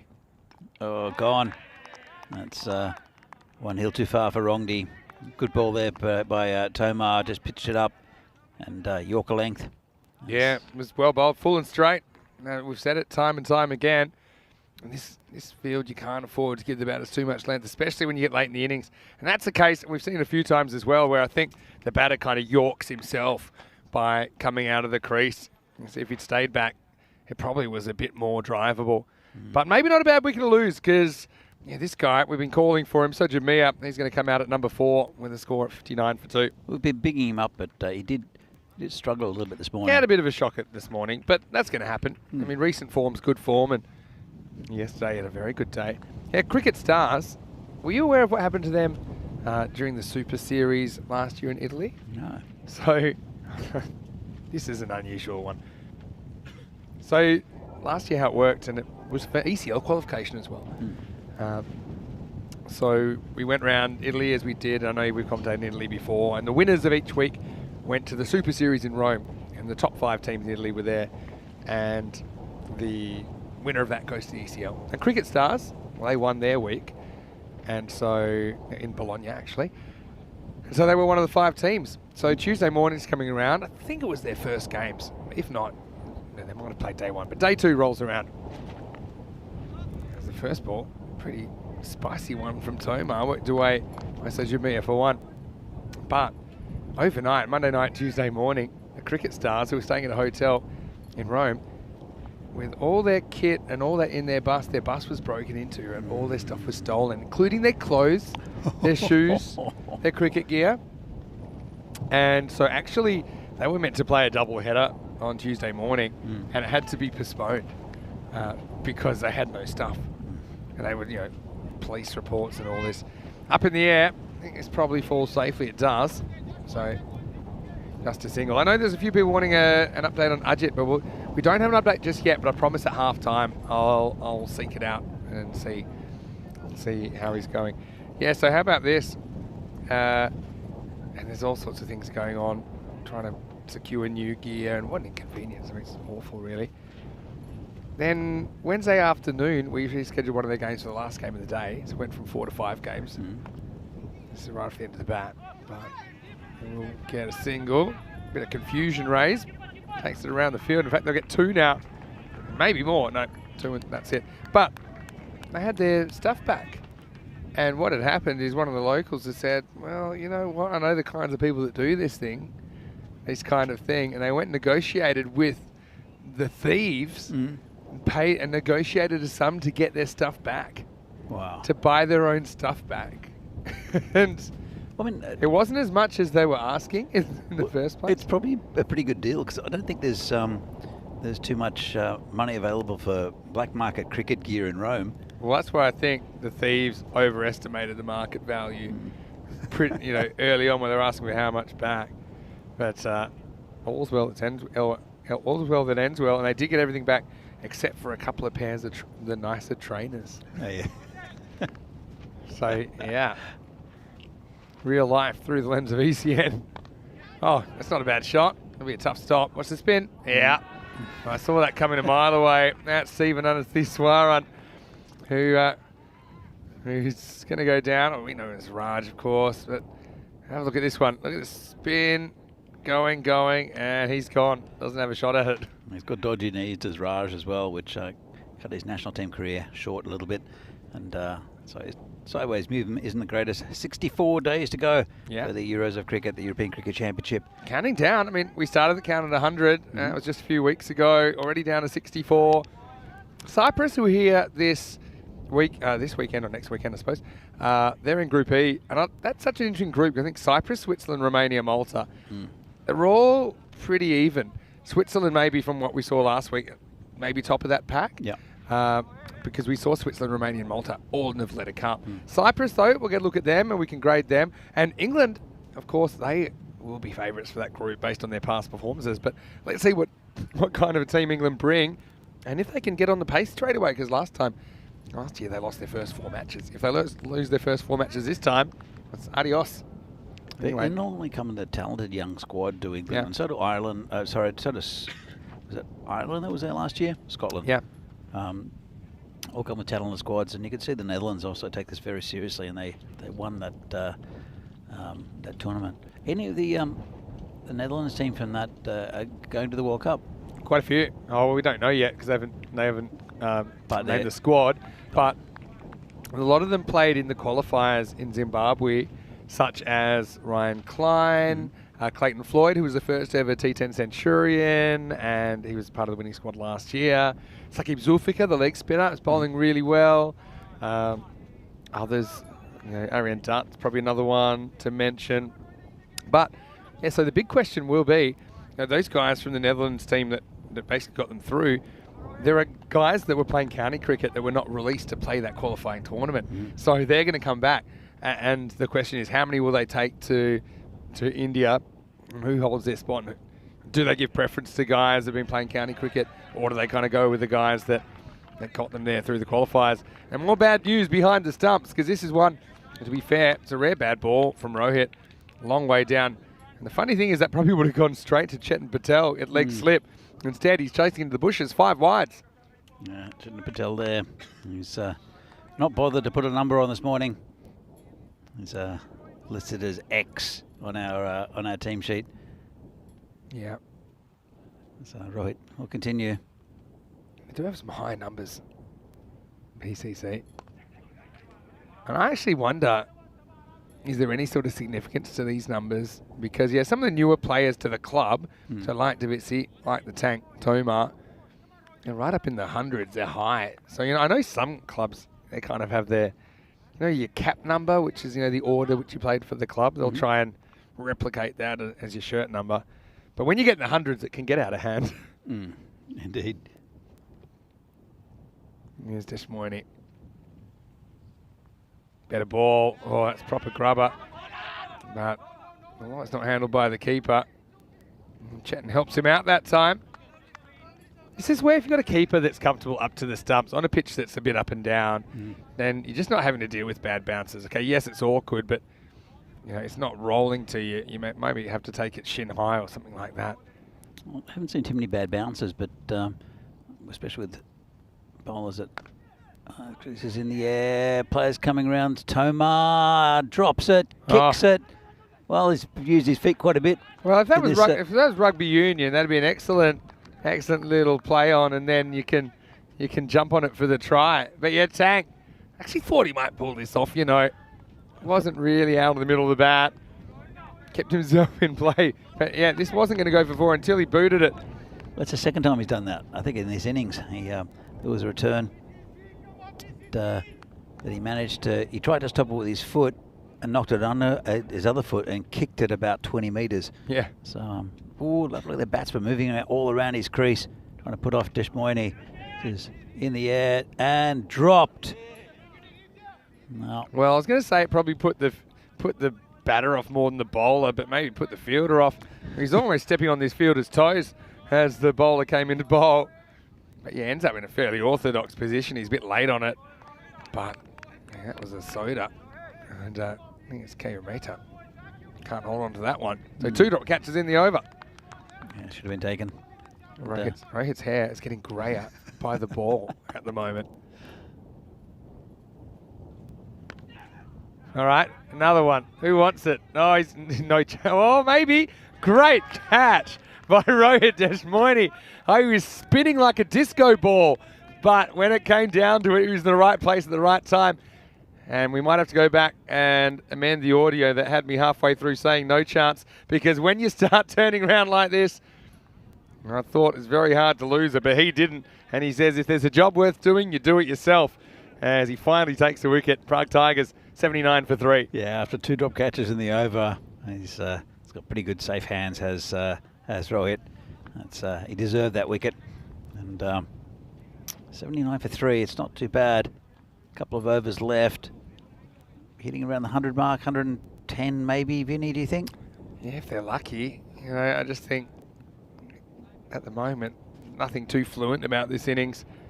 A couple of guys who can hit there. The general manager's in. The general manager's been called into the office, and you know that he means business. And Deshmoini has to deliver 1 ball to him here. Last ball of the 8th.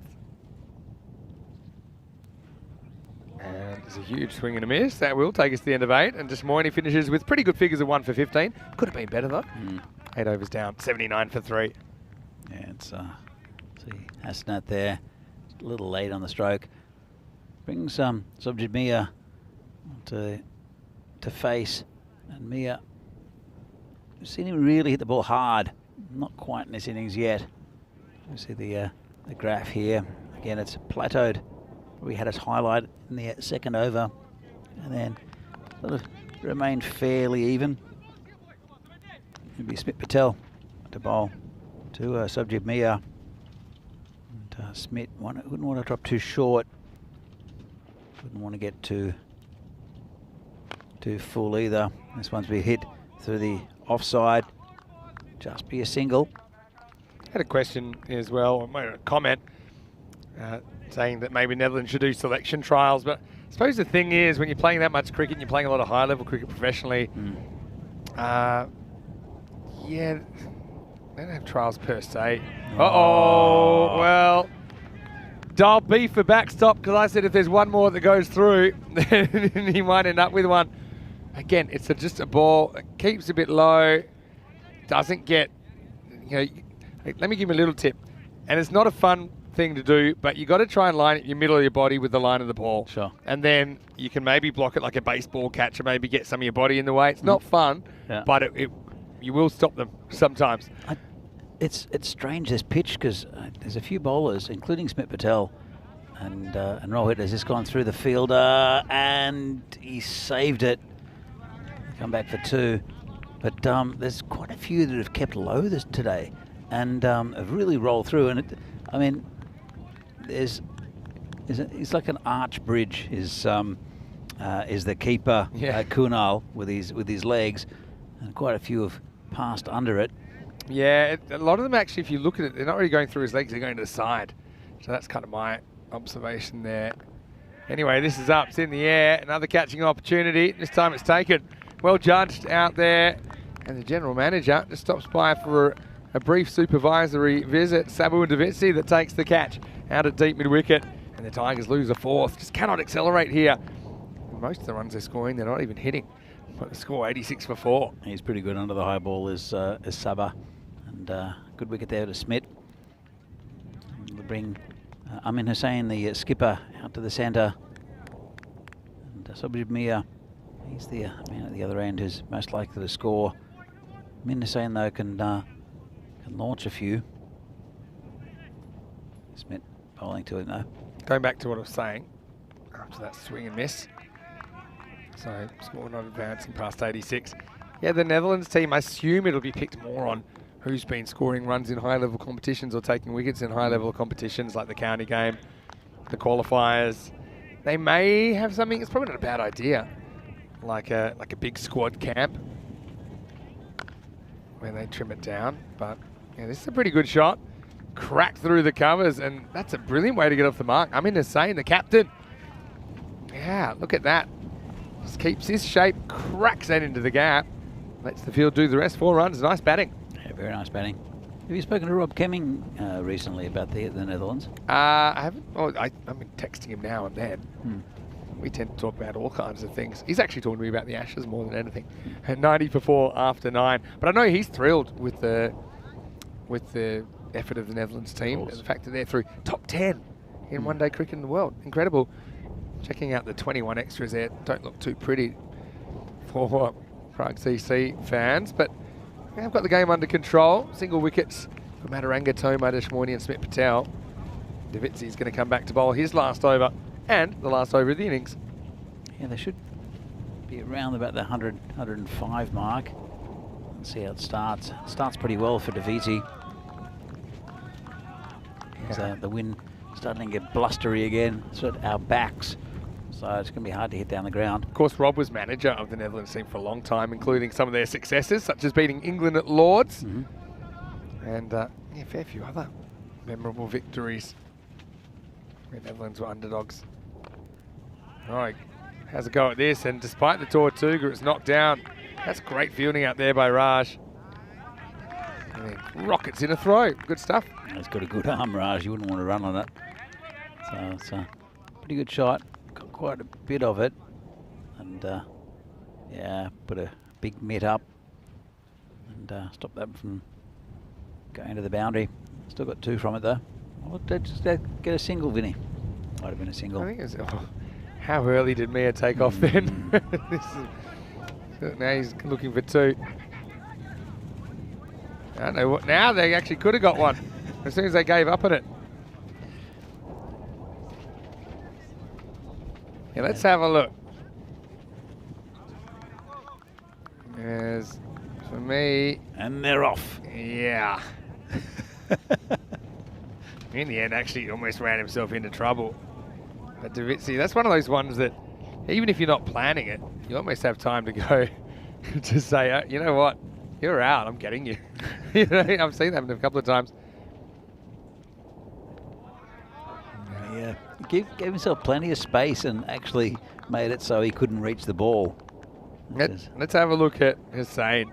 So he's not going as far, but same he is kind of going before the arm comes over. That was just for comparative purposes. I want to see Mia down there again. See how early he goes next time. Oh. Yeah, you see. To be honest, it's not even Hussain that was the main offender. Saba just gives him a little point and a wink saying it's basically a warning. But, yeah, see, what he's doing wrong there is he's just not watching the bowler. Has a little smile. It's all in good fun, I know, but just if you can stay until I bowl, that'd be good. That's a good ball, and this will be a run out. He needed the extra ground, didn't he? Because he was never going to make it. So Mia's just off the boil, isn't he? At the moment, he's 14 off 11 now. They just decide to run no matter what. So it's good bowling from Davitsi as well. He's found a spot they're finding difficult, short of a length outside the off stump. So Hussain, he gets warned, but second time, he's off. And he's the 5th wicket to fall. Pardon me, it's 92 for 5 with 1 ball remaining. Arja Alam will be the man on strike. So Sajid Mia didn't want to be at that end, obviously. Well, they need to try to get the runs, and I'm sure he'll be off like a hare. Yeah. All right, Yes, he is. And it's still not going to help him because he's still going to be out. I think he almost makes it. Yeah. I'm going to go out, but good on him for getting that close, mainly because he stole about 2 metres at the other end. Let's have a look at the replay. If KO can get out of the way, that'd be useful. Yeah, I think he's just out. He's out by a step. Check this out one more time. KO, not the best angle of him, to be honest, but here comes the ball, and yeah, at least a step out.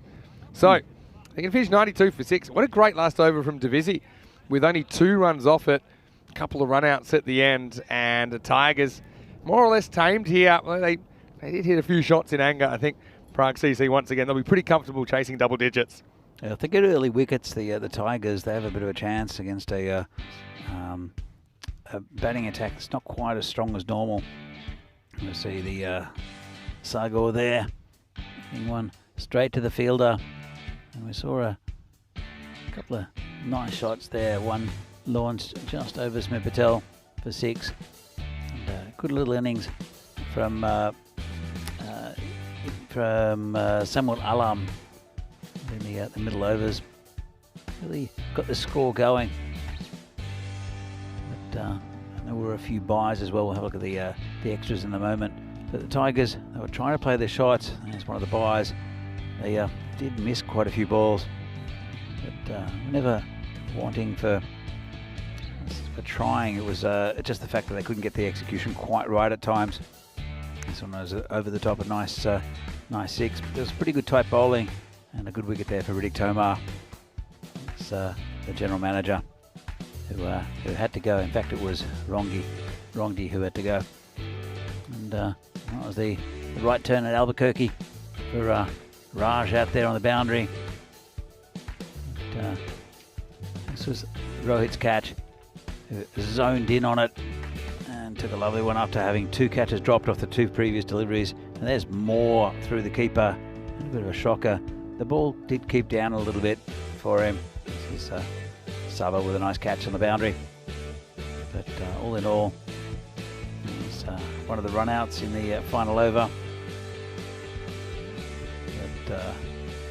But the first of the 2. In fact, that was the second of the 2 there. And that ended proceedings. So a pretty good effort from the Tigers. 92 is not a terrible score. It's going to be difficult to restrict this very talented PCC batting lineup. But they're not at full strength, PCC. It's not really a bits and pieces side either. It's given the opportunity to some new members of their club to come in and have a go, give the big names a bit of rest. Good batting up the top by Samuel Alam, probably the pick of the batsman, 24 of 14. Emil Rongdi with runner ball 16. So Jimmy with 14, and little bits and pieces from the rest. Extras, 21 extras, including 11 wides and 8 byes. It's too many from PCC. But Madaranga, probably the pick of the bowlers, there with 1 for 12. Deshmoini also 1 for 15. And wickets for Tomar and Smit Patel. Davisi bowled very well without taking a wicket, especially his final over. So, in match 34 here from the European Cricket Series here in Prague, in Czechia. Match between the Prague Tigers and PCC. PCC 93 runs to win. And we'll come back after the break to see if they can get there, or if Tigers can defend this total. See you soon.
The European Cricket Series is proudly brought to you by HCL Software and Bizaway. And welcome back to Prague for this European Cricket Series Czechia, a match between PCC, Prague Cricket Club, and also Prague Tigers. It is match number 34 in this this tournament of 56, the group stages games, and Prague Tigers set a decent total of 92. I'm not sure if it's going to be enough against a very good PCC side. Well, they'll fight all the way, will the Tigers, though. And early wickets would be very handy. It'll be Sabah Divisi, a left-handed opening batsman for PCC, who'll take the strike. And he'll be joined by Kunal Bardvaj, sorry, who is new to the lineup today. He had a bit of a mare with the gloves as a wicketkeeper just a little bit earlier in the previous game. These two got PCC over the line against the Bohemians, just chasing a meagre total of 61. They want to do much the same here. They didn't lose their wickets in that run chase. Tigers, on the other hand, will need early wickets. They've got a very tight field on the offside for Sabawun. One's coming to the leg side now. He's a difficult batsman to bowl to, Sabawun Divisi. Got a pretty narrow third man. Also got a deepish gully and a point. As Alam comes in for the first ball, gets past the fielder, 4 runs. That's how quick this ground is. As well, familiar face goes and does the fielding. Want to get his gold suit too dirty. So you can have a look here. Just went with the outswing to the left-hander there, as Mr. Maximo goes and fetches the ball. So it's been really good under Alam for the Tigers, probably the pick of their bowlers. He comes in again, bowling to Divisi, who is it past him on the onside. Just be a single. There's a man out there. That's the general manager. He picks the ball up and just throws it back in to the bowler. I'll bring Kunal back on strike for the first time in this this game. He looked pretty good in parts against Bohemians. Don't think we've seen the best of him with a bat yet. Bardvaj.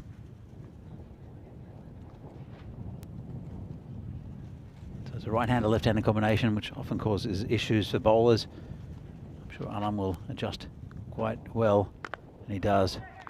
He's hit straight back down to the pitch to the bowler, no run. Target of 93. Not sure if it's enough, but they'll fight all the way, will the Tigers, and they'll want to get early wickets. They have a bit of a reduced batting lineup today. They had the PCC. Oh, this could be out. It's just going to drop in front of the fielder. Drew a full shot, got a leading edge, just didn't quite carry to cover or to the shortish mid-off.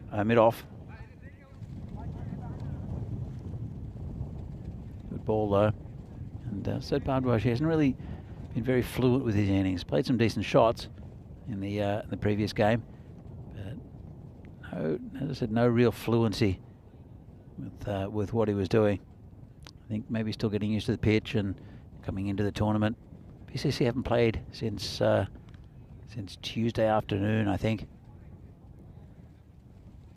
Here for the first 2 days of action. They're back again for these Sunday clashes. This one's hit the cover, and again no run. Hit pretty firmly, and he's yet to score is Bardvaj. Daviti's 5 off 2. It's been a good over from Alam. Only 5 from it so far. 1 ball remaining. I want to keep it nice and tight.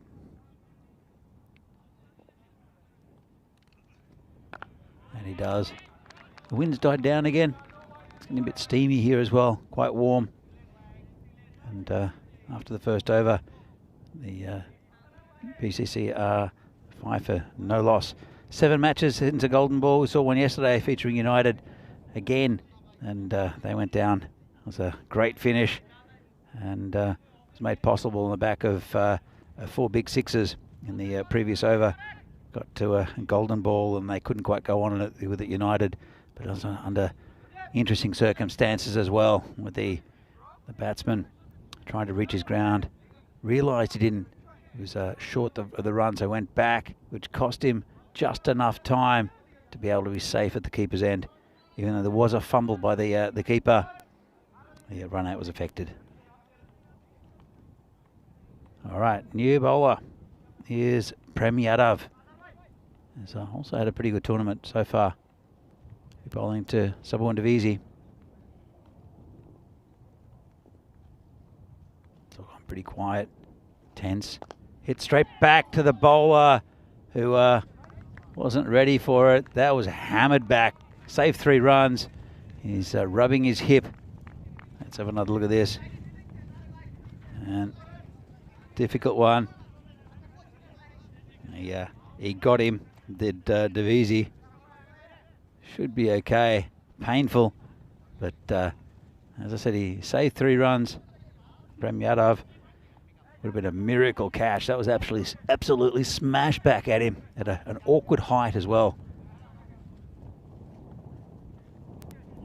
So he'll continue. Ball to Bardwaj this time, or hopefully not smash it straight back at him. Back turns around the corner. Doesn't beat the fielder there. There's a man at square leg. Got it straight to him. He's got a little inside edge. And no run. It's finding it a little bit awkward is Bardwaj at the moment. Can't quite get any runs. He's finding fielders. Oh, that's a gift for him to get off the mark. It was short. It was on the leg side, and it was spanked down near the Scott Page bench. Just turned on it. Too easy for the bowler. And they relieved a little bit of the pressure that was being built by some good bowling by Alam and also Yadav. Just let himself down a bit. He does naturally angle it into the right-hander, does Yadav. That one just got a little bit too straight and is a little bit too short, and then it went a little bit over the boundary. Here he comes again. Yadav turned around the corner, and nice looking shot just for a single. Well, it's a misfield.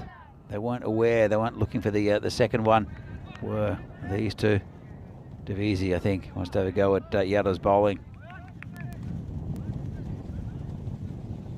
So yeah, the field moves around again for the left-hander. Prem Yadav is bowling to Subhawan Divisi. He's got a lot of cover on the offside, still on the power play. And in the second over, this is hit over the top, 6 runs. He just stepped and launched it. And that's a good shot by Divisi. Didn't try to overhit it. Just look, very typical Subhawan Divisi type shot. I've seen that a lot over the years. Yadav have to change things a little bit. Pitch it up maybe like that. Better delivery, hit to cover, no run. Nice looking shot, just hit it straight at the fielder. So at the end of the over, it's a pretty expensive one there for the Tigers. And as you see the table, Branksy up the top. Net run rate's pretty good as well. Can't see them missing out on a final 4 spot. They'll want to get that top spot for all sorts of reasons in the finals.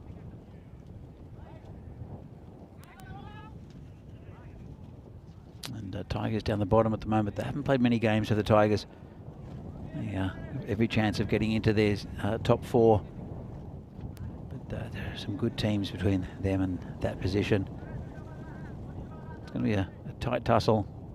I'm sure by Tuesday or Wednesday we'll know more about who's going to be able to make it into that top 4. Of course, every team plays every other team twice in this tournament, just in the preliminary rounds. 56 games, 8 teams. The bowler comes in and hit down the ground. Just a single to Bardwaj.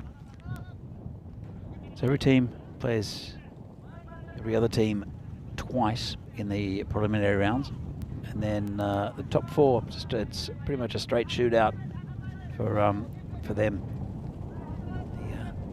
In the finals Friday, which will happen in about 6 days' time.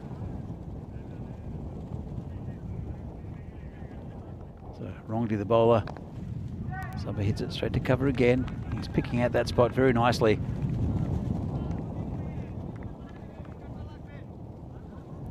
He's now 12 off 5. And this one's hit just forward of that gully area, and another 4 runs. A little bit easy there from the bowler, giving a full toss. Not too far away from that fielder, but far enough. And as soon as it passed him, it was going to be 4.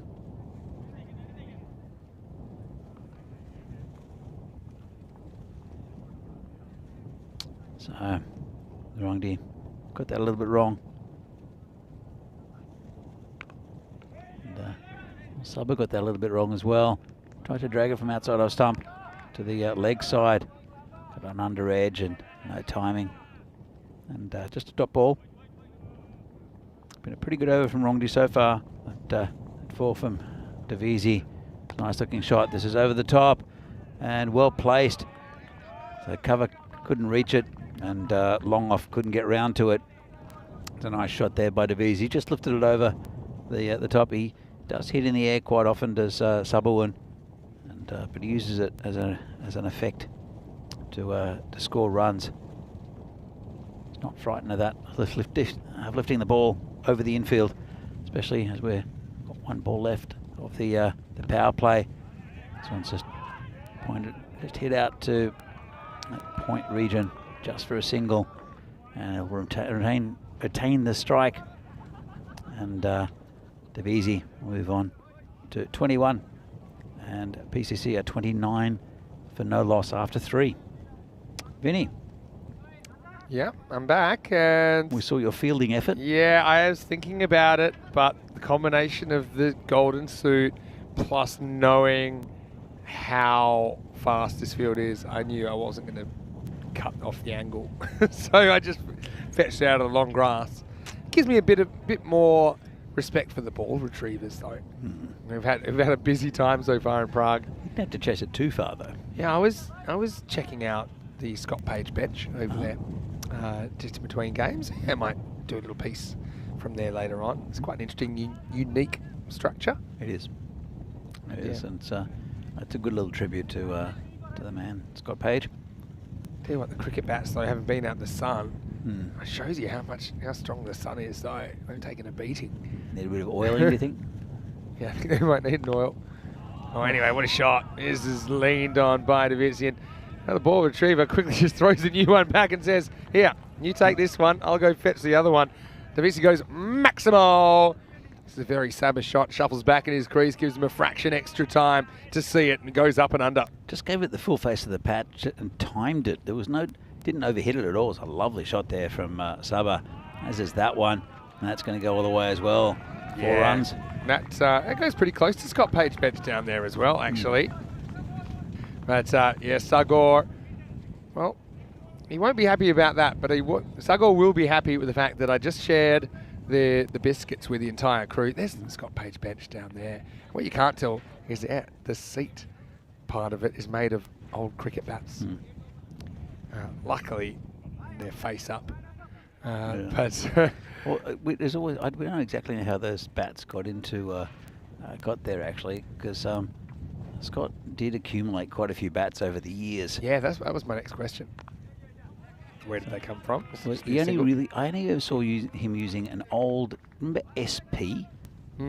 an old SP bat that he'd repaired, and I don't know what he did to it, put dowling in it, and that's the only bat I ever saw him use. It was pretty effective for him, but somehow there are about 20 bats over there, probably. So Yeah, something like that. So we don't quite know where those bats came from. Yeah, well, it is a lovely tribute. I'll say that. I met Scott's parents actually around about a year ago here at the Vintners ground. So obviously they were touched as well with how much an impact he'd made. Right now, yeah, it's PCC making an impact. There's another ball just screams along the outfield, and add 4 to the score. PCC. I don't think they've lost a wicket today, if I'm not mistaken. No, they haven't. Because, yeah, they chased the last one down uninterrupted. It was these two that did it then, and it's these two that are doing it now. Yeah, absolutely. And as Aaron in the chat says, effortless shots from effortless shorts from Shazava. I would love some effortless shorts because it's difficult to stay effortless when we're going to places with such delicious food. Oh, that one's going the same way. It's going to be the same result. And, well, there's the foot fielding attempt. I think that the ball retrievers fielding, on the whole, improved a lot yesterday. But this is another one where risks the shin bone. This opening partnership up and out of control, really. Up to 48 now. There's a comment here with Chris in the chat saying the umpires here in Portugal have had to warn bowlers too much. It's unacceptable at any level. I tend to agree with you in some sense. I'm not sure what's happening in Portugal as far as that goes. As this is in the air, player coming back. Good catch. Really good catch there. And that's running backwards is Amin Hussain. Yeah, what a catch. Yeah, he loves it as well. Why wouldn't he? So finally PCC lose a wicket. I thought he would do well to touch this, never mind catch it. But he judged it perfectly, running back with the flight. Great catching. Yes, excellent catch, and the PCC have lost their first wicket. Still got quite a bit in the tank to come out. In fact, I think it might even be the tank.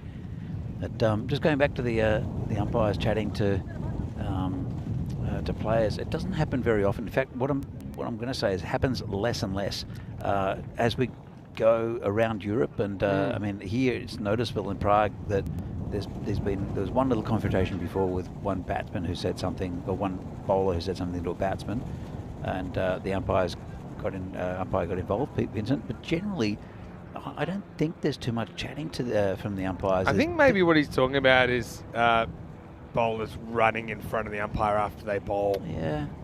Which is a separate issue, which I think that also is improving, but it's still a bit of an irritation, I think, for umpires who want to, look at LBWs and stuff like that. Sometimes they can't see. I mean, the officiating has gotten very good as well, and players now know that because they get warned by umpires and officials here in ECN tournaments, but also in the local leagues. There's very little back chat to umpires. There's a lot of respect for them. It's the umpires here in the Czech Republic are under an umbrella of an association run by or led by Pistol Pete, and it's a sign of a strong competition. You've got to have strong officiating. But also, you've got to remember a lot of these players have never played hardball cricket. Yep. They've never played on proper pitches. So sure.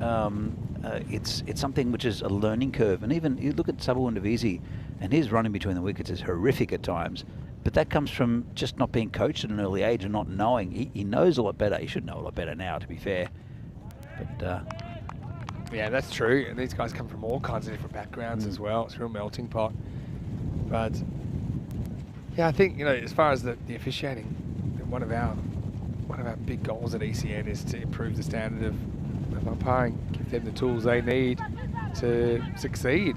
And one thing about the umpires, they're a team just like any other team in this tournament. Really, they get together regularly. They're talking about their performance, how they can improve. Yep. They'll make mistakes just like the players will make mistakes. I mean, how you deal with that's important. I think good umpires can admit they've made a mistake. It's funny, actually. You see Dimitri leaning on this, gets through one fielder, doesn't get through the second. 50's up, by the way, for PCC in the 5th over. But, sometimes the umpires might make objectively a mistake, and you know the tournament referee will say, look, go have a look at that one tonight and tell me what you think in the morning. Yeah. The good umpires can say, yeah, you know what, look at that, I think I did make a mistake. The ones that still can look at hard evidence and still think they're wrong, I think they're the ones that don't end up going so far. But I mean, the umpires, they're quite reflective and they're trying to improve their performance as well. I think they do a really good job. Into the 5th over, the score 52-1. Coming up tonight from Portugal, it is night 6 of the ECSN, European Cricket Series nights in Portugal. Gamblers taking on the Porto Wanderers first up, then Marlow will be there from the second game. They've got the double header. Rico Full standing by. Well, Rico is going to do tonight and tomorrow, and then Corey is going to take over for the second half of that tournament, actually. And that starts a little bit later on, 2:30 p.m. GMT, which is 4:30 in Central Europe, and it's 8 o'clock in India. I'm sure Corey will love that, spending the time in the is it near the beach in Coimbra? Not really. It's not really, but yeah, I'm going to have to keep him on a tight leash, especially because he's alone. Don't think we've trusted Corey alone. Oh no, to be fair, he did the Netherlands series for the T20 IWs last week, the tri-series between Netherlands, Thailand and Scotland, and did very, very well, I have to say. But that was on his home turf. He is abroad now, so he might have to inform the embassy. Anyway, this is one that really takes off from Ajar Alam. What a ball this is. Yeah, it's a good time to bring him back, actually. Look at this. Oh, yeah. Keeper does well to handle it. Zakibul Tanim. Definitely jumped more than usual. Yeah, definitely. Well, there's a little bit of variation in this pitch, and it's because of the clay base, which is good. Because it's good. I think it's really good. Yeah, yeah. A little bit of variable bounce is good. Makes it more natural. I grew up. Actually, this is a nice shot through the covers by Tanky for 4. I grew up on concrete pitches, and one thing you could do is, I did bowl relatively quickly at one stage when I was a bit younger and was training a bit, but it's mainly an outswing bowler. But I could bowl a good bouncer because I just dug it in and I got head height. Yeah. And I can't do it on this pitch. You know, I don't know if I could have done it when I was bowling a bit quicker either. So that one kept low. Oh, I'd love to do a superimposition of the one that went head high and the one that went ankle high, because they're about the same length. Maybe that one's a little bit fuller, but not much. And the batter's saying, hey, something you told me is, when it's dry for long periods, this pitch does get a bit more uneven because the clay base can kind of crack underneath. That's exactly right, and that might be what's happening, because we have had pretty good weather. Even though we have a thunderstorm or two or a bit of rain, that one's 4 runs. Lovely shot. Yeah, just smart, aren't they? The way they're going about knocking off this total. They're scoring runs, but without taking a lot of risks. And they use the pace of Ajar Alam against him then. Smart batting by the tank. Yeah, normally he's trying to blast you, and that's a bit more subtle. Yeah. So Tomar's 10 off 7, Davidzi 34 off 16, and still in the 6th over. The score is 60 for 1. Target 93, so they're pretty much on target a PCC. He wickets the Tigers. It's hit down to third man, just a single. Now there's a bit of discussion about the facilities where people grew up, went to school and things like that. My school, now I realise it. I mean, it was normal for me at the time, but now I realise I went to a school that had, I'm trying to count, 6 turf cricket fields. Wow. And the curator was the curator that actually was the developer of drop-in pitches during World Series cricket in the late 70s. Yeah. So and he was a top curator, curated at the WACA. You know, he's one of the leaders in his field, and he was just kind of stepping back from that. My school probably offered him more money, I guess. But sounds pretty posh, Vinny. yeah, it was way too posh for me, now I realise. Anyway, it's the end of the 6th over. The score is 62 for 1. Well, I don't know if you saw what happened, but the Saw the stumps go down. yeah, the bail went up and hit the bowler in the face. Ooh. So he's okay, I Nasty. think. All right, well, hopefully it's nothing too serious there. He hasn't Mark Bouchered himself. 62 for 1 after 6. Yeah, so, and these pitches were such good quality as well. But yeah, now I suppose I realise it's probably not representative of the majority of the cricket world. And I've enjoyed definitely seeing the other side of it. In fact, funny thing is, then I went to my grade club and working my way up the grades there. Our kind of second pitch was, there's 4 grades, so thirds and fourths would play there, was known as the worst pitch in Perth. And so then that was very different. But I think experience in different conditions and different pitches, it's one of the beauties of cricket, and not everyone gets to do it. You know, you think about if you're playing in one place your whole life or one competition your whole life, you know, you might never experience different conditions, but all these players that get to go to Spain now, that get to go internationally across Europe, well, that one is going, but it's not going all the way, and it's gone. Nicely taken. And I think that's Rongdi down there that takes the catch, so Davitsi gets them close. Maybe we still got game on here. Still more runs required than balls. Yeah, it's Prem Yadav who comes on. And yeah, that's a nice catch. Running in and to his left. And so it will be the second wicket. And Davitsi is the man that has to go at 62 for 2. Yeah, that is a really good catch out there. I'll bring Raj out to the centre, who's more a hitter than a out-and-out batsman. And just looking around, Kushal Mendon's a good bat, and there's a few others. Kayameta, Smith Patel can bat, Rohit can bat, but really, they do have a chance here. Part of me, it was a little bit away from us. It wasn't Rongdi, that was the general manager, GM Hazanup, that took the catch. Didn't he take it well in and to his left? Catch. Yeah, really good. All right, well maybe Jim Higgs. Talk about Jim Higgs in the chat. Yeah, he's the Australian off-spin bowler, I think, who was taught to bat by his wife. Might have been a leggy. Might have been a leggy. But his wife taught him how to bat. Is that right? I did not know also that. A cricketer. Yeah. Well, if you saw him bat, I think he must have been pretty dire before there was a before famous, the lessons. I can't remember who it was, but it was like in the 30s or the 40s or the 50s, something around there. But you know, telephones were in. And there was a proper number 11 used to play for Australia. Might have been Bert Ironmonger. That sticks in my head for some reason. Anyway, his wife would call and they'd say, "I'm sorry, Mrs. Ironmonger, but Percy's got out to bat. Would you like to hold for a second?" Which I thought was quite... Dougie Walters was like that as well, where he used to smoke like chain smoke in the dressing room. Different times. And, he handed his cigarette to another one of the players and said, "Can you hold that for me? We got back in a minute."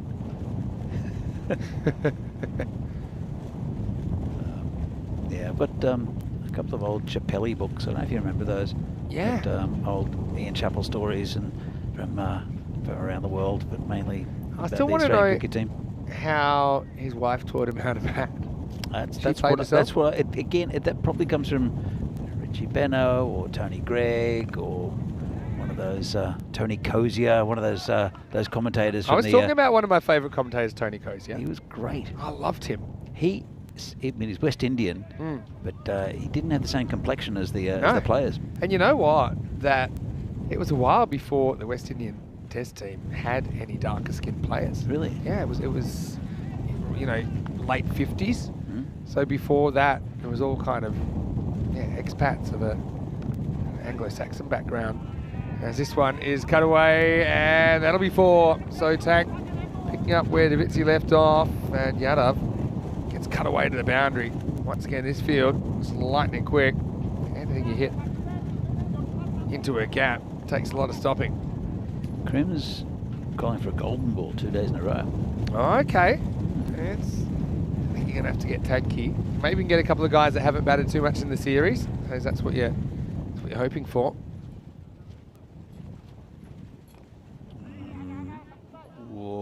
Watch that, almost hit the stumps. Couldn't be too far away. Tony Cozier, he passed away in 2016, just a few years ago, yeah. But going back to that, yeah, there was, I think Sir Frank Worrell was the first black West Indian captain. And it was obviously pretty controversial times back then.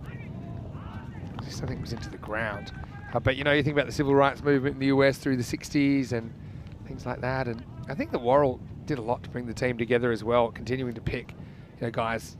You know, he didn't pick an entirely black team either. You know, he picked guys like, I think, Jerry Alexander is one. Jim Higgs, according to Wayne, was a leg spinner. Not in the same. Leg spinners I saw mainly were Shane Warne and Stuart McGill, who turned it a mile. I just don't remember Jim Higgs turning it very much.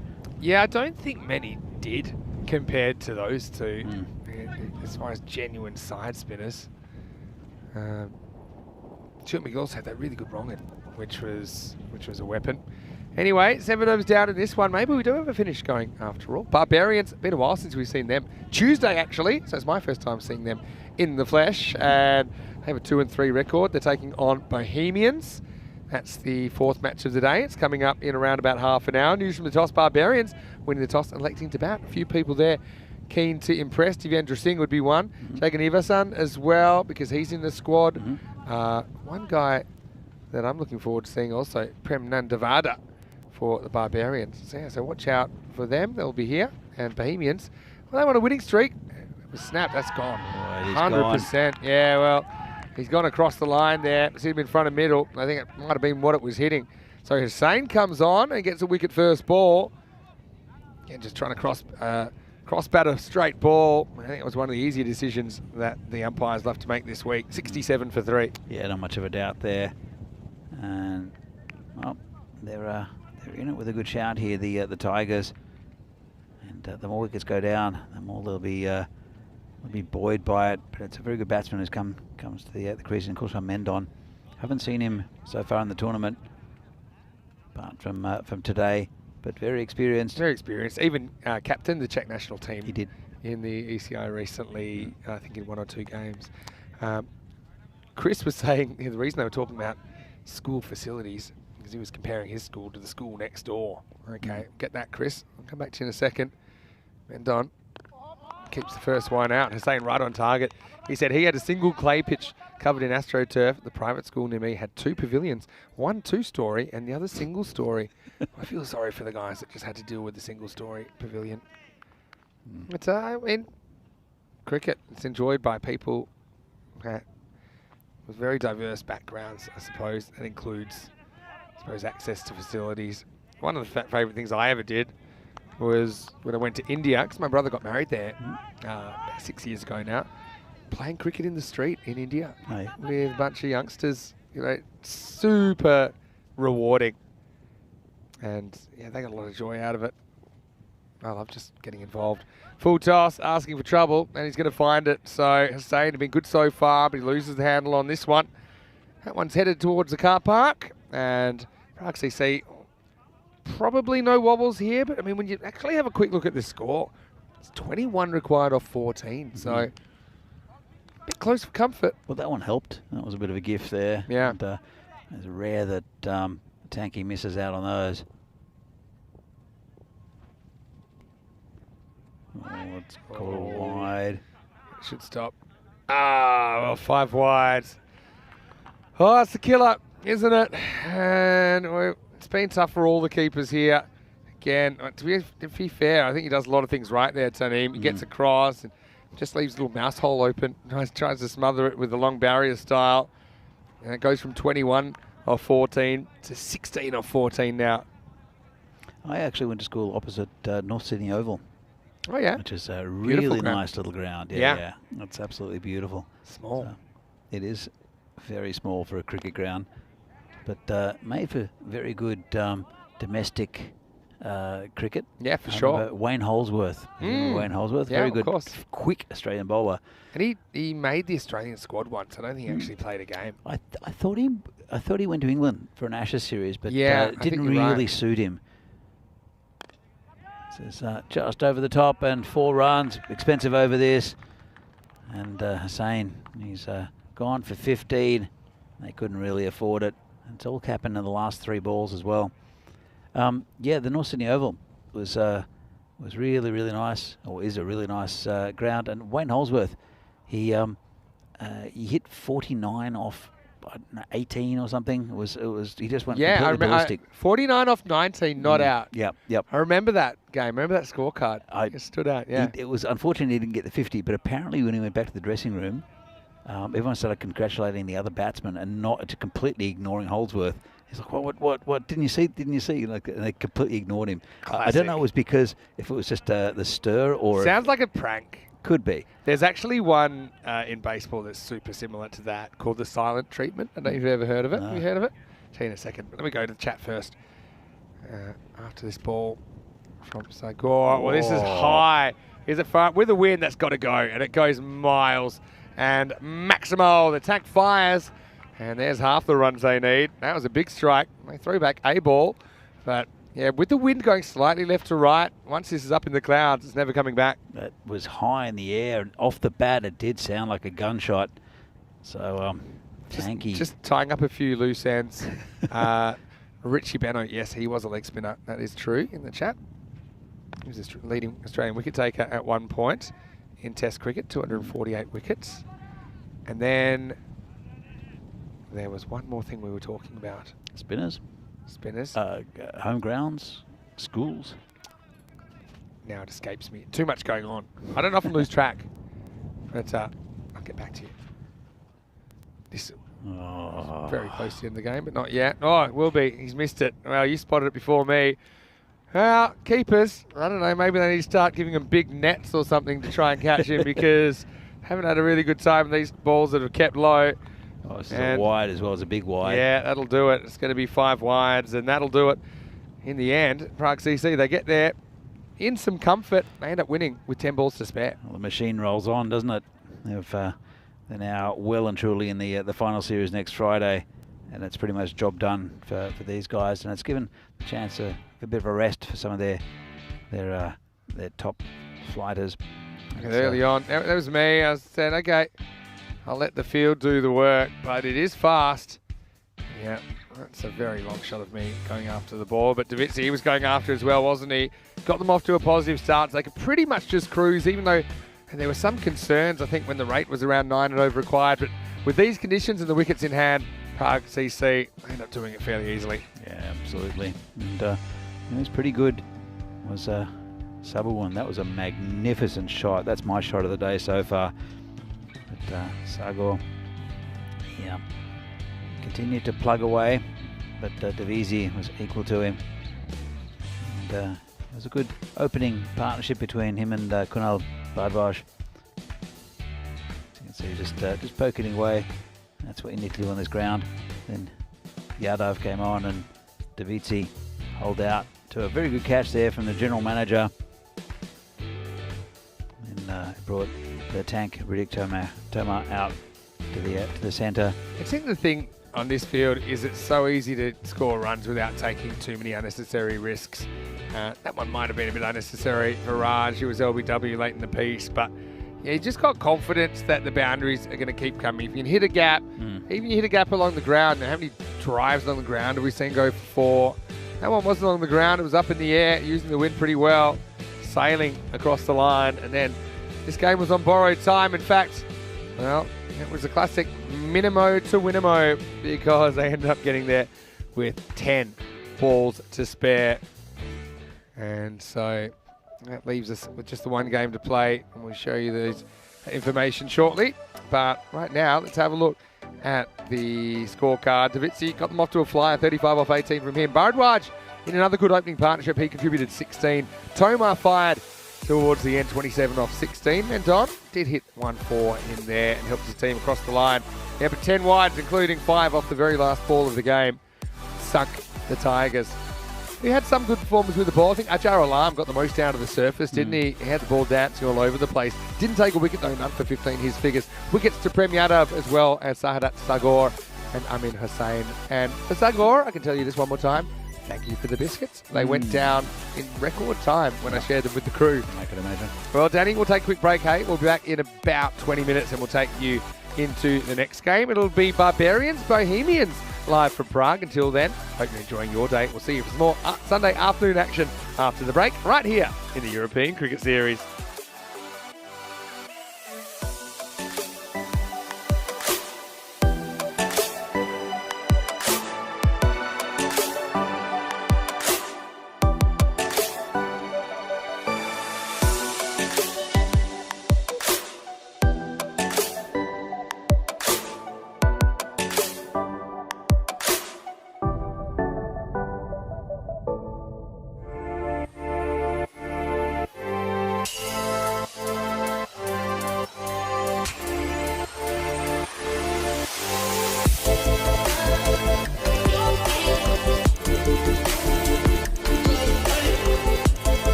The European Cricket Series is proudly brought to you by HCL Software and Bizaway.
Hello and welcome back to Prague. Pretty windy day right here, but anyway, we know that's part and parcel of the conditions here at Vinoj from time to time. So now we're getting ready for the fourth match of the day, and it's going to be match number 35 between the Barbarians, and they're taking on Bohemians. Now this bench here is very special. It's called the Scott Page bench. Of course, Scott Page was integral to the development of Czech cricket, and the field is named after him here as well.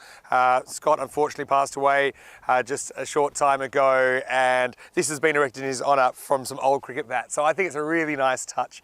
And I had the honour of meeting Scott's parents as well last year, and I know that they're really proud of that. So this is just a little nice memento around the ground of the history of the ground here at Vinoj, in particular Scott Page Field and the Scott Page bench. But now it is time for the fourth match of the day, and like I said, it's Barbarians taking on Bohemians. Let's see what happens at the toss. Charles Croucher, he's out in the middle with the two captains.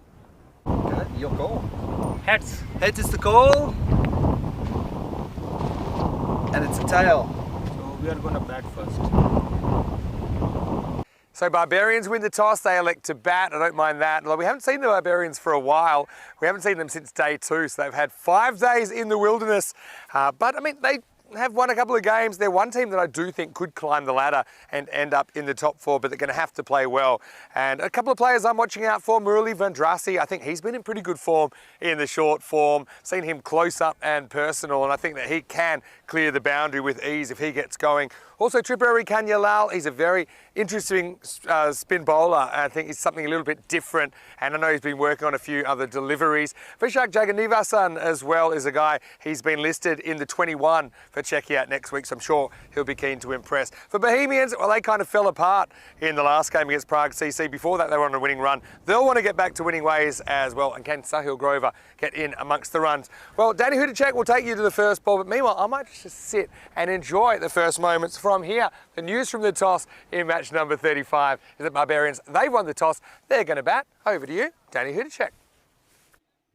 Well, thanks, Vinny, and welcome back to Prague for this European Cricket Series here in Czechia. That's match number 35. Still quite a few to go before the end of the week, and it's between Prague Barbarians and Bohemians. Barbarians won the toss, elected to bat. It's a good idea, I think.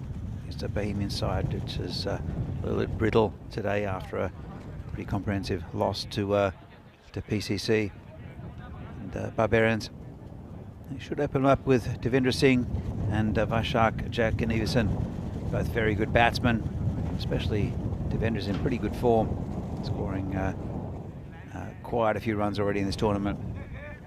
And for Bohemians, no doubt it'll be the warhorse Javed Iqbal to open the bowling. As you can see, Vashak there has been re-included in the Czech side after being in the wilderness for a little while. He's in pretty good form in this tournament. Here's Vashak. He's also a pretty hot fielder. And, we'll see who's opening with him. Probably will be Divi Singh. He's a good player, he's a wicketkeeper for this side. Has captained them as well. Vamsi Madashetty is the captain this time for Barbarians. A couple of new faces in the lineup. They have Mayank Purohit and also Swarup Murulinathan, and also Prem Nandavada. I know that Vinny has some information about him, and he'll share with you all a little bit later. He comes back into the commentary marshmallow. So Javid Iqbal, he's wanting to get going, and Divi Singh's just adjusting his gloves. Look at him, he's coming in. Here's Javid, the old stager. And Feroz a false shot, gets away with that. Divi goes down to third man just for a single. In fact, they'll look for two. And well run in the end. Bit of a fumble there on the boundary, but drew the false shot, did Iqbal. And they could have gone anywhere, could have gone straight to a fielder. There's no one in position there. But 2 runs off the first ball. So the throw came in. And, it's Zahid Mahmood behind the wickets. So that's an interesting move.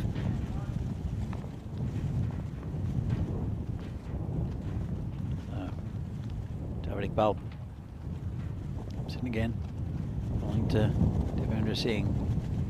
It's been hit straight and not quite picked up there by Sajib.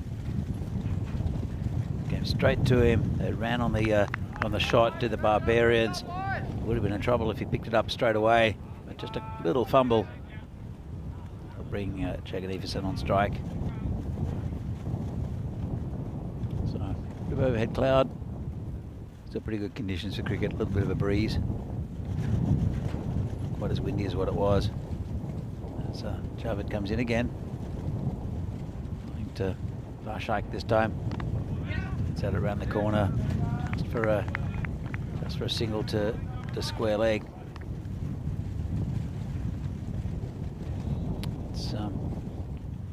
It's Kamal Singh at square leg, who bowled excellently in the last game.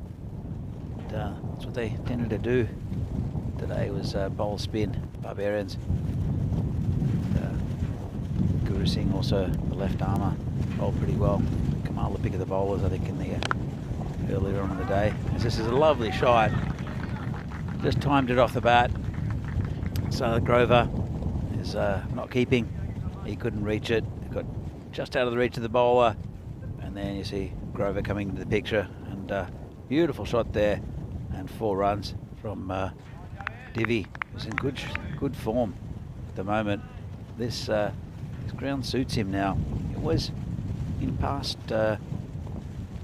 ECSs. It looks like he always tried to hit the ball too hard. And it was partly to do with the state of the ground. But now he's getting value for shots. This is called a wide. Yeah, now he's getting value for shots. He can be a bit more natural and a bit more fluid, and not hit the ball as hard. And it really suits him. He's already hit, I think, a score in the 70s in this tournament.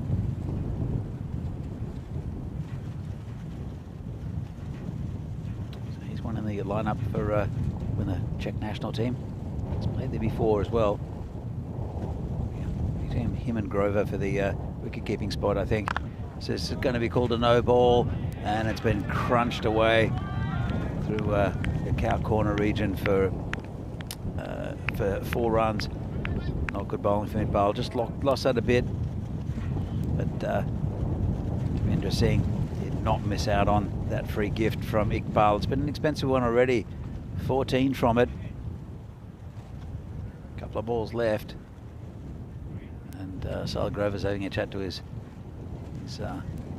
bowler.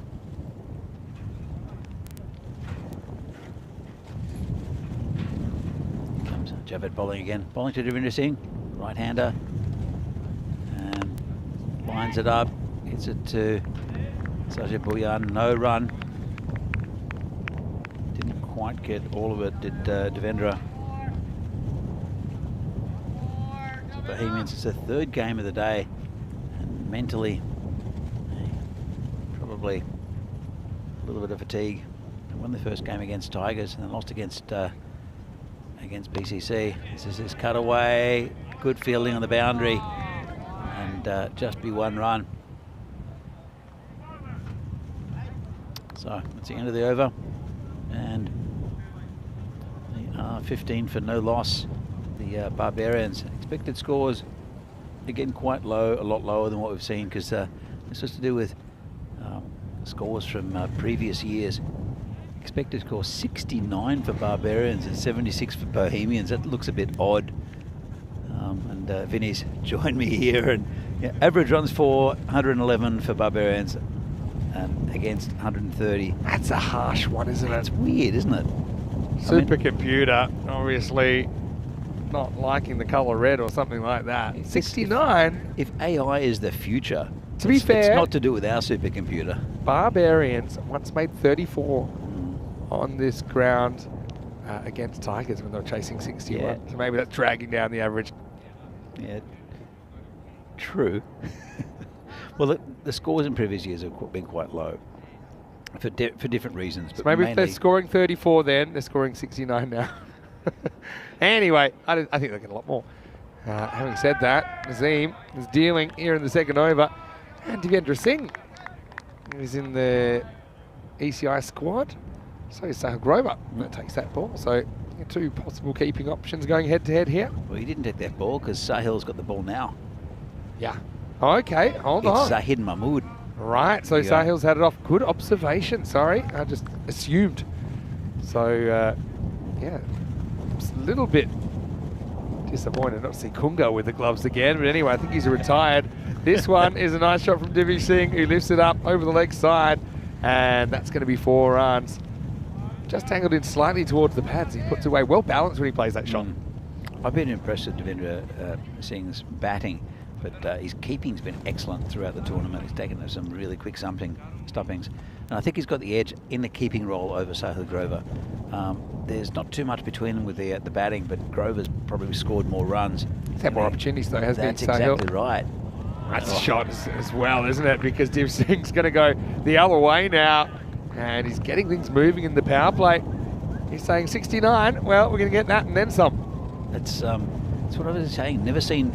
I've always seen potential in Divi's batting, but I've just never seen him execute. And he's been trying to hit the ball too hard. Now he's just playing good cricket shots. The field doing a lot of work for him, and he's a completely different animal. Oh, look again. This one is pulled forward a square, and that's another 4 runs. So you've seen only a couple of overs, Devendra Singh, and you've seen Sahil Grover. I mean, let's continue to the end of the innings to see what he gets. What do you think of Divi as a batsman? I always thought he's a good bat. He always looks like he should be scoring more runs than he does. Yeah, exactly right. And that can happen. For me, there's probably room for both of them in the team as well, potentially. I do think, I suppose, Divi's a bit more of a pure keeper than Sahil. Sahil can do a good job for you if necessary. But I do think Divi's also looks like with his technique he can go a level up with his batting. So against the better bowlers. Anyway, he's not satisfied anymore with 4s because that's over the top. Maximo! Well, might not have had too many opportunities in this series, just the 5 games played so far. But he's not wasting any time, making a name for himself here on day 7. That's we'll be bigging up Zishan Azim all tournament because he's been one of the best bowlers, and Devendra Singh is just making this bowling look super easy. And it's not that Azim's changing much, it's just that Divi's just dominating him at the moment. One's full toss. Oh, shy at the stumps, not too far away. Could be a no ball. Yeah, I think it's been called on the ground. Waist tight. Sure. It is. Anytime you see a ball getting pulled on the full, but Boyan had a chance to run out. Divi here, I'm pretty sure.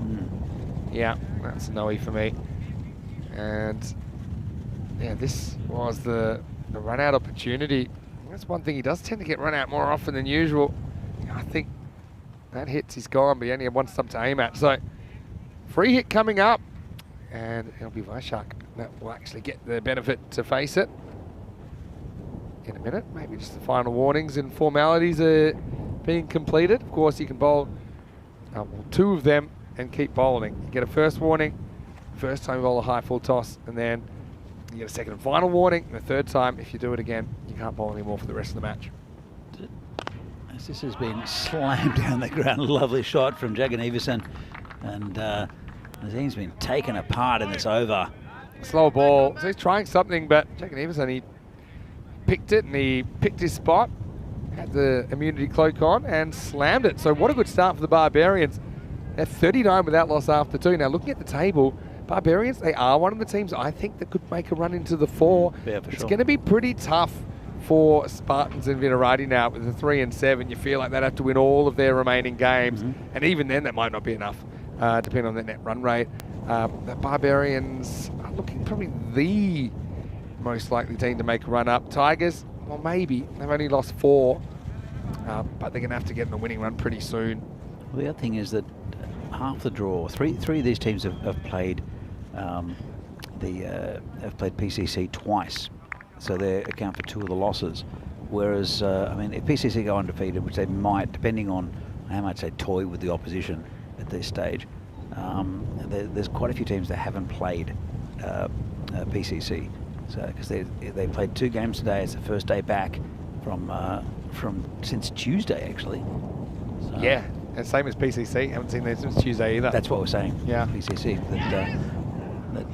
it's their first games back. They've played 2 games, but there's a lot of teams that have to play PCC, and if PCC continue on their run, they're not going to lose a game in the preliminary at least. The finals are a little bit different, but yeah. But also now with PCC having more or less secured their spot, let's see what kind of teams they roll out. That's it. You know, Well, because they made 6 changes today, and they still won 2 games pretty comfortably. yeah, I mean, that's true. But perhaps the teams playing PCC to come, they're not going to play the kind of team that they faced on Monday and Tuesday. True.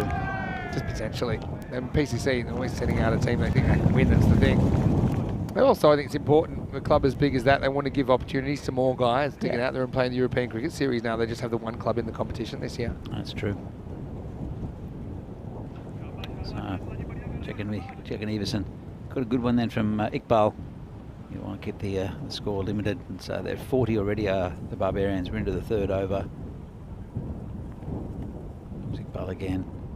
And again, just slashed outside off stump. You called him the warhorse, didn't you, Javed Iqbal? But he's just continuing to perform well. Yeah. North of 40 now, slowing things down. So far, just 1 off the half over. Can he get away with it for the rest of the over? Last 3 balls of the power play coming up. Comes in bowling to Vaishak, who gets that in the slot, and there's a man out there. Just be a single. Bring Divi Singh back on strike, and we've seen quite a few times batsmen get out on the last ball or so of the power play, and that's what you don't want with these 2 Barbarians, especially Divi Singh. That would be a bit of a heartbreak for him. Yeah, I mean, you can just respect a good over sometimes. You know, I think Jarvid's delivered one. Still gonna have to face someone else in a second.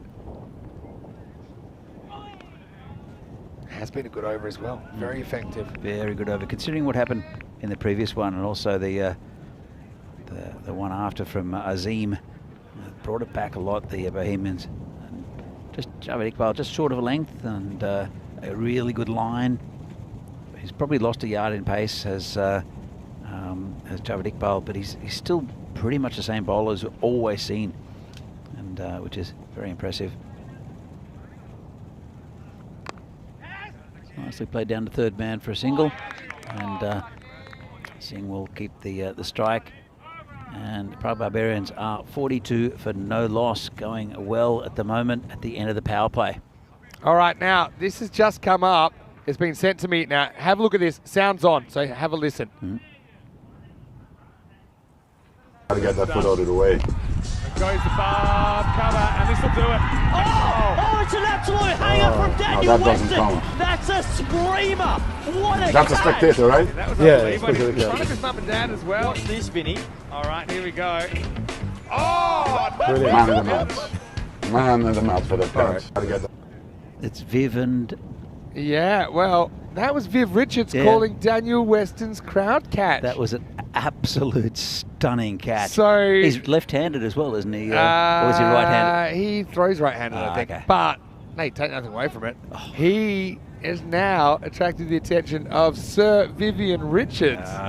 So check that out. Viv Richards is the best batsman I've ever seen live. He was one of those. you sort of love-hate relationship with the Australian crowds, where the crowds were always teasing him, but they always loved him. And Boyan's getting a ball here, by the way, with a dodgy leg.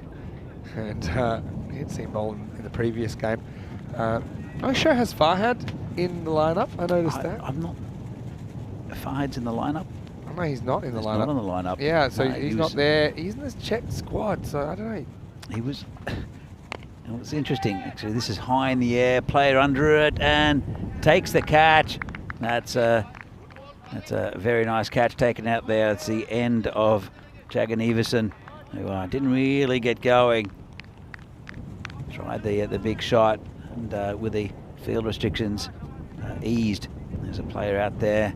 Took a really nice catch. That's Zishan Azim again. He is so good in the outfield. And what I like about him, he has a plan of what he's trying to do. So sometimes we've seen guys running at the ball, not really balanced, just kind of getting there, but they're not really being organised where they're putting their hands, how they're trying to take it. Now he'll take it. He's already planned how he's going to go to ground, how he's going to protect the ball. It's not a fluke that he keeps holding on to them. Yeah, but Viv Richards taking a bit of notice. I loved watching Viv Richards. Yeah, so you talked about love-hate relationship. I've got to say, I had a love relationship with him. Oh, me too. I think it was fantastic. That's a good shot first up. This one angles in to the leg stump, just helped around the corner. So after a wicket, immediately we get a boundary, and that's Robin Thakral who gets off the mark with 4. Nice shot. Thakral's been really good with the ball for Barbarians. You'll see that a little bit later, because you haven't seen Barbarians yet. Phil and I saw them live, and I know you caught up with things, but... Yeah, I mean, I actually played against them in the T10, local T10 here a few weeks ago. But also, obviously, I've seen them over a few years. Of course, yeah. But yeah, like I say, I think they've got the potential to make a run. It's going to be a wide. And they've got a lot of quality in there. Someone like Divi Singh sums it up for me. He looks very, very capable of tearing a game apart, but just seems to find a way to get out when he's batting well or get out early. It's a different Divi this year. Yeah, I like it. Wish him all the best. This guy loves his cricket. Obviously, as a fellow keeper, I take an interest in how he's going, and looking forward to seeing him with the gloves a little bit later on. This one, I think had Sazi a little bit concerned, but the umpire said, okay, I'll give you that one. Wasn't as bad as the other one. This one's turned around the corner, and a bit of work for the man on the boundary to do, but just be a single to Thakral. Yeah, Thakral has been really good with the ball for Barbarians. Good to see him getting a bat up towards the top of the order. I don't know who else they've really got in their lineup who can tear you apart. I think Madashedi can hold a bat. Amrit Rai's been okay, but I don't think the depth in batting. So it's another wide there from Boyan. I don't think the depth of batting for the Barbarians is their strength. Not in this game, at least. Got a couple of good batters up top, especially Devendra Singh. But a little bit like the Tigers, they depend on one to get most of the runs. And it's been whipped away behind square for 4 runs. And he's losing it a little bit. Sajib with a leg side full toss. Yeah, it's probably second time we've seen that, isn't it? Just get a little bit about that, flies. That takes us to the end of the 4th over. And that'll make the score 54 for 1, I believe. As we look at the comments, or Kevin in the chat saying, wow, Sir Viv. And listening to Dan describe that catch with you, Vinny, last week. Yeah, so Dan was talking about the catch with me because he did the Valletta Cup final with me in Malta. Yeah, he described it as an out-of-body experience. He felt something was going to happen, and yeah, it did. He even said, something's going to happen here. I'm going to take a break. He's working very hard, obviously, in the tent down there most of the time. Took his phone out, took his keys out, took his pen out of his pocket. Next minute, he takes one of the all-time great crowd catches. Tell me something, was Corey jealous that somebody took a catch over the boundary? Oh, yeah. Yeah, he was. And Corey was still trying to say his was better because of this, that, and the other. It wasn't. It wasn't. I mean, I even took one in the commentary box one-handed. Yeah. Just because Dan had done that, and I thought, even though it was coming straight, and you know the commentary box is elevated up there. That was off Nabi? Tejvinder Singh from Cyprus. But yeah, There are so many sixes hit in that tournament. so though. many. It's We only ridiculous. had, I think, 2 that I can remember go up into the commentary box. Yeah. Obviously, because it's very elevated. To be fair, Anderson has turned around the corner and it'll reach the boundary for another 4 runs. Nice shot by Thackrell. We don't get many in the Marshmallow, which I'm pretty glad of because I don't want the ball thundering into my face, especially if it's coming towards the equipment. You got to remember rule 1. You know rule 1. Protect the equipment. Protect the equipment. Well, if my face is the equipment, then definitely. Your face is part of the equipment. Yeah. Okay. But your face will heal. You know, the computers won't. Maybe. Just saying. I'll get a run here on the fumble. And that's Kunga, who might have had the world's shortest wicket-keeping career yesterday. I hope we see him back with the gloves at some point. Because, you know, he was definitely improving. He had the greatest rate of improvement of any wicket-keeper ever. He actually took a hanger late in the piece. Anyway, he's hiding down there. Short third man, trying to look busy. So could be out and dropped it. Unlucky there for Azim. He was always moving forward. And as you said, you said he's got a plan. That time he was just still moving forward. A really tough catch. I think he had the right plan, but he thought the ball was going to drop well short of him, and it carried comfortably. So that's kind of what threw him off. He thought this was a catch where he's diving forward to catch it. He could have kind of stayed put a little bit. It's a rare error from Azim, who's caught magnificently in the series so far. It's a life for Divi Singh. Be interesting to see if Sahil Grover gets a bowl, because he's actually a pretty good bowler as Sahil. I've heard that. Let's get ready for the last ball of the over. He just hit the pad, got away with it a little bit. The bowler was going down leg side, and well, that's the end of the over. Yeah, 61 for 1 after 5. Want to say a quick hello to all of you wherever you're watching from around the world. Vinny Sandu here, Mr. Maximo, Danny Who to check with me. Hello to Dan Weston as well. Congratulations on getting the attention of my personal hero, Viv Richards. I mean, this shows you. I don't know if Viv's got less hair now, but who was sitting with him? I actually didn't see because it was too small on my screen. I'm sure it's another West Indian superstar. Yeah, somebody find that out and put it in the chat if you can recognise who Viv was sitting with. But yeah, it was one of those kind of players react to. Yeah. I know that Cricket District do a lot of those. Might have been one of those actually. But yeah, well, European cricket bringing the highlights as we always do. And it is now, Sahil Grover. Well, guess Look at what? that. It's not close, but not. It's Kamaldeep Singh. No, it is. You're right. Who's going to come in? They look 22, 21. They've got, well, about similar frames. There are. Kamaldeep, I think, would be offended when he watches that back. I don't know. You tell me. Actually, he works pretty hard in his fitness, does Kamal. Oh, that's going to hurt. That's Ravindra Biest. Just get him in the shoulder. I hope it's his shoulder.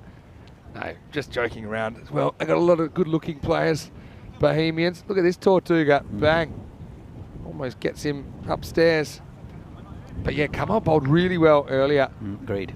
Bowled well in tandem with the other slow bowler. He mixes it up as well. He's got a slightly quicker ball. So he's in the air and safe 4 runs. Well, didn't get away with that one. But, yeah, nice shot. Found the gap. I suppose that's the most important thing. Yeah, but I think that Kamal bowled really well. Sakle Mukhtar as well. It was really tight. They bowled well in tandem. But Divi Singh got lucky, got dropped on 38. Let's see if we can turn into something more. It's been a good inning so far. Thackrell's been pretty good as well from the other end. Kamal bowls out. He's a leg spinner. You said that he's used to bowl leg spin. Yeah, and he was really good in indoor cricket, but he's bowling mostly off spin today, but he tries this one over the wrist. Have a look. I think the first one was a leg spin as well. And, he's actually used to give it a lot more of a rip. So he's tamed back on it. It's quite loopy. It's been hit pretty firmly. That's 4 runs through the covers. Nice shot. And DBC moves up to 47. So, yeah, I think he's doing things slightly differently again. I think in the last spell he did bowl a couple of leg spinners, but he varied it a lot and mainly bowled off spin. But he's I don't know if these skippers had a chat to him or he's just decided to start bowling leg spin again. Kamal, it's been expensive so far for the first 3. It's short, and that's going to be his 50. That's gone all the way. And it's a 50 there for Devendra Singh. Bit of a gift by Kamal, who just dropped it short. I said with his, I don't think he controls his leg spin as well as his off spin. Looked like a wrong, and then I think he's trying it out here, but he's not locating it. Hey, you know who the other player was? And I just had a closer look. I blew up the video. Do you know who's sitting with Viv? It's Richie Richardson. Oh, Richie Richardson. well, in he the was the background heir as well. apparent. He was the heir to him. Oh, I loved watching him bat as well. Yeah. What a hat. Oh, what a hat! Yeah, that hat had its own postcode. Couple to come here. He's going to go back to what was working for him before, but it's not going to work this time. It's too short, and it's adios pelota maximo. Now, Devendra Singh, he's brought up his 50 now, and he's motoring, and he's turning this into a very special innings. Well batted, Divi. Yeah, that's his second 50, I think, of the tournament from memory, and he's doing very, very well. 83 for 1, Barbarians, almost to the end of the 6th over. It's been an expensive one from Kamal, and this one's been hit not too well. It's racing away towards the boundary. The injured Sajib is doing more of an injury. Not sure why he's fielding out there. Yeah, Sajib goes bush at the end of this. Yeah, just you're not winning too many foot races. I'm worried about Sajib. He looks really sore yesterday. Actually looks a little bit improved yesterday. So, I mean, sometimes there are injuries you can kind of play through, but I'm not so sure I'd be having him out there in the field, or maybe playing him at all at this stage. 87 for 1 after 6. Talking about the West Indies, it was interesting that with World Series cricket and also the series afterwards, but mainly with World Series cricket, at halftime at the SCG, they'd open the gates, and so people would just walk in after work, which means that the crowd sizes were pretty big. And I used to go with my mum. She used to drive us there. She didn't know much about cricket, but she liked the spectacle. And we used to watch the second innings of the game. So we had some good cricket, and I got to see all these fantastic West Indians and the Australian team as well, which was great. This is in the air, could be caught. Javed's under it, takes it. Well, it's Robin Thakral who's have to go, and Javed, he dropped a couple earlier in the week. Have another look at this. He was down on his knees. Yeah, it's not the easiest way to take it with the fingers up, because if your fingers are going up and it dips on you, well, then your whole body is going to have to go down if you're not going to change your hands around, and that's exactly what he does. But yeah, almost gets himself in a muddle, but he does take the catch. Thakral goes for 12, the score 87 for 2. And it was a good little innings from Thakral, good support. Almost reached the boundary then, but Divi Singh's still in. He's the man most likely to score more runs. Saklan Mukhtar operating now, and he bowled very well this morning as well. This is Prem Nandivada, who... yeah, we had a little bit of a look-see back at some early ECN cricket, and a bit of trivia for those of you out there. Prem gets off the mark. Well, he actually got us off the mark in this country back in 2020, because the first ever ECN ball delivered on Czech soil was Prem Nandivada, and he bowled it to Pramod Pagoli of United. He did, but United weren't in the competition at that stage. I'm not sure who Pramod was playing for. I think it was actually United, because it wasn't in... Yeah, it was UCC on the screen. So oh, really? I think they did, because I think at that stage we were looking for 12 teams, right? It was 4 weekends. So it was one in here in Vinoj, and then Velvari, and then Brno week 3, and then back to Vinoj here week 4, and then the championship weekend. And I think at that stage there weren't as many sides as there are now. No, so having said that, Barbarians fielded 2 sides, Spartans fielded 2 sides. Yeah, PCC had 3, I think. Oh no, well that's Sahil going to his left. He won't be able to stop this one. As Nandivada gets a boundary, and Barbarians building a decent looking score here, up into the 90s now. Yeah, looking really good. But United were in, Moravian were in back then as well. Oh yeah, I remember Moravian. Yeah. They had a shocker in their first game, where they because they were super determined. It was a bit of bad blood between them and Brno, because they split from Brno. Yeah. And didn't they make like 45 or something? Or something really? This is in the air. Should be caught. Is caught. Very safe hands there of Martin Werndl. And that's the end of Nandivada. Yeah, Moravians, I think, lost a wicket on their very first ball. There might have been two balls for their debut.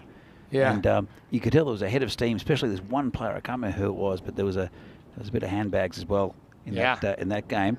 And as I said, a bit of bad blood. Moravians splitting from Burno. Internal politics as normal with teams. People passionate about things and That's that have disagreements. But it was a disastrous start for them. But they've come back. They're actually a very competitive side now. Moravians have got 2 teams in the competition, which is good to see because down in Burno, there's apart from Burno Cricket Club, got 4 teams in the competitions, and Moravians have 2. So you can see that there's a lot of cricket needed there. But to start a cricket club, it takes a bit of effort and a lot of commitment. So players are joining these established teams, and now I would say Moravians is a pretty established club. Burno definitely are. They've been around for quite a long time. And a very well-run side. Not sure about the bad blood if that's still there. I think it's a bit of a local. Time heals all wounds. Some. In the classics. Some. Most. As the expression goes. Yeah.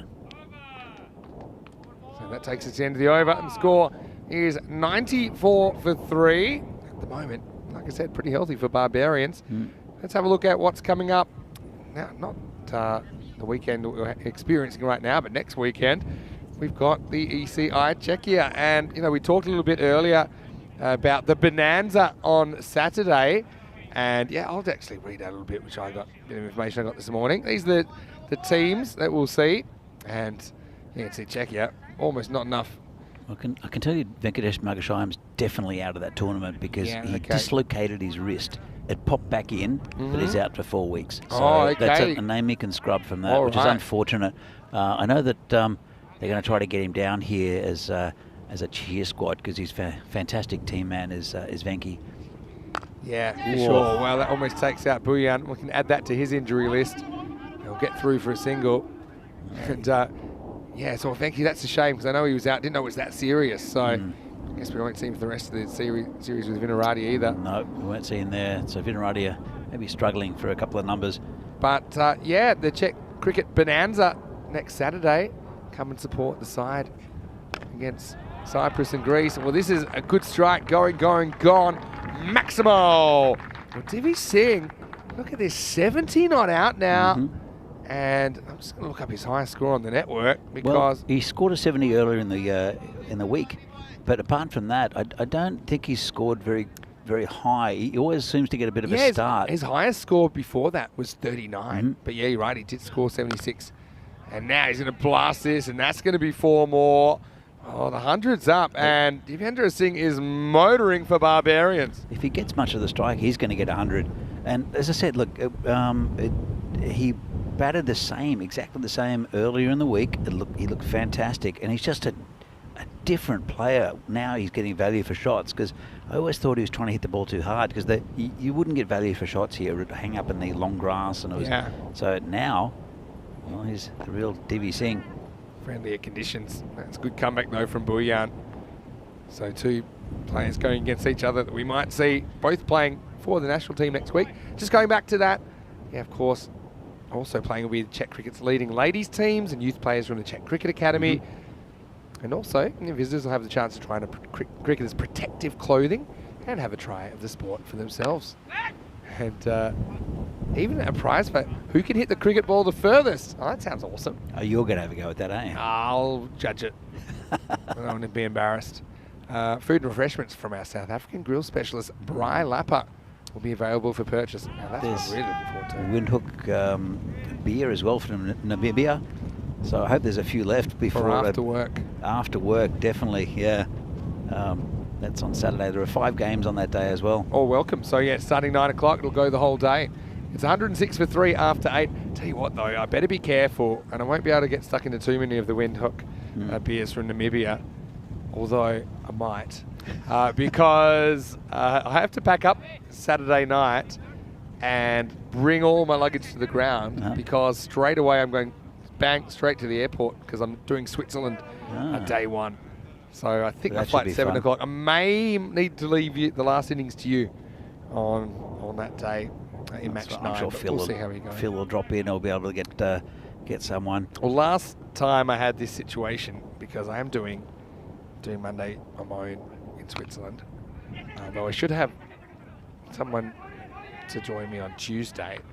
But the last time they were relying on me to get there safely by myself to do the next day.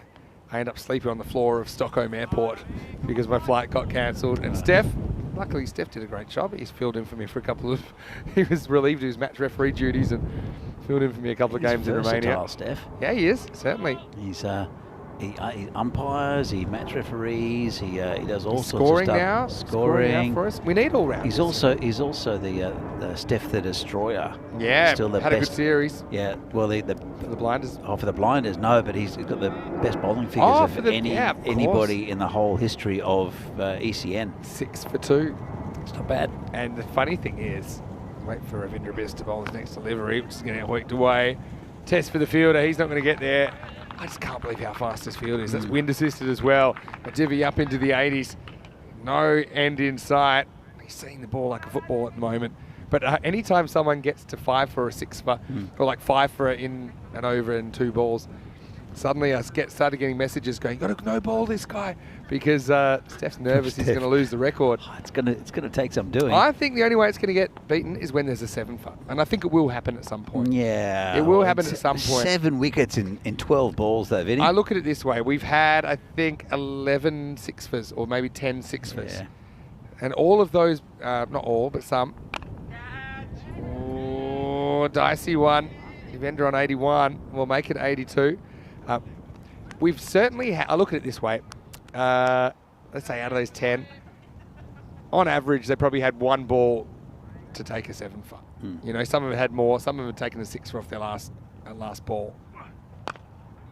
This is hit pretty well as well, but it could be trouble. In fact, Iqbal's dropped it, Rye will survive, and he'll get the single, give Devendra the strike back.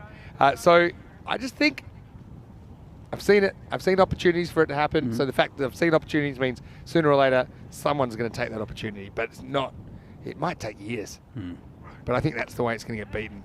6 for 1 or 6 for none. I think you're more likely you get a 7 for, to be honest. That's a pretty well run from the Barbarians. The man came in from the boundary. It was a mishit by Devendra Singh, and they came back for a pretty easy 2.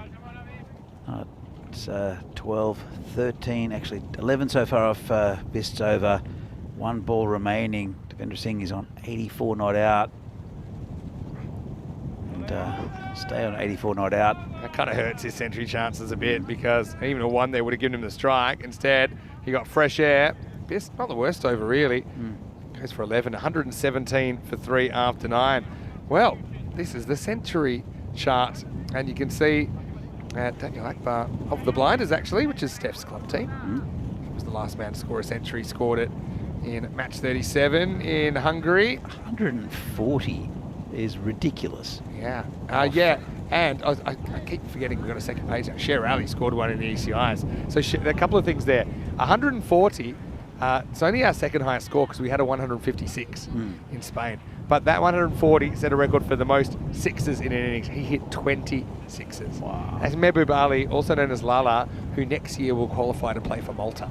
But I think you'll see him in the ECL for Gozo Zalmi. We're a new club there, and they've qualified to play in ECL. It's not the same Gozo. Not the same Gozo as Gozo CC, Yeah. but they're a second Gozo team. But I mean, they're part of the Zalmi organisation. Got some very good players. They've got Zishan Khan, who was starring for Malta in the Valletta Cup last week. Scored a century, in fact, in the Medina Cup, or the precursor to the Valletta Cup last week. So it's pretty rough on the teams playing both tournaments. So Yeah, Medina it Cup was. It was a brutal schedule. Yeah. 10th over.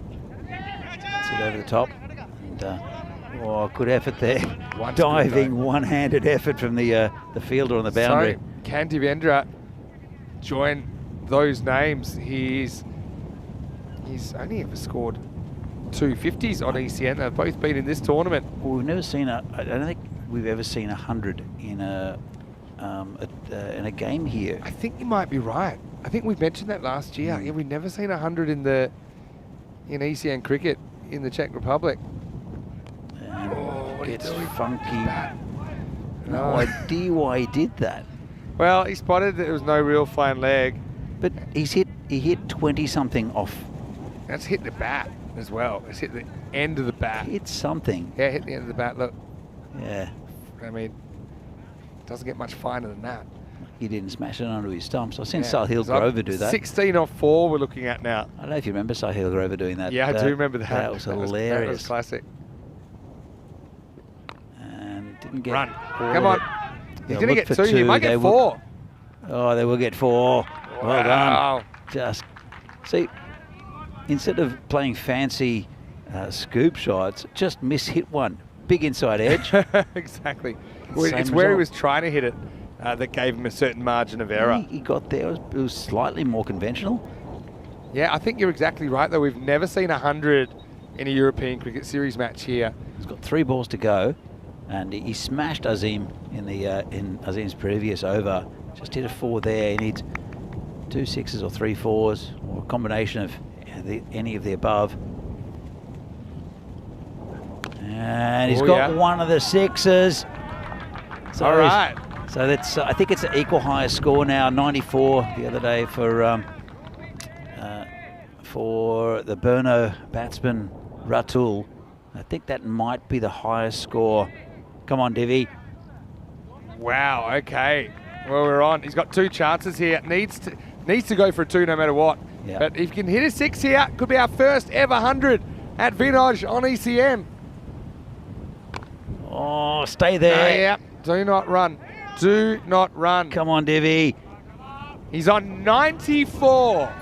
And he knows he's on 94, I think, as well. Oh, big moment coming up. This will be famous if you can do it off the last ball. Come on, Divi. You can do it. I think people in the chat are cheering for you as well. Everyone around the world, I think, is cheering for Devendra Singh 6. And he's not going to get it. He'll probably run himself out going for 2 as well here. He probably will. He's going to kill the average here as well. But anyway, Divi, well batted. He's going to finish on 95. And I'm going to do some checks, but I think that actually might be the highest individual score we've ever seen. Yeah, for sure. Because I remember Sudesh getting 82 back in 2021. I think someone will get 100 by the end of the week, though. But no, it was Ratul for Burno got 94 not out the other day. True, This yeah. is 95. So Yeah. I think it's the highest individual score. It gets a pat on the back from Javed Iqbal as well. It's good sportsmanship. But what a knock. I mean, he dominates the scoring. Barbarians, they're going to finish 129 for 4. Yeah, so he not scores bad. 95 out of the 129. But Devendra Singh, certainly any questions about his batting ability are put to bed with that innings. He was outstanding. I'm looking forward to seeing him with the gloves in the second innings. But for all that, I think it is a chaseable score if Bohemians can find their mojo with the bat once again. You look, absolutely, is it a score that they can get the Bohemians? But it's been pretty low scoring today, all up, and it's been just, I think, through a bit of poor batting and misjudgment, and nothing wrong with this score. It's a little bit above par, and a fantastic innings from Devendra Singh. He was hitting batsmen from all around the ground. May have got a little tired towards the end, and it was one of the early wickets to go was Vaishak Jagannathan. But most of the highlights here will be batting highlights with Devendra Singh. There were a couple of wickets that went down. It was a pretty good support role from Robin Thakral as well, who stayed around for a little while and did his job before he went. But Divi just waited for that one, got over the boundary for 6. And Kamal, I think he might have to park the leg spinners, go back to what he was doing in the previous game because he got tanked. And it was Devendra Singh doing most of the damage. To be fair, though, he did most of the damage to all the bowling. We'll look at the bowling figures in just a minute. That's a cracking shot through the covers, and he's in fine form. Just one slightly mishit, but this ground is there's so many runs here, and there's that one even just rolling to the boundary, the fastest part of the ground. And when he hit that, I thought maybe it's possible. You see the final ball for the run out. Yeah, it was out by quite a while. Was Devendra Singh pretty tired, I reckon. Good effort. He opened the innings and was out on the last ball. So we'll see the scorecard come up. Yeah, dominated by Devendra Singh, 95 off 38, and all batsmen getting a few runs. Robin Thackrell, I think we'll see him with the ball a little bit later. He actually was pretty good in supporting, and the others contributing a bit. 7 extras, but 95 for Devendra Singh is the story of that innings. Let's have a look at the bowling figures. It won't be pretty for some bowlers, especially Kamal Singh, who went for 26 off his over. And it was Bhuyan that got a wicket. And Saklan Mukhtar, I think the pick of the bowlers, took 2 for 14, considering the score. It's pretty good going. Javed Iqbal, reliable as always. So here's the situation in the mid-match. It's match 35 in the Barbarian cricket series between Prague Barbarians and Bohemians. Bohemians need 130 to beat the Barbarians. They're looking pretty good, and the Barbarians, they need to try to defend that total. So we'll be back here in a few minutes' time, the second innings of this game. See you soon.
The European Cricket Series is proudly brought to you by HCL Software and Bizaway.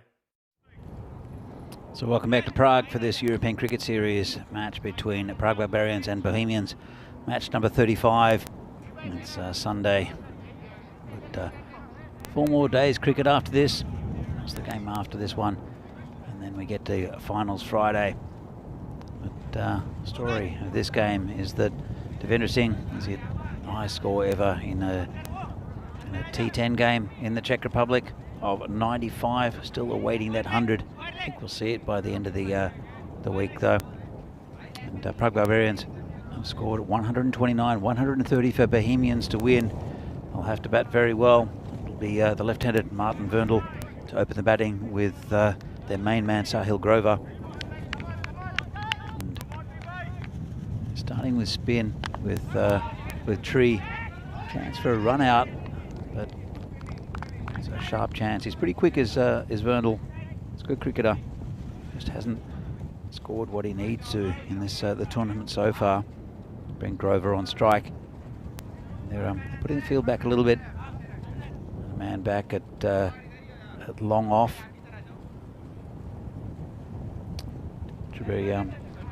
Tree or Tripurari Kanyalal is an interesting bowler. He's in the setup for the national team as well. He's in a bit of a call-up. He played a little bit for the Czech national side. He's an interesting bowler, very awkward. It's all straight arms from both ends,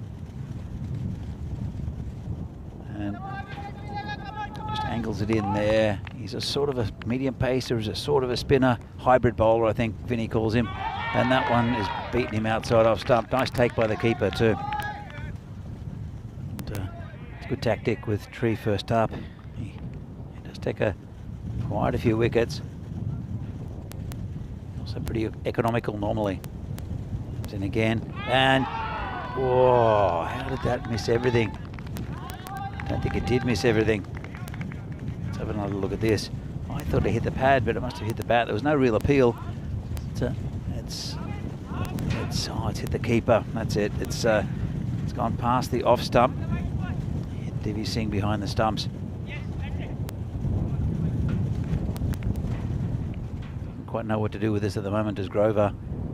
It's a nice shot and goes through the fielder. It's going to go towards the boundary. He's flicked it back. Just be a single. And bring the left-handed Verndl back on strike for the final delivery. He struggled a little bit with Tree, has Grover. He hasn't struggled with many bowlers throughout this this tournament. Sahil Grover, so it's a tipped hat to Trip. Try not to say that 3 times quickly. Comes in again, and Verndl gets that into the covers just for a single. And that's the end of a very good over there from Tree. Only 3 from it, and Bohemians are 3 for no loss. So 8 matches since the golden ball already. It is crazy, isn't it? It's because it was just yesterday. Yeah. It was like 24 hours ago we had the golden ball. Too many games, Vinny. I don't know if there's such a thing. But 8 matches since the golden ball already. That's a combination of here and in Portugal. Oh, that's right, of course. Yeah, you got Portugal as well. Yeah. They're racking up the count. They're not really doing their bit. No golden balls from them yet. No, it's a bit slack, but they did break the drought last time after 400 and something. 405. Yeah, 405 was the record. Charlie broke it actually. He was gloating about it. But we've done it this time. To be honest, you're a bit of a golden boy. Golden boy. You're a bit of a golden boy. Well, to be fair, I don't think I had a golden ball until there was one here. Because I don't think it was one in Italy. There wasn't one in the 2020 Czech Super Series either. No. A few close calls. Well, straight through Tree, and couldn't get the shrubberies down quickly enough. Piyush Kumar coming on, ball taken over. The worst area, but that's just a very correct looking shot. Really nice batting. He's a correct looking batsman. Verndl back at the top of the order. So part of the issue is, and I think he does better than Tree, is that he's a correct batsman, but there are very few correct batsmen in this competition. And I think correct batting can work really well, but sometimes you just have to break that mold a bit. Yeah, I think he's still finding his way about how much he should bend his technique. But I think, yeah, just hit the ball well, but hit it correctly. I think that's the thing. You can score runs on the ground. You just see there. That's not the first or the last time we'll see a ball just blast through a fielder. Oh, lovely shot that. Clips it over the man there at 45 degree on the leg side. That's a beautiful shot. It'll be interesting to see if Verndl's actually throws right-handed. I'm not sure if he does or not, because it's a very common thing here in the Czech Republic for to have left-handed batsmen. A lot of the kids are left-handed, but they're actually right-handed. And part of the reason is that floorball is a very popular sport, and the same as hockey. But hockey's an expensive sport to get into, whereas floorball is just played in a gym, and it's actually pretty inexpensive. Floorball's awesome. Oh, it's absolutely amazing. If you haven't seen it, I think the Swedes invented it and are the world champions, and by far the best team in the world. But it's super skillful and super fast. It's like ice hockey, but in a gym with a little wiffle ball. It's just gone past the outside of the off stump. Yeah, and it's spread all around the world, floorball. I know it's played in Australia. A lot of youngsters play it. It's one of the easiest sports to referee. I came up playing field hockey, which has more whistles than you can imagine. Well, again on their hip, Verndl knows what to do with it. That one is going to disappear to the leg side. Just want to check to see if this is 4 or 6. I didn't have a great look at it myself. Let's have a look at it on the replay. 6, I think. 6, yeah. Tell you what, though, regardless, it's a beautiful shot. Beautiful shot. Now I'm going to call it right here. Oh, now you've... Is it hit the rope? Maybe it's 4. to be honest, the yellow jacket there has probably got the best view of anybody in the ground. It's the 11th umpire that's going to have to make the call. I'm just going to say it was being given 6. Yeah. And so, yeah, that seemed fair enough. That was my initial reaction. But Maximal then to finish the over. And all 14 runs in that over come off the bat of Verndl. So end of 2, and the score is 17 without loss. Look at the table. We started to think about who can make it. Spartans and Minorati, they'd have to have a real heater. I'm going to kind of put a line through them. They need a miracle to qualify, I think, from there. And that really leaves the Tigers and Barbarians. The only ones that can push up. Tigers are a plucky team. Barbarians have an X factor in Divi Singh up at the top of the order. And if you can keep this form, I think Barbarians can win quite a few games. And they've got a very good chance of winning this against Bohemians. And they've got a pretty good bowling lineup as well. Yeah, so I'm talking about teams that can qualify, not teams necessarily will qualify. But I can tell you that Tigers and Barbarians, they're going head-to-head last game of the day, so that becomes quite a big game because you take points off the other team that's trying to make the chase. Now, talking to Tree about his bowling, he's certainly trying to find a ball that he can get just to go away from the right-hander. A lot of them sneak through like that, and that's really effective. You know, I do call him a bit of a hybrid sometimes, in the Anil Kumble mode of leg spinner that kind of really pushes it through. But I think that becomes even more effective because we've seen at high level sometimes batters, they get the pace of him. They kind of know what to expect. So to throw one in occasionally that does actually try and spin away from the right-hander and actually has a bit of loop to it. And that way, you're just kind of putting a bit more uncertainty in the head of the batter. And it's something he's been working on. And yeah, he practices really hard with his cricket. And I really respect that. That even a really experienced cricketer like Tree is trying to find something new to make him a better cricketer, a better bowler. Definitely a very unusual bowler. That one's cracked through the covers for 4. Lovely shot from Grover. And he's released the shackles. Surprisingly, that's the 8th ball he's faced and the first boundary he's hit. So you can see how well these two have bowled to him, especially Tree. But lovely shot. Look at that. Well balanced. Just a little bit too short. But you can see what I mean. Tree is good, but his power is the fact that he's a bit different. But then he's actually quite the same what he bowls. So he's different to other bowlers, but there's a bit of a sameness to what he bowls. Yeah. And so that's why I think he's just going to start working a couple of little variations. So almost blows his finger off, but on his non-bowling hand, he scrambled through for 1. But still, it's a pretty good spell. There's only 8 from it. Yeah. That one came in with a breeze a bit. And just knocked down by a tree. Yeah, that must have hurt. That's hit him on his non-bowling hand, like I said, luckily. And Divi, very good position there to take the bails, but Verndl gets home fairly easily. Yeah, Verndl's been pretty good. 16 off 8. Certainly the best he's looked with the bat in this tournament. I'd like to see him go on with some runs though. He's got a few starts. Actually, he got a first baller in his first game. That was the first embarrassing Derek. And he's hit that right towards me. Protect the equipment. Yeah, it's going to end up in the cube. Is so it? If you don't believe that we're live, then you can see that we're live right now. You've I've got it. Come on, come back to me because they need this back. All right. Give it to Admiral. There we go. And now we give it back to him. But that's a pretty good shot. And I think that's the end of the over as well, end of the power play. And the score is 26 without loss. A couple of magical overs in the first innings as Divi Singh took the bowling apart. Yeah, he did, didn't he? And it was a really good innings. Deserved 100. Just couldn't quite go on with the last couple of balls. Yeah. But, well, the Divi Singh of the Bohemians side, Sahil Grover, hasn't gotten going yet. But I'm sure he Verndl will. has. So Verndl has, which is good to see, because they need a little bit more depth in their batting to Bohemians. And Verndl, he's always been there or thereabouts, got little starts. But have a look at the difference in the power play, though. Barbarians were 42 for no loss, and Bohemians are 26. And it's from good bowling from Tree mainly. Oh, nice shot down the ground at 6. Used his feet well. yeah, And, brilliant shot. Well, they continued with Piyush Kumar, and who went for 14 off his first over, and he's just gone for 6 off the first ball. What I like about this shot, it hits it pretty straight. Yeah. He could have got lazy and fallen off that one and kind of tried to slog it to mid-wicket, but he hit it pretty straight, hit it well. Hey, you know how that ball ended up in the cube and I seemed pretty relaxed? Yeah. You know why? I knew none of the equipment was in danger. Yeah, it was rolling on the going ground. low. I was just chilled as you like. Eventually it kind of rolled around the walls of the cube. So yeah, no problems there. Sit pretty firmly. Amit Rai's got a lot to do. He won't get there. I've seen some fast fields over the last couple of years in European cricket. I mean, It's good to see, though. maybe it's not. I'm trying to think of it been any faster. Cyprus must be quick. Bulgaria, Cyprus is another one. Italy, when there was no grass because they had water I remember restrictions. that.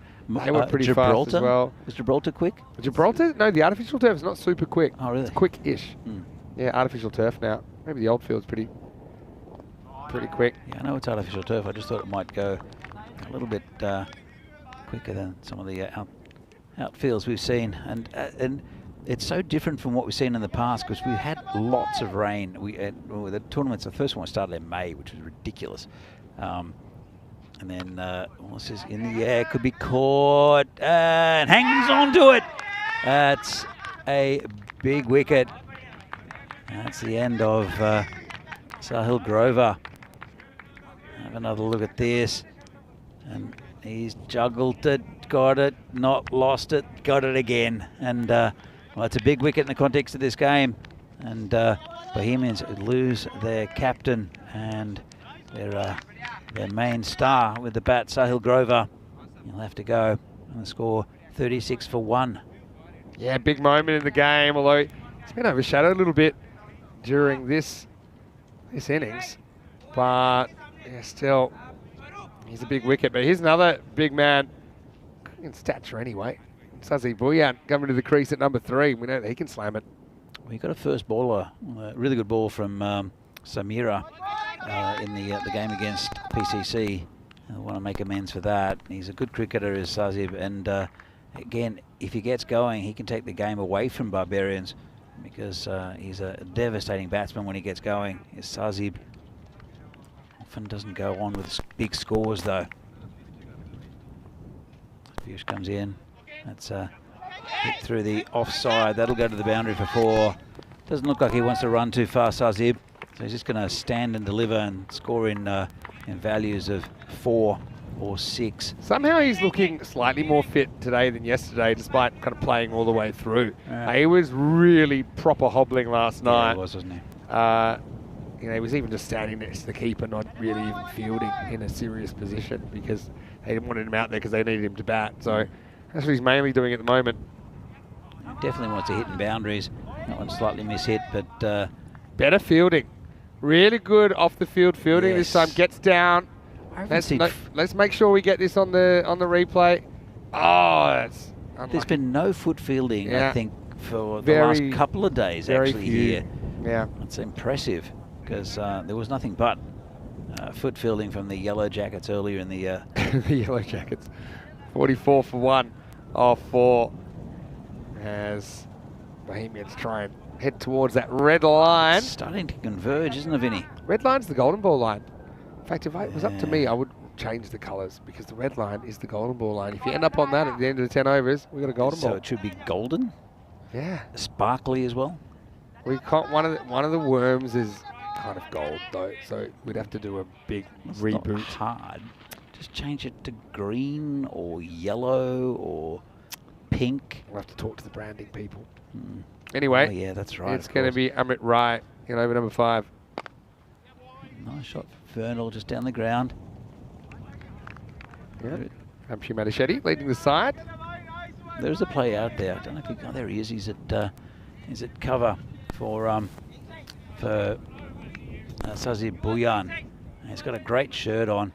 He's not sure if we'll get him on the. There we are. You can only just see it. Yeah. He turns towards us. Muralinathan. It's number 999 Hitman. 999 emergency line, because that's what you'd be calling. I think in the UK the 999 is the emergency. Is it 999? Yeah, maybe. In the UK it is. It's 000 in Australia. True. Which on the old phones was the, this is hit over the top by Sazib again, who is just scoring in values and 4. Good fielding again by the Yellow Jackets. So yeah, so I know it's 000 just in front of the boundary there. In Australia, and with the old phones, with the rotary phones. phones, I know what you're going to say. It would take longer to dial that than any other number. That's true. It would have been 40. It would have been different. As Bhuyan finally gets a single and hobbles. That's the one. Yeah, but it would take longer, but probably not as long as it would take to restart a guy's heart. True. To be fair, 50's up by the way for Bohemians. Good. I used to love the rotary phone. I was quite young when they were. There's something about the feel of them and just. I used to be able to pick a phone number just by listening if someone else dialed. Really? I could hear the clicks. Huh. Yeah, I had a very normal childhood. That's a bit savant for me.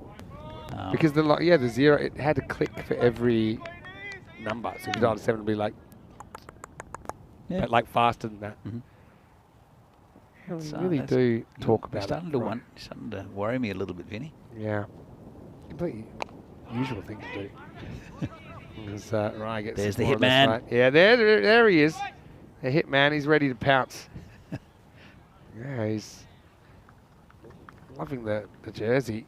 And yeah, he certainly fills out the 999 jersey, doesn't he? We get the 3 digits on your back. Well. Yeah. Get a good cider of it. I like it. Swaroop, welcome. Well, Amrit is the bowler. I think we'll see Robin Thackrell pretty soon as well. This is high in the air. Amrit's under it. Should take the catch. Doesn't. Right off the ends of the fingers. And they'll hobble through for another single. Well, yeah, it was high, but it was very, very catchable. Maybe he's worried about the Hitman that was lurking behind him, but yeah, it really should have been taken. Just got a little bit away from him. Or just hit him on the... No, actually, he just missed it. So... Swaroop was in the Spartan squad before, but never actually got in the park. This one could be out of the park. That's another really nice strike from Verndl. It's been called 4. But he strikes it really, really well. Have a look at this one. Fired away on the leg side. Yeah, I think it's actually gone all the way. Yeah, my impression was 6. In fact, yeah, it has been changed now to a 6. So maximal for Martin. And yeah, I don't know if anyone from Bristol's watching Martin, because he's over here on holidays visiting his parents. He is Czech but lives in England. If there's anyone of Martin's friends who's watching from Bristol and you're in the chat, if you could say hello. We want to know a little bit more about Martin. I'd love to know a bit more about Martin, for sure. Might have a chat to him after the game. Jump in the chat, ECN European Cricket Network. And so he lives in England, and he said he's got Czech parents. Is that right? He's got Czech parents. He's So he's Czech. born here? He's Czech, Yep. as far as I know. And then moved to England, as we see. Get This him is in. what's happening Yep. in Portugal. These are the teams. I think it's starting around about now, actually, or maybe 15 minutes. No, about now. Gamblers taking on Porto Wanderers. Gamblers winning the toss, selecting to bowl. Watch out for Kulip Golia. He is an outstanding keeper bat. Porto Wanderers, they've got a pretty good top three with Junaid as well as Anthony Chambers. Got Green Shields up there as well. Mubin Tariq in the side, former Coimbra Knight. Anyway, that game is starting in just a couple of minutes. Yeah, so Robin Thackrell is the new bowler. I think he's been pretty impressive with the ball, has Thackrell, in these middle overs for Barbarians. He'll try to tighten things up. Werndl's going pretty well, but yeah, he got a first bowler, and you know how forgiving your mates are when you get a first bowler on TV in the first game you play, in the first game with the first ball of the innings. It's not a great situation. I'm sure he's getting plenty of messages after that, but he's been very good in this innings. Finally, which is great to see. And I think he just needs to relax a bit. Lovely shot. He looks relaxed now, doesn't he? Just knocks that one on their head. And yeah, he's scoring his runs in orthodox fashion, but you can do that here. So I just think sometimes once you're in, you're settled, it's a completely different ball game. And he's looking very impressive at the moment. That was very controlled. It cut in a little bit from Thackrell. He's right over it, right over the top, and just picked that gap. Yeah, lovely shot from, well, actually, they're trying to plug that gap now. Yeah, it is one shot you can kind of set a field to if you can be consistent. Thing about Werndl, you kind of know he's not going to go out of his way to do anything outrageous. Oh, it's nice and fine and really well done by the fielder. They've got 5 fielders out there, just like a wall of fielders for him. He's clever batting as well because he decides to go finer. He knows they've put the man back there, so he says, okay, I'm just going to go a little nudge. And I wouldn't be surprised if this got past the fielder, but he does very well to stop it. Keeps it to 1. Booyam will have a slightly different approach. I would call it uber aggressive. You think? I know. He didn't get all of it. He'll limp through for 1. Yeah, didn't really get as much of it as he wanted. It's been a great innings from Werndl so far. It's pretty evenly poised, this game, isn't it? Still need 14, just almost 15 and over. Tilted slightly towards Barbarians, the fielding side, I think, with that 15 and over. But they can turn it around. That's a nice shot down the ground. Picks the gap. Beautiful shot there from Werndl. Well, he's really come to play today. Excellent batting. Really excellent batting again. This is a fairly orthodox stroke. Foot out towards the ball. Holds his shape nicely. Gets along the ground.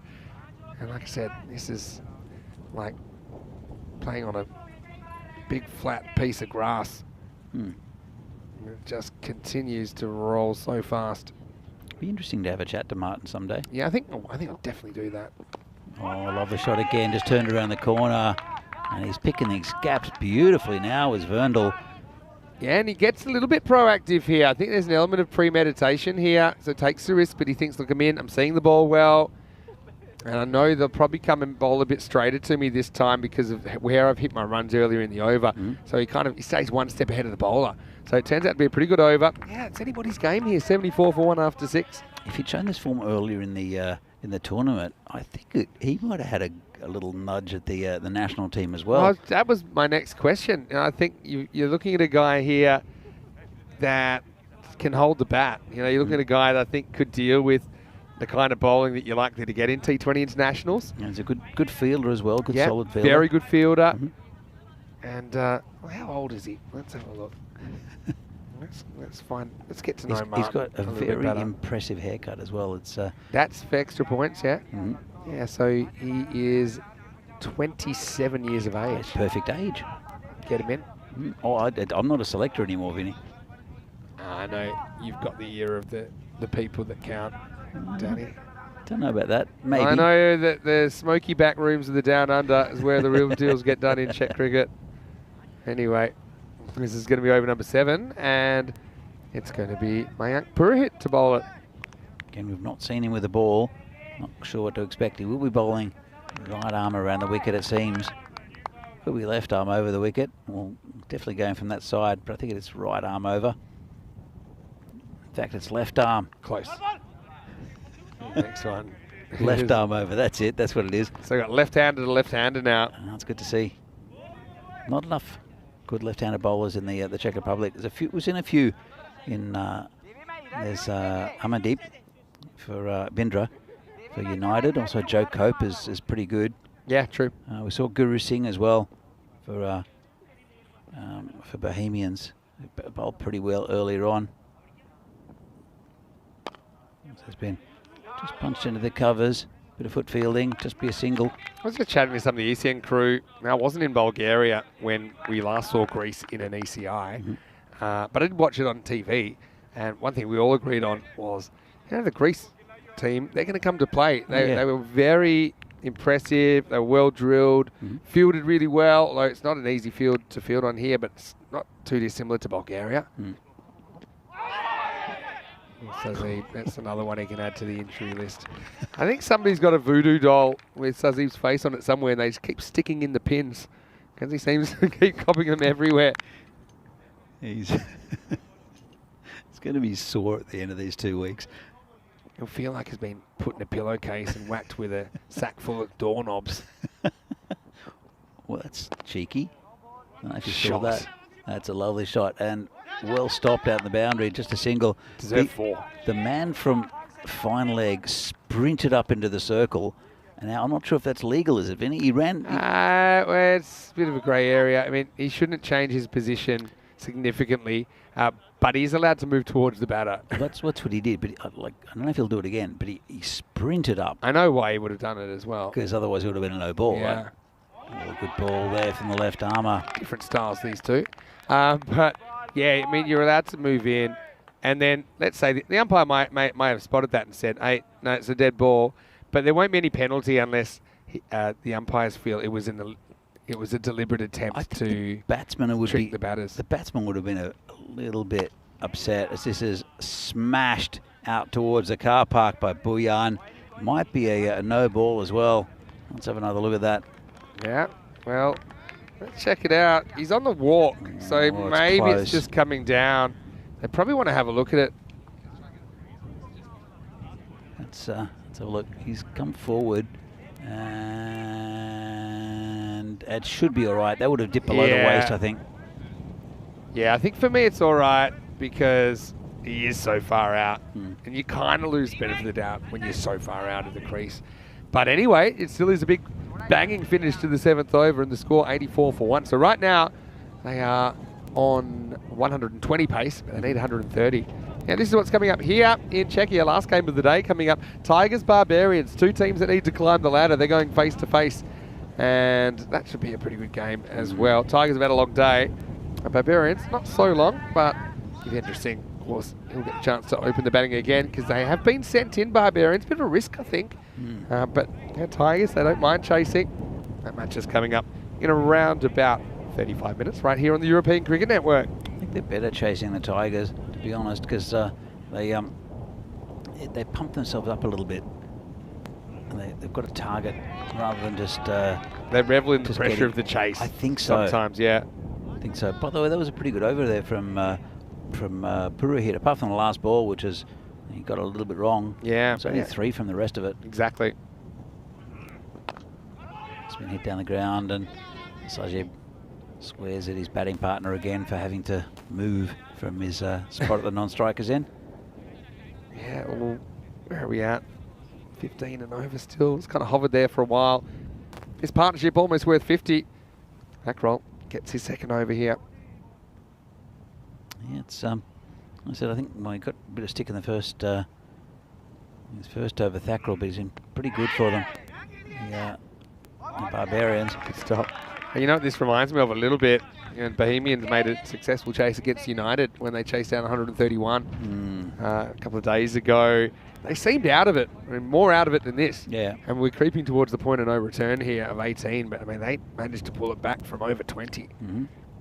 With a huge, I think it was 29 or 31 off the... That was the golden ball, wasn't it? The supersonic. Ayush Sharma. Yeah. No, you're thinking of the Burno versus Oh, United, but there's that's another what I game think. where Bohemians Wasn't did the chase. same score? Wasn't it 131 as well? Might have been. Yeah, something like that. There you go. Just got confused by the similar score line, and this is dropped. Red shirts as well. But yeah, you're right. 50 partnership came up. This next one was an opportunity. Thackrell couldn't quite time his jump right. Reynolds doesn't time this at all, but he can't quite get there, and he ends up tipping it over the bar. Good save there by the keeper. Robin 33 comes in the bowl. This time to Buyan, who swings and misses. So it's good, but is it good enough? That's the question. This Bohemians chase. We haven't really had any trouble with wickets lost, just the captain Grover being dismissed. It's a pretty big wicket though, and that's just called a wide. Bowler can't believe it, I think it's but wide. I think it's right. Goes over the tram line, so the only question is about a move out? Not really. Yeah, it's definitely a no ball. I Certainly mean a wide, not, sorry. certainly not all inside the line, which is kind of how they judge them. I think it was right over the line. I think it's a good call. Yep. Comes in again, and Buyan again doesn't get all of it. Yeah, no timing whatsoever there. Barely leaves the infield. And takes us to the end of the 8th over. And the score is 89 for 1. Well, 43 required, not 43, it'll be 41 required off the last 2 overs. And you can see they've just managed to peg it back despite not taking a second wicket in this innings. yeah, it's just dipping down below that line, isn't it? But they're still well within the grasp of a victory for the Bohemians. But these two will have to get pretty big over the next 2 overs, and it will be Mayank Purohit to continue. He was difficult to get away. There was just that one bad ball that cost him 6 runs in the last over. Apart from that, it was pretty tidy. The game I was thinking of, by the way, it was on Thursday. It was match 17. Bohemians. I had a day off. Chased down. Okay, that's why you didn't remember it as well as I remembered it. Oh, it's hit hard, and it'll beat the field, will it? Oh, it's yeah, going it to be will 4. beat the field. Amrit was over the line when They're going to he throw kicked it back in. but I can tell you exactly what's happened. He's tapped it, and then the other fielder has kicked it back in, but his non-kicking leg is over the boundary. So, yeah, check this one out. So, yeah, this is fine, and then he kicks accidentally, but see how... Yeah, I'm pretty sure that that was definitely over the boundary. It's once definitely he's 4 touched runs. it, yeah, it's got to be 4. It has been given, in fact. He was unlucky with the first fielder because he knocked it down onto his leg. Yeah, it was the accidental kick to deliberate kick combo, but it wasn't good enough. Seeing a lot of football skills. Riddick Tomar with a couple of excellent efforts with his feet today. Quite comical. This is good fielding in the covers from the hitman. Oh, it could be a run out. He sends back Verndl. I don't know at this stage. I think Sazib, he's still got to put, he's hoping he can whack a bunch of boundaries. But he's with a guy who's in, he's batted and he's shown he can hit boundaries too. And I know he's injured, but if he gets run out, he gets run out. I think you've got to go for the run here. I think Sazib doesn't want to run. And the hitman, that was a pretty good effort, at least until the throw. I mean, I'm aware he doesn't want to run. Still should have. Now Verndl turns it down. Another dot ball. Slipping away here. Bohemians. It is, isn't it? This could win. In fact, makes the table super interesting. You know, Bohemians had that winning run, have just kind of gone off the boil a little bit. Barbarians, haven't seen them for a while. I'll be hoping they can catch Bohemians in the next couple of days. Used his feet that time. It's got away from the fielder, has it? No, he's done really well. Just get a single. No chance for 2, see? And now they're going to try it. Well, Verndl gets home, I think. I'm not sure about this one. Well, number one, you got to know who's running and you got to know what end to throw to. I mean, you could have got Buyan by about 7 metres. I don't think he gets him. I've got to say, in the time it takes me down to the stumps, I think Verndl dives in. But have a look. I mean, Verndl says, yeah, we're not running 2s, are we? And Sazib has this great idea, but Verndl could have been running that whole time. Let's have a look at it. I'm pretty set it's not out, but I'm prepared to be shown up. And safe. Just safe, I think. Yeah, easily safe. Lucky Verndl didn't take out the bowler. Don't know how he didn't, actually. Well, I was going to say, see a new batter coming in the crease, but it's Verndl coming back. Don't know whether he thought he was out and came back, or he just took the opportunity to change his gloves. Was he given out on field? I don't think so. This one's... It's been given 4 runs. How was it given 4 runs? Why was that 4 runs? I don't know. Hold on a tick. He's nowhere near the boundary, and he's still nowhere near the boundary. And Amrit throws the ball to somebody. Yeah. How is that 4 runs? It no, isn't. It's Now correcting it's it. 4 runs, so it'll be 2. So it went from 2 to 4 to 2. Well, no, it went from out to 4 to 2. No, 2 to out to 4 No, 4 to not 2. out. I finally heard that from the field, and that's correct.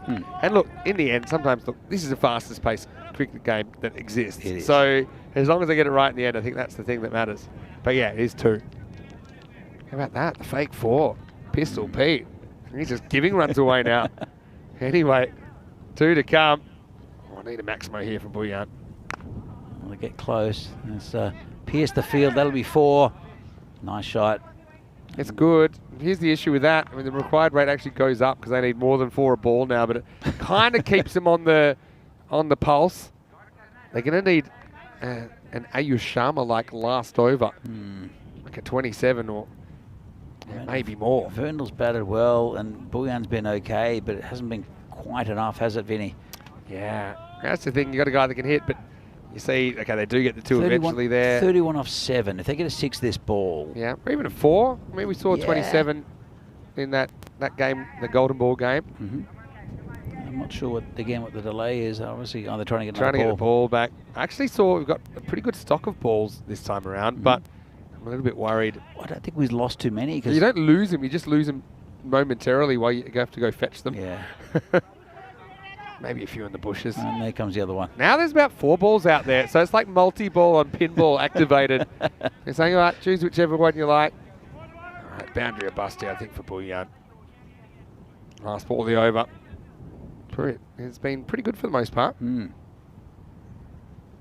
Oh, he's kept the strike. What are you doing, Sajib? You've got a guy on 45 from the other end, and you just poke a single. That's ridiculous.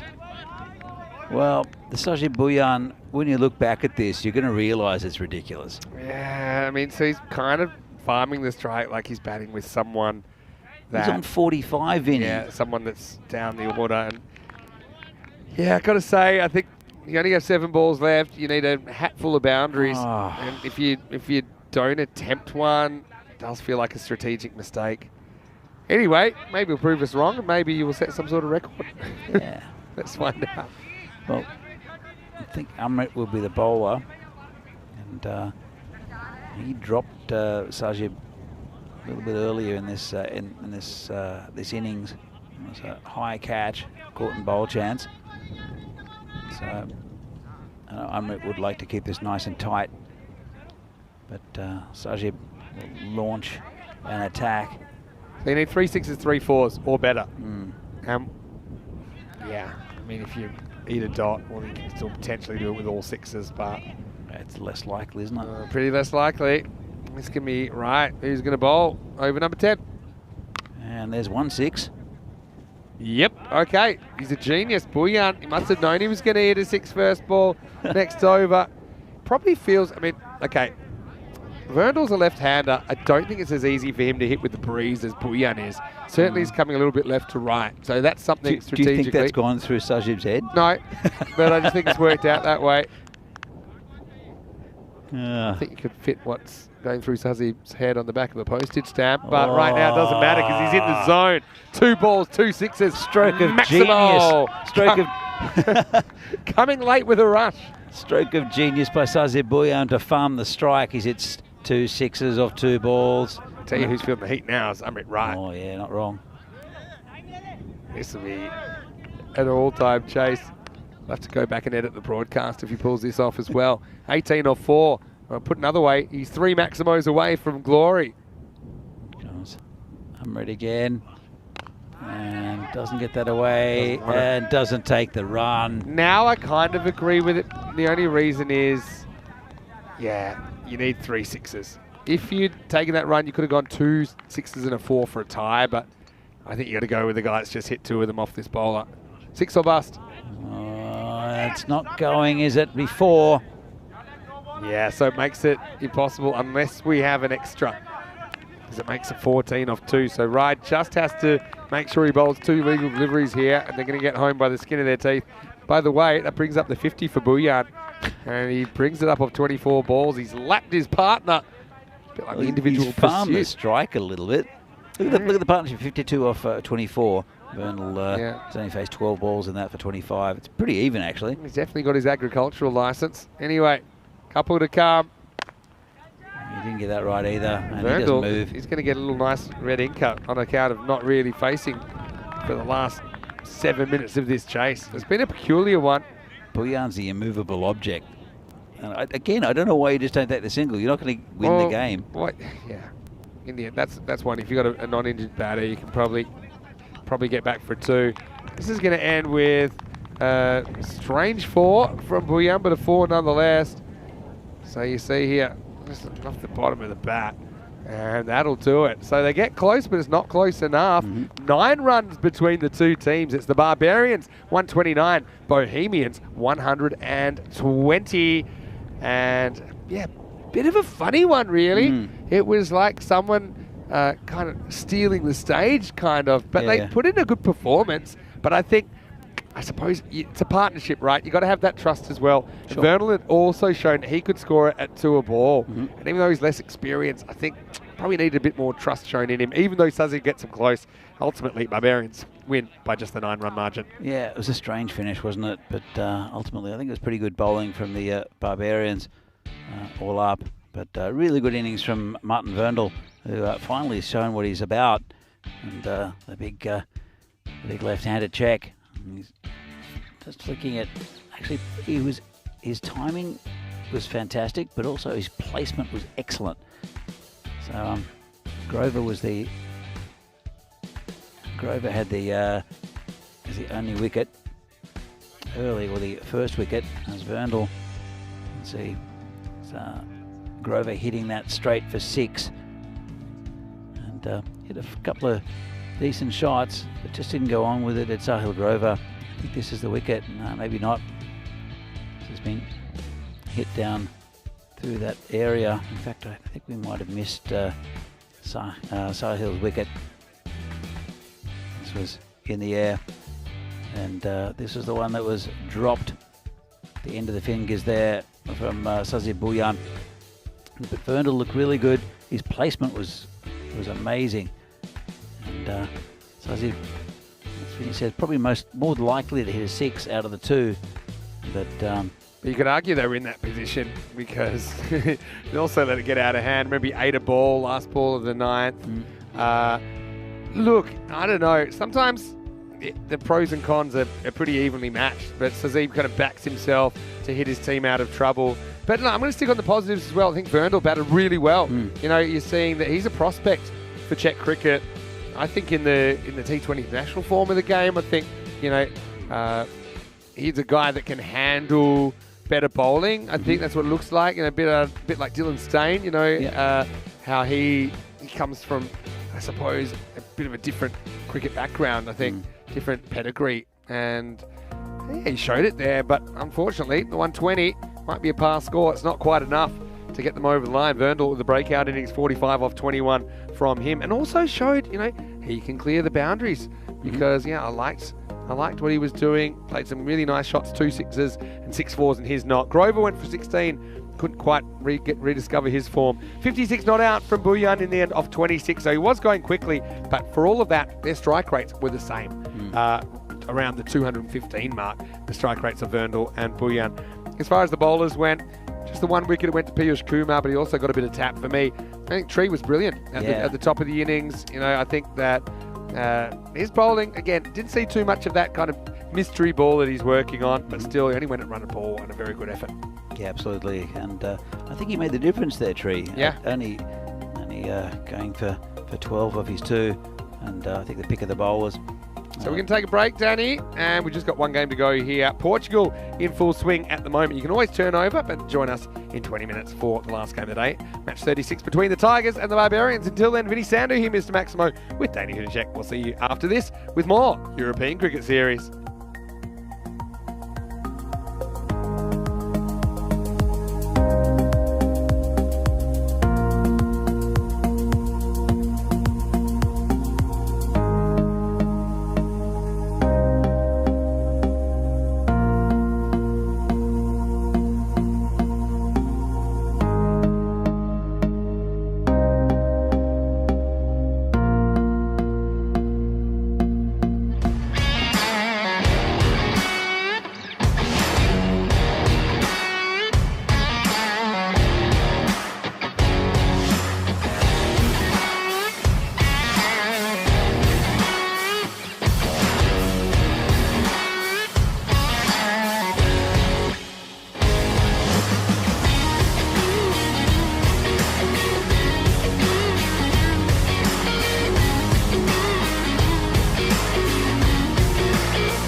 The European Cricket Series is proudly brought to you by HCL Software and Bizaway. Hello and welcome back. Time for the last game of the day here in Prague, but don't forget, triple header in progress in Portugal as well. Rico Full is standing by. So plenty of cricket still to come on ECN today, but now it's time for match number 36. This will see the Tigers and the Barbarians going head to head. Charles Croucher out in the middle with the two captains. Let's see who wins the coin toss. Heads is the call, and it's a tail. We're gonna ball first.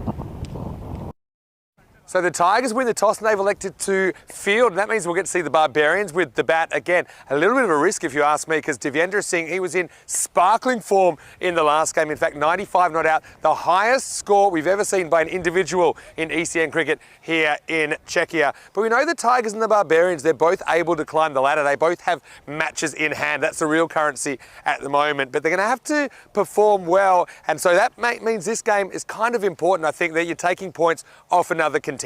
So Danny, who to check? Well, he's always a contender. He's in the commentary box right now. Let's get ready for the Barbarians innings, because the Tigers in match 36, they've won the toss. They've elected to field. It's over to you, Danny. Well, thanks, Vinny, and welcome to everyone to Prague for this European Cricket Series Czechia match between Prague Tigers and Prague Barbarians. And is the final game of the day. been a very entertaining day's cricket. It's going to be a good game between two very good sides as we see the lineups. And Tigers, they won the toss, elected to bowl. Did they watch Devendra Singh in the last game? He had a fantastic 95, and he'll be opening up the batting with Vashak Jagannathan for the Barbarians. For the Tigers, Ajay Alam's their main man with the ball. Some good contributions from others as well. They have to bowl well to keep the score down for the Barbarians, who scored 129 against a very good Bohemians side in the previous game. So, as I said, Ajay Alam, probably the best of the Tigers bowlers, been very impressive. Had a good tournament so far. Devendra Singh, though, he just missed out on his 100. There's a little kestrel hovering over the ground, just hovering just about over the batsman now. Well, and just going into the field to find some mice for dinner. There's Alam. Comes into bowl. They'll want to see the end of Devendra Singh pretty quickly. Will the Tigers.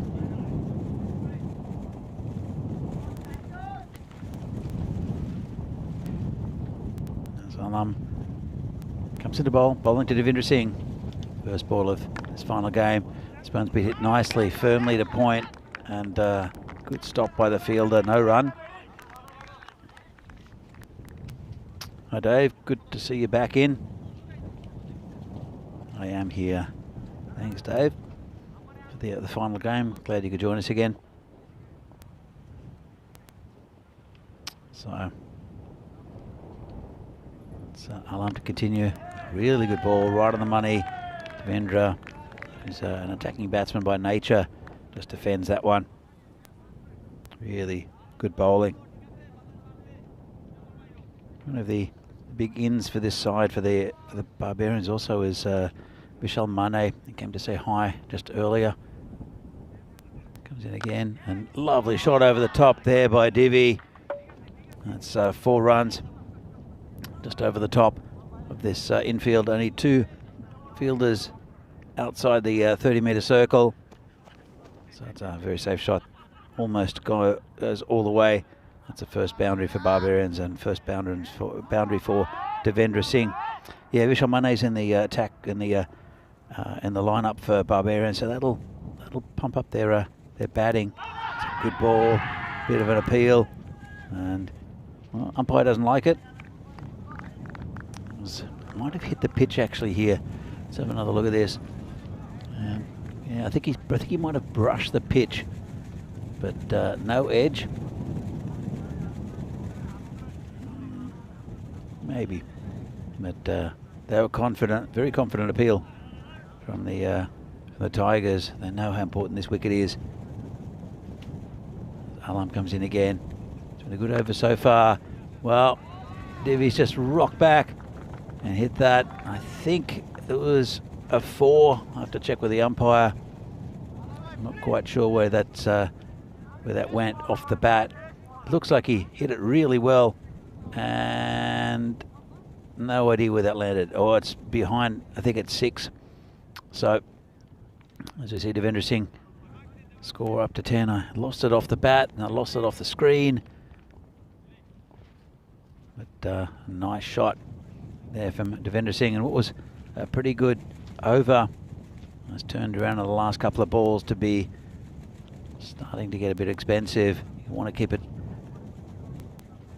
to a dot ball here, Alam, and he does hit to that short cover area, and that's no run. So after 1 over, Prague Barbarians are 10 for no loss. It's a pretty good start from Divi Singh again. As we see the upcoming events, we have the international games here next weekend, which will be great. And the ECS that'll finish on Friday. Portugal night series with Rico Fool happening at the moment. Then going back to Switzerland, haven't done that for a few years. It was a great tournament there last time, and also a bit later on in Dresden. But there are some women's internationals, the Continental Cup in Romania, and also some series in the Netherlands with Netherlands and Ireland, and also Netherlands and Jersey. So Prem Yadov will be the the new bowler.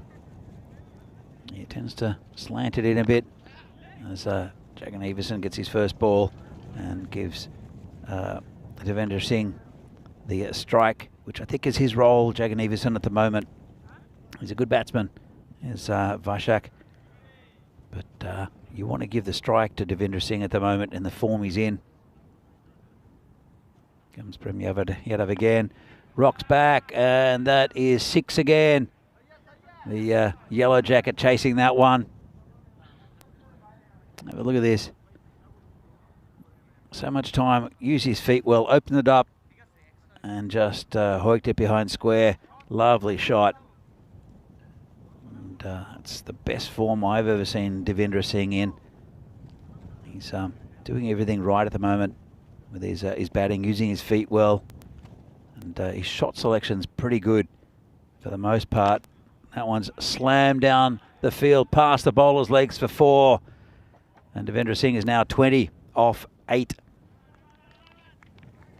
He's had a pretty good day, has Divi, with 95 in the last game.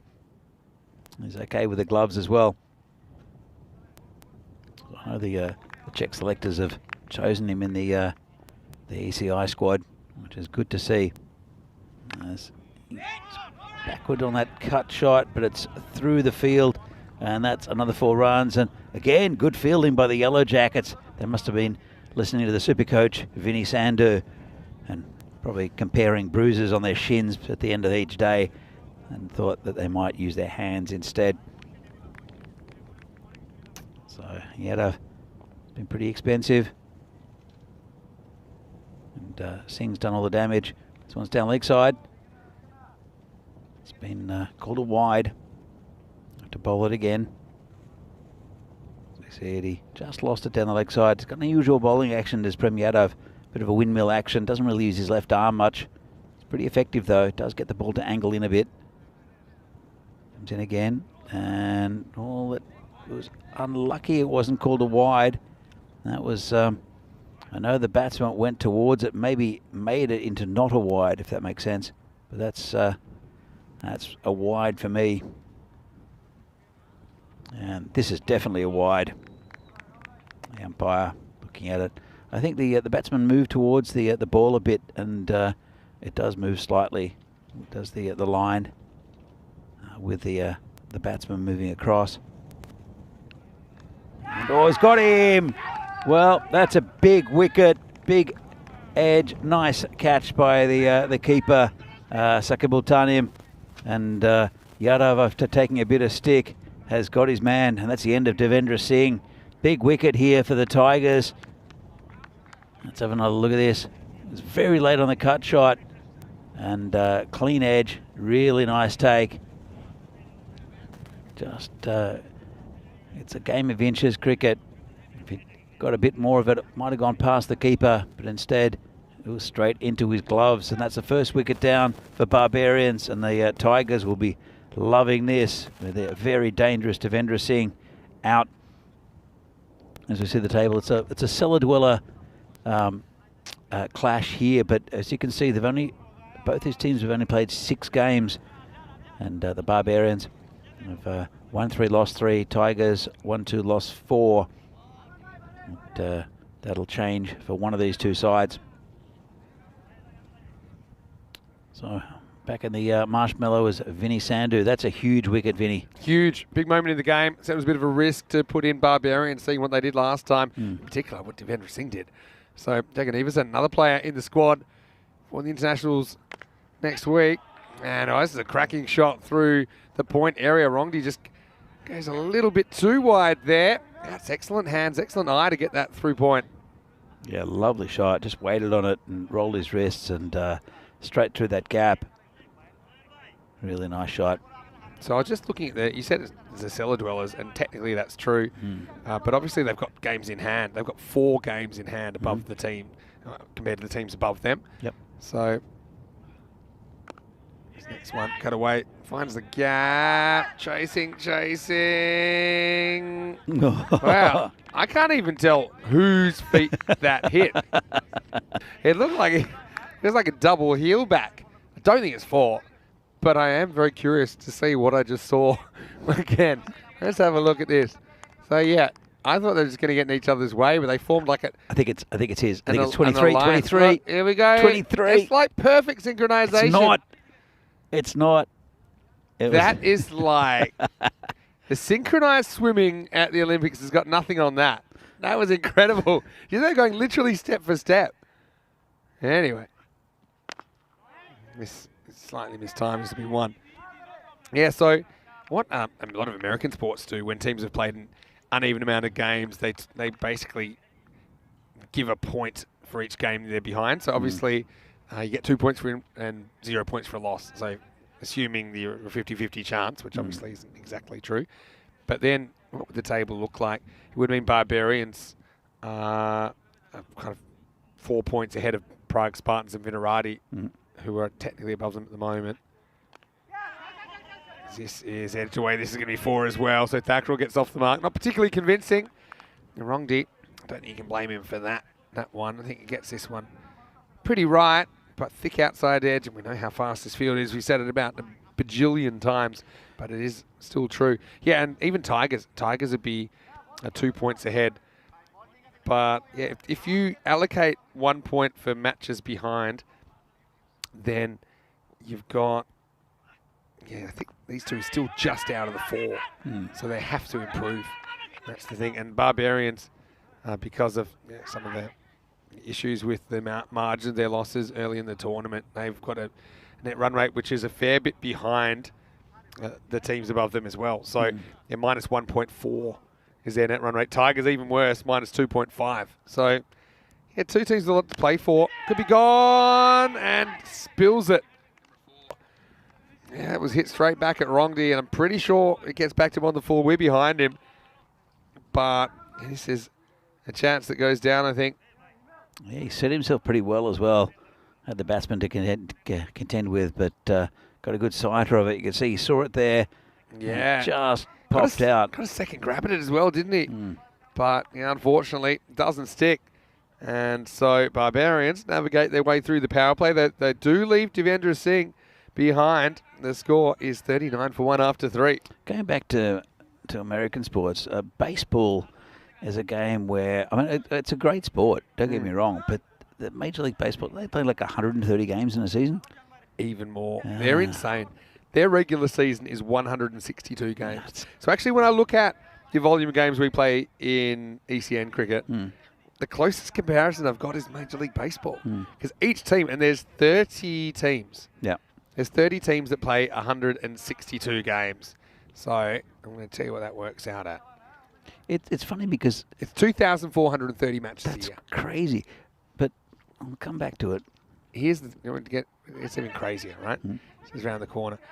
You got to add in, they play a month of spring training. So these guys on average, they're playing 6 games a week, sometimes 7. So they've got a routine. Yeah. And they do their training, they have batting practice before the game. But adding spring training. You add in playoffs. So sometimes you're playing like up to 19 matches in playoffs. So you could play 180 games in a year. You add in the preseason, like 200 games a year. I mean, they're paying them a lot of money, but still. But it gets to the point, must get to the point where if you win a game or lose a game, it doesn't really matter. You as long as the percentages work in your favour. It's the accumulation of a lot of little things. But things that don't really matter are margins, because it rarely comes down to that. So you rarely have teams that are tied. And even if they are, what they normally do, it doesn't go to some sort of run difference or anything. It normally goes, they'll actually get those two teams together and they'll play an individual game to sort it out. So if there's one team that's in the playoffs, one team that isn't, that's how they'll sort it out. So that's why you'll see teams, if they get blown out, they'll almost accept they're losing this game. Yeah. They'll throw pitches that aren't even pitches sometimes, which leads to some funny scenes of people throwing, an old man pace. Well, he's almost done that. He kept that in for a while, I think, Sajid, but this is going to be 4 byes. It hit him in the shin. I thought I heard his shin go then. Have another look at this. Because I heard a click. And that was a leather on shin. Oh, yeah. Bounced a little Tortuga at the end. But look, keeps it alive, but finds the rope elsewhere. He's still rubbing it. So he should. I mean, that's the danger of going with your feet. Couldn't organise a dive. And this is hit down the ground. Lovely shot and great effort there from the Tigers fielder. And that's the general manager who pushes it back to his batting partner. Just a single. Well, I don't know if the general manager can get a promotion, but let's have a look here. I think his only problem is his feet. Oh, yeah. You know what's interesting there is actually he steps out, but he steps back in. And when he steps back in, that's fine. So have a look here. So yeah, I think he actually steps out, but once he reestablishes himself in play, see that he's come from out there, but now he's back in. Yep. And as long as he's back in, then there's no issues with that at all. Yeah, really good piece of Interesting, feeling there. Very good. General manager crossing the border, but sneaking back in time. This is driven slightly uppish. That was well held. I'll get a dot ball out of that. Yeah, no, baseball's crazy that way. And they're just so used to it. Yeah, I became a bit of a baseball fan when I first travelled to North America about 10 years ago. Before that, I'd kind of been curious about it. I kind of knew the basic rules. But once I went to a game and I picked a team, and I've kind of followed it ever since. What was the team? Toronto Blue Jays. My sister-in-law's from Toronto, so I was visiting them over there. And then, actually, when I stopped playing cricket, you know, obviously had a few things going on, and I just really didn't have the time to keep playing cricket. I'd played quite a high level. We just won a whole bunch of first-grade trophies, which was great. Oh, that looks like it's 6 off the bat, and it is. What a shot by Vaishak, who goes Maximo. Excellent fielding by the Yellow Jackets as well. They've got the most improved trophy for me, but it's just a slot ball. Jagan Everson says, yep, I'll have some of that, and whacks it up over the leg side for 6. That's one thing he's very good at, is Vaishak, is when you get that ball slightly short, he's very quickly onto it. There are other things in his game he really needs to improve. I think his shot selection at times, but he's got all the attributes of being a very good batsman, Jagan Everson. Yeah, you can see that. You know, things have to relax. How well have batters batted once they've got to start? You know, you look at Verndl, you look at Divi Singh, you look at Grover, you look at these guys. Once they've got to start and they're relaxed, batting's easy out here. Yeah. You know, like it's very hard to dislodge someone. You know, and then it's only if you do something stupid. And this one is up in the air. Not saying this is stupid, but it is a chance and it's gone. So Thakral can't click at all. And it's going to be Amin Hussain, the captain, that gets a wicket with his first ball. So breakthrough for the Tigers, the score 54 for 2. Got a pretty good piece of it. Maybe off the toe of the bat. And, well, that's a neat catch out in the boundary. Another wicket down for Barbarians. It was nicely taken out there. That's Samuel Alam, who looked very, very comfortable under that. Yeah, so that's just what I was going to say. Yeah, so I suppose a lot of things were happening in my life at that stage. So I kind of made the decision I was going to take a little bit of a break from cricket. I'd played probably 15 seasons straight of senior cricket and probably wasn't going to be able to make that push to the next level, which would be professional cricket and you know, Big Bash and pre-Big Bash in those days, but you know, the first class game. But what I did take up was baseball, because these games, they were over in 2 hours. It was fairly casual when I started, but I ended up working my way up, and within, I think, 3 years, I was playing in the top level of competition just a few times in Perth. Wow, that's one way to get your eye in, and that is going a long way. Maximo, Amit Wright, says, how are you doing? And he whacks the first ball out of the ground. Yeah, really good shot there. Waited on it, saw it, smashed it. It's a simple game. Very simple game. Simple game. Yeah, so come back to that in a second. Now, show some intelligence. Just works a 1. Wasn't quite there to go for again.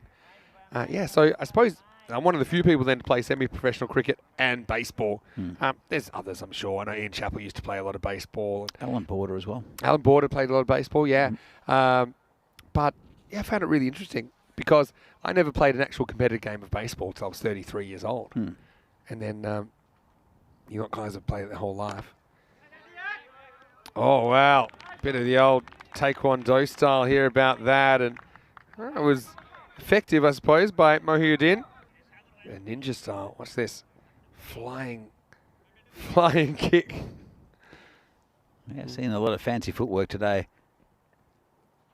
I think he hits the ground here. I think that's a good call. I had that as a wide. Yeah, so what was interesting in some ways, because I was still learning about the game, I was like a 6-year-old. But in other ways, I was kind of as good as some of the professional guys with my throwing, catching, and batting was a bit of a funny one. The hardest thing in baseball is trying to work out if you want to swing or not, because if you will swing at bad pitches, they'll just throw you bad pitches. That's another one, I think, straight over the line. But yeah, interesting crossover, because it's also a sport, baseball, that is an established sport in many areas. And so when speaking to them about cricket, then I can use baseball kind of terminology to help them understand. Because a lot of them are interested, just like I was interested in baseball, they're interested in cricket because there are similarities. But the schedule's crazy in Major League Baseball. The other thing in America is it seems there's a bit less of a culture of playing sport because of the nature of their sports, like American football. I mean, that's a lot of effort. If you're gonna, it's a lot of padding, a lot of gear. So, yeah, a lot of people, they play as a junior and through college, but then they don't really play it anymore. Whereas, certainly in Australia, there's a culture of social sport in cricket and football and various other sports. Hockey, I played a lot of. Well, one sport that's really starting to go well professionally is football. Like not American football, but football. Yeah. I think it's Inter Miami, where Messi scored a 93rd minute free kick in the top corner to win the game for Inter Miami the other day. Yeah. It's got a big grassroots following as well, because the amount of people that actually play it. Well, the juniors that play it. I mean, the American women's team's been fantastic for years. World Cup champions quite a few times, 3 times at least, I think. And with a dominant team for many years in women's football. It's other teams have caught up a little bit, but the USA is still very strong. Yeah. Their men's team is I think still also in doing quite well. They're a decent side. Yeah, you know, they've been up and down the last few years. That one is a big swing and a miss from Jagannathan, who survives the first 5 overs. And after those 5 overs, the score is 67 for 2. I want to say a big hello to all of you, wherever you're watching from around the world. Vinny Sander here, Mr. Maximo. Danny Hudacek with me. Great to be here in Prague. This is the last game of the day here, but triple header underway in Portugal. And it looks like the Gamblers have done a bit of a number on the Wanderers in game 1, but I'm looking forward to catching some of that tonight.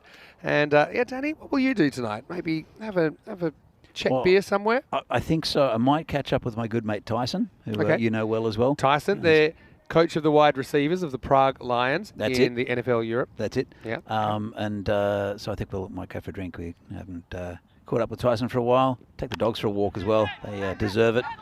This one's going towards the boundary. Oh, he almost stopped it, but almost isn't good enough. Samuel Alarm gets the hand down. So he has the hand method down, but unfortunately, have a look, just snuck away from him. And then I think he accidentally kicks it over the line, trying to recover. How's your night looking, Vinny? Yeah, I think my night will be good. I'll just have a bit of a quiet one. I've been quite social lately.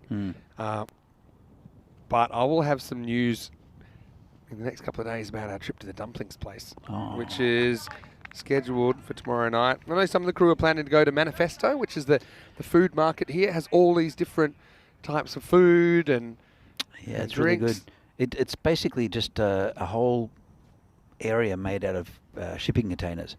And each of them, this is hit high in the air, it's going back, and it's caught about 5 metres over the boundary there by Sago. A nice catch. Yeah, nice catch that won't count. Good practice though. And yeah, well, flat batted and basically smacked over long off. Well, not quite over long off, but long off had gone the wrong side of the rope. So I've just got a message from Tyson. Is he watching? Said, hi, Vinny. Hello, Tyson. So he's so you don't have to say hello from me because he heard me say hello. No. I said hello from my telephone object. Okay. And he said Brooks or Aramis because he suggested oysters tonight. And then after that he said, I'm going to crack a beer. I'm pretty envious there. This is going to be caught. Oh, did he catch it? I think he might have. Good he's got there. it. He's got it. And that's the general manager, GM Hasanat. Down at long on. And yeah, just never timed this, did he? Kind of towards the end of the bat, towards the toe. I like that he gets down to this and then, maybe a bit of luck, rolls out the hand towards the wrist, but he clutches it to his chest. And so Barbarians lose Mashak for 16. And the score now is 78 for 3. There's another dangerous batsman coming out in Vishal Mane, who we saw earlier in the week. And he's He's a big hitting batsman, is Vishal. You haven't seen the Barbarians before today, have you? Not in this series. But obviously, yeah, I know them pretty well from previous years. Vishal just came in and just started cracking them around. I think he hit 32 off 10, and he was batting at 7. And they've promoted him up the order, which is really good to see. The run rate's pretty good here. And yeah, plenty of batting to come, 4 overs to come essentially. So last ball of 6 coming up. Chris saying if you played every game in a baseball season, including all the finals and all the preseason, it's 214 games in the season. And they're long games. Normally the catchers do, don't they? Hold that thought. 2 on the fumble, early throw. Doesn't get there in the end. Sometimes an early throw is better than a good throw because it puts them off.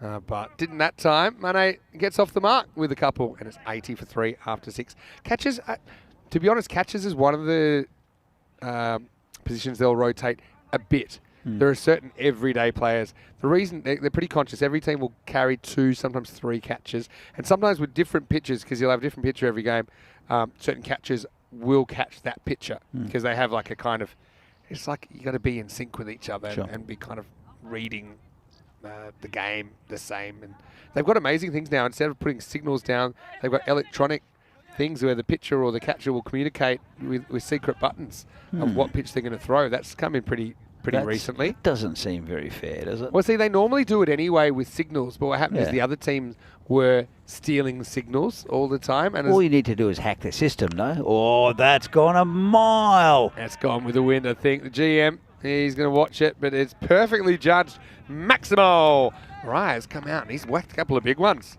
That was high in the air. And I think the general manager just watched it go over his head. It didn't go over the boundary by that much in the end, good but club selection. Got plenty of height. And I love Prem's action because there's no front arm whatsoever. It's a bit different. I mean, the left arm's pretty much painted on. Oh, that was close, you know. They're going to come back for another one. Yeah, right. We'll get the strike back. But I got a feeling if this hits, yeah, he's trotting. Gone. Just out, I think. He would have been gone, I think. Just out. My spider senses were up. Anyway, shoelace. So where were we going with this? Yeah, you've played a lot of games in a season. If you did play all of them. But you were talking about catchers and who plays every game. Everyday players, they're typically outfielders who, you know, just have to chase the odd one. A bit like outfielders in cricket sometimes in a longer format of the game. There's a bit of standing around, then they just hit. Well, you'll get guys now, they have designated hitters that just bat and don't field. So you might get people doing that every day. Now this is miles in the air. Well, this is going to be a great catch for Segura if he gets there. He does get there, and he can't hold on. I mean, he spent all his energy running in. And in the end, it's just going to be a high single. That was miles in the air from Mane. Good effort from Segura, though. Well, I didn't think he was going to get anywhere near that. Let's have another look at this. I had a sense he'd get there, but I also suspected when he got there, he wouldn't be sure how to organise himself. And that's kind of how it worked out. He's a little bit to the left. And yeah, just faded. And the wind is a bit left to right here. I think it just faded on him. He did really well to get there. Really, really well. And you're right. He didn't know quite what to do when he got there. And it's just a bit to his right. We're talking about the electronic system for communicating between pitcher and catcher. All right, lifted to the leg side, but there's a fielder right there, so it's just a single. So I think it's quicker. So it's quicker. They're really big on pace of the game. So when you're doing signals, you actually do it so when they've got a runner on second base, you disguise your signal by saying, okay, you do put down 10 signals, but the pitcher will know you have to look at the 3rd and the 7th or something. Tapped away. This is the last ball of the over. And Mane will get a single. End of 7. The score 92 for 3. Let's take a quick break from our conversation to have a look at what's coming up tomorrow from Czechia, because it's the start of week 2 of our Prague adventure. And we have 5 more matches. And we're starting at the same time as this morning, 7:15 a.m. GMT, which is 9:15 in Central Europe, 12:45 in India. Prague CC, they've got a couple more games as they go through their campaign. Bohemians, they had a bit of a shellacking at the hands of Prague CC today. They'll be hoping to play a bit better. Tigers will see them as well. Barbarians. So, yeah, similar kinds of teams that we've seen today, but they'll be playing some return return bouts there for day 8. So yeah, join us for more action. But yeah, stealing signs, it's a thing. Well, does it have to be the catcher that that signals? Not necessarily, but then the problem is if the pitcher does it, then everyone can see the pitcher from the dugouts. Yeah. So it's a strange thing in baseball. So I found it strange, but this is anyway into the gap, and Monet's going to get another bounder. Well, you liked him. A slight fumble from the yellow jacket, but still goes for 4. Hydra Alarm's been brought back. He's the fastest of the Tigers bowlers. Not a bad ball, really, but just gets enough batter in it. Gets away from the infielder and rolls away like lightning to the ground once again, to the boundary. It's so important that the catcher knows what pitch it is. Sure. And cricket, to be honest, is not that different. But you do have a bit longer to react in cricket because as we keep here further back to a fast bowler anyway. Well, this would have been pretty tight as well. But I still think it would be great if there was some communication, for example, when a bowler's bowling a slower ball, so the keeper knows to stand further up. Otherwise, you end up guessing like everyone else. The ball bounces in front of you and creates a tough take. Sometimes there's an unwritten thing, where they say 4th ball and they or scratch your head or you know. I don't know if batsmen are necessarily looking for those cues either. That's true, and that actually does happen a fair bit, to be honest. This is a really good example. It's a slide off cutter, I think, from Alarm and beats the bat. Yeah, so sometimes you've actually seen it creeping in high levels of cricket as well, where the keeper number 1, number 2, or will make some sort of signal. Anyway, well, it looks like aliens have arrived actually there. It's a collision. It's going to be what? I think we had to cut away in case that was a collision. Dun, dun, dun. Back next week with the conclusion of tractor versus harvester. Yeah, let's go back to that. That was fun. 2 big harvesters and a tractor. Don't worry, the boys are still awake up there. I hope they are. Probably wasn't easy to focus on that. So we should concentrate on the cricket rather than it's the quite a long the way farming. away. How far away is that? About 500 metres? Kilometre? Do you reckon that's a kilometre? Yeah. Yeah, 1,000 steps. Sneaks in. It's, 100 metres to the end of the ground? Yeah. Yeah. That's easily a kilometre. You think so? Yeah. We've got great eyesight then. I've got glasses. I don't know how long it is, but I don't have my laser meter out or my... I could probably... Let's do it on Google Maps. Yeah. Come on. Why not? This is the last ball of the over. Worked away. Should be a single, and it will be. I think. And at the end of the over, the score, after 8, it's 99 for 3. Yeah, measure distance is good. I used it once to measure my biggest 6 I ever hit. And it came out at 100. Yeah, measure distance. And it was about 120 metres. Just want to hit onto this roof. Technology, Vinny. I can't quite keep up with it. So let's work out where they are. Are they in that kind of sand pit area? It's a farm, Vinny. Yeah, but there's different... Well, look, okay, so the Zarmek over there, straight ahead. It's here, yeah? Yeah. Are they the other side? So it's, they're past the house. Where the tree line is I think in front of the road. Yeah, that's the road there where the tree line is, and it's 2 fields behind that at least. Okay. Yeah. Where, if you had to say where they are, did you say they're about there? Well, no, here it's this field.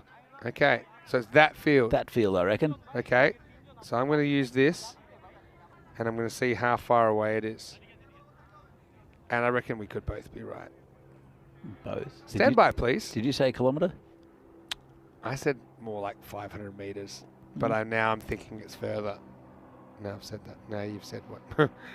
What you said. This is it down the ground towards us, but Sagor should do the fielding. Oh, he doesn't do the fielding.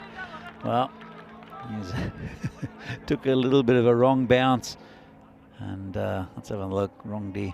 Here's the bowler. And, well, just went straight through him, unfortunately. As we see a light plane go overhead. There's a lot going on here. I can't find the measure distance anymore. Where's it gone? As we see it on the leg side. They'll have to do well to stop that. Good pick up. What a pick up from Sojib Mia. He's coming around the boundary, picked it up one-handed, launched it back. I think they came back for 2. I'm going to agree with you. It looks like exactly a kilometre. Oh, there you go. You are unbelievable. Congratulations. Thank you. Oh. He's gone right back. I think it's probably outside. That could be out, though. I think that is out, and he's still going. Yeah, well, if you don't get him one way, you'll get him another way. The pitch is outside leg stump. That's why it can't be LBW. But, you know, Wrongdy, that was smart work from him to get back to the stumps and just give up on the appeal. Let's have a look. Yeah, it is pitch outside leg, and, well, Amrit was just running and didn't really tell his partner. Amrit wants to face. That's why. Can't blame him. But, yeah, he doesn't even get the bat down in time. So that'll be a wicket. And Mane has a couple of lusty blows in there. He's going to go for 16, and the score is 105 for 4. An over and a half remaining. I thought he was doing okay, Mane. I know Amit wanted the strike, but I mean, he was ball watching a little bit. Was that Mane didn't hear the call after the LBW appeal? So Amit, he hits it pretty firmly out to Sagor, and it'll just be a single.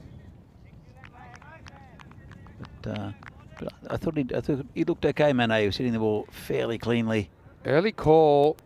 I've got a golden ball tingle about this game. Already? Yeah. It's a very early call. Very early. That's why. I was surprised. That's why I'm communicating it and being up front. The ball that we missed. The skipper, Vamshi Matachetti, is the new batsman. Yeah, misses the first one. Doesn't miss the second one, but he might have found the fielder. Maybe not. It's gone all the way. Maximo. Oh, what a shot. As Vamshi Matachetti, the captain, has a swing again, and he gets quite a bit of it. Yeah, smacks it out of the ground. Really nice shot. There were two fielders out there, had no chance, and got a good piece of it. As we see now, with one over left. Actually, we have the bowling figures, 112 for 4. They'll probably end up around the 125 mark, maybe, if they keep going. And it'll probably be Amin Hussain, who went for 13 off his previous over. So if he goes for similar, 125 is a pretty good prediction. Might be a few more, though. Again, 131, 130. If it is, could be in for another huge finish. I still think no matter what they score here, it's a bit of a coin toss. It depends on the start, I think. For the Tigers, we know that they're a bit top-heavy with their batting. And a couple of their big hitters had a bit of an off day today so far. Here's Amin Hussain to finish off. And the first one's a low full toss. I'd be too curious here, but they're not. They'll just settle for the one, so we'll get some sweet captain-on-captain action here in the 10th over. Steamy in the last over. Sure is. Might have to come. Oh, backs away, can't catch up with it. It's good bowling there from Hussain. Amin Hussain is just super reliable for the Tigers. I think he's a good leader. He plays the game the right way as well, I think. You know, he plays hard, but also loves the choke. Has a little smile on his face most of the time. Maybe not after this, because this is going to be another one up and out of the ground. Maximo Matachetti gets another one up over the leg side. Handy runs coming late for the Barbarians. Yeah, he used his feet well there, and he just hit it into that area where it's really within the batsman's hitting arc, and very good from Matachetti, who likes scoring in sixes. This one is going to go to the fielder at third man, who cuts it off. It's better. Oh, you go two if you're paying attention here. No. It's better ball. I think Matachetti is pretty much playing the same shot every ball, which is the charge and try and whack over the leg side. So I think you'd have to put it outside off stump.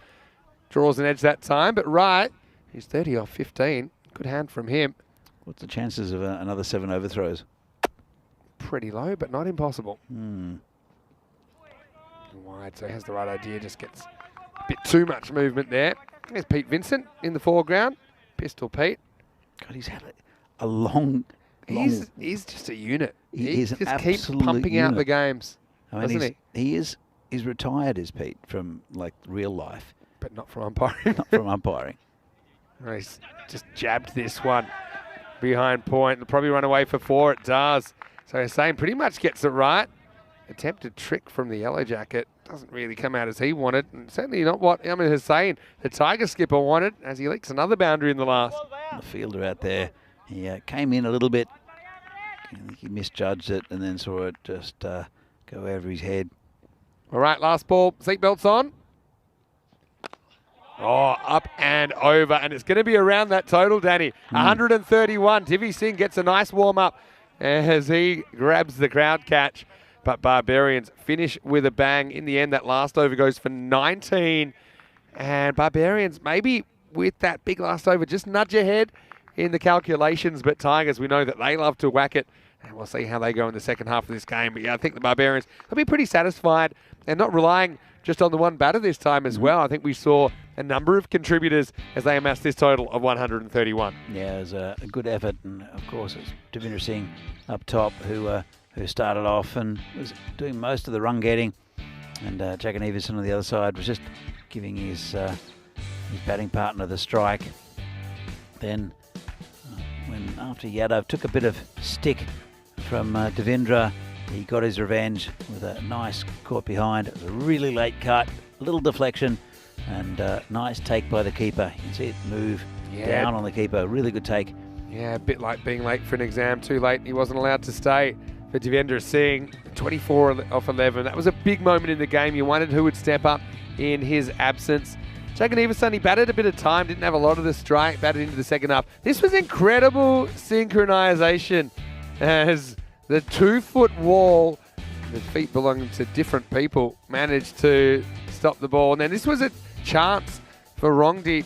You had to go the other way in his follow-through. Knocked it up a couple of times, but couldn't quite hold on.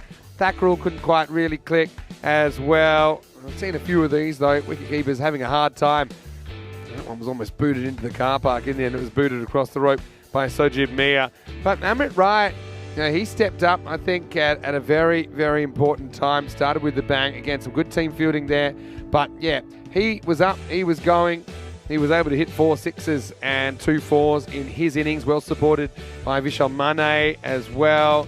You see the wicket there of Jaganiva Sun as the general manager was able to hold on to that chance. But yeah, Mane, as well as Vamshi Madashetty towards the end. But yeah, Mane found himself in a bit of hot water, survived the LB appeal, didn't survive the run out. He was gone for 16, but some good late hitting. I thought they might struggle to get 120 in the end. They go past 130 with the help of the captain. Yeah, the captain, Vamshetty, hit a couple of big sixes, but then it was Amit Rai right at the end with some good hitting. This one just getting over the infielder, but Amit Rai, great shot out there into the Barbarians dugout to end the innings. And 131, it's what the golden ball score was yesterday, Vinny. Yeah, it is. It's exactly the golden ball score, isn't it? So, I don't know, had a weird pre-tingle, so stay tuned.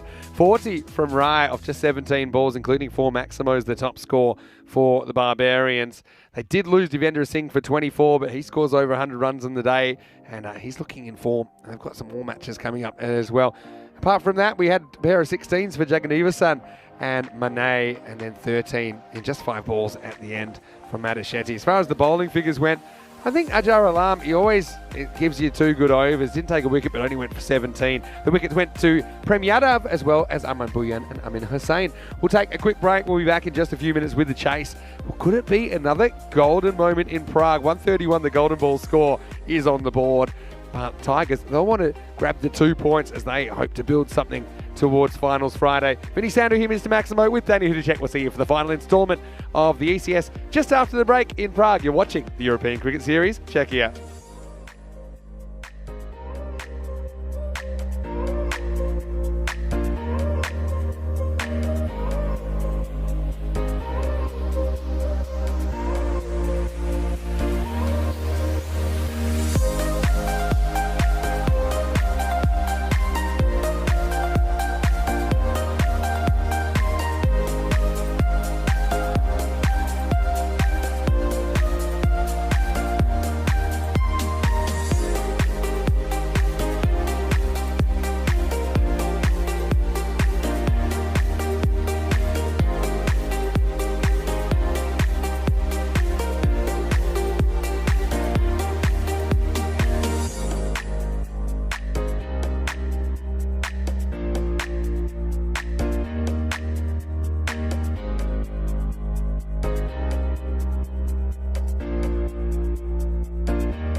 The European Cricket Series is proudly brought to you by HCL Software and Bizaway.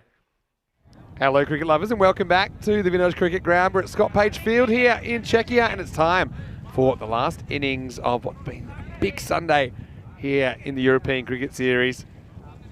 8 matches across 2 venues right now. It's double trouble because we've got cricket from here in Prague to finishing up after this innings, and already pretty interesting game happening at the moment in Portugal.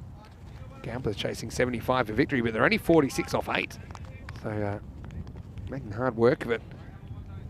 But right here, coincidentally, this is the golden ball score from yesterday. 131 Barbarians out to defend it against the Tigers, who will need 132 for victory. Here's a guy bowled really well earlier today, Tripuri Kanyalal, to get us going. It's the general manager who's gone out there as well. GM Hazanat cuts the first one away. Tri's an interesting bowler. We've seen him playing sometimes for the national team as well.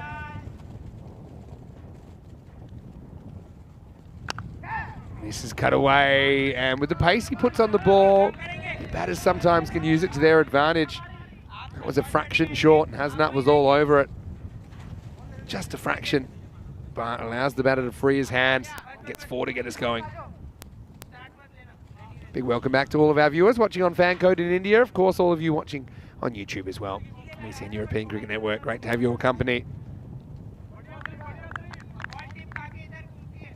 Still, I think he's working on that one. It's a bit slower. Maybe try and draw the batter forward. Don't let him play from the crease as much.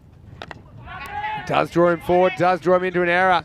Well, fielder goes round, takes the catch. Oh, it was a real toughie, to be honest. Had to make some ground to his right. And that's Vaishak Jaganivasan that takes the catch. So yeah, I like the length change here. See, draws him forward. There's slight few revolutions on the ball there from Kanyalal, but well backed up in the field. So it's not the ideal start. It's 4 and out for the GM. He knocks off early, and the Tigers 4 for 1. He's a very good fielder, is Vaishak. And I think last year when we saw him, he was taking everything out on the boundary. He's been placed there at point, which is interesting because he's not the tallest either, so they can go over him, but he's got a very, very good pair of hands as Vaishak. We'll bring Sagor out to the middle. He's a pretty good player to bring in any time. Yeah, I like the idea of just giving GM the chance to swing away in the power play, but yeah, I like the way that Tree got the batter moving forward at least. I think so many times you can play him from the crease pretty comfortably. Like this. Go back, although this creates a few headaches for the fielder. It does well to block it. But I think he'd be a bit more multi-dimensional if he could pitch up a bit. Tree. Yeah. I think that most of the time the batters, they sit back and they play him on the back foot because they know they're going to get pace. But I think, with a spinner, a lot of the times you get errors in judgment drawing the batter forward. So I just think it's just to provide some variation.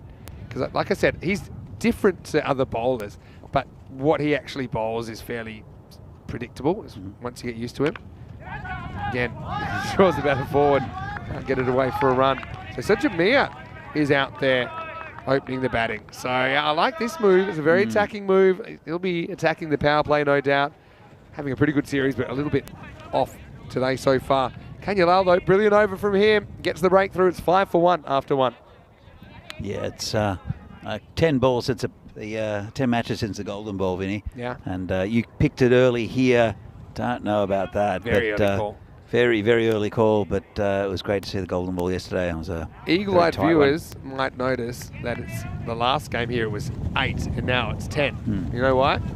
The game in Portugal in between. It was a golden ball 9 game. But so we've jumped, and still a couple of games to go tonight after we finish. Gamblers need 17 off the last over. Could there be a golden ball over there? Nice shot, cut away, no one's stopping that. Sagor. Well, if he has a day out, 132 might not be enough because he's a very talented striker. He is. He's the linchpin for this this lineup for the Tigers, the class act, and I think it's a really good move, moving Mia up the order and they want to see the back of these two, the Barbarians. They won't do it in that way. It's just tucked around the corner. Not a very good ball on the leg side. And full toss, too easy. Didn't get all of it though, Sagor. Wasn't a very good ball at all, was it? Bit of action happening right now though. Looks like gone back-to-back sixes over there. So they've gone from 17 off 6 to 5 off 4 over there in Portugal. So yeah, commentating 2 games at once really. I was doing that the other day. Oh, big pick up and throw. I think he was going to be home anyway. That was fancy foot fielding to cut off those 4 overthrows. Have a look at this. Yeah. So right onto it, the fielder. That was Vaishak again, and it's called a wide. He was right onto it, and then just plant the foot down at the fielder. Otherwise, it would have been 4 overthrows.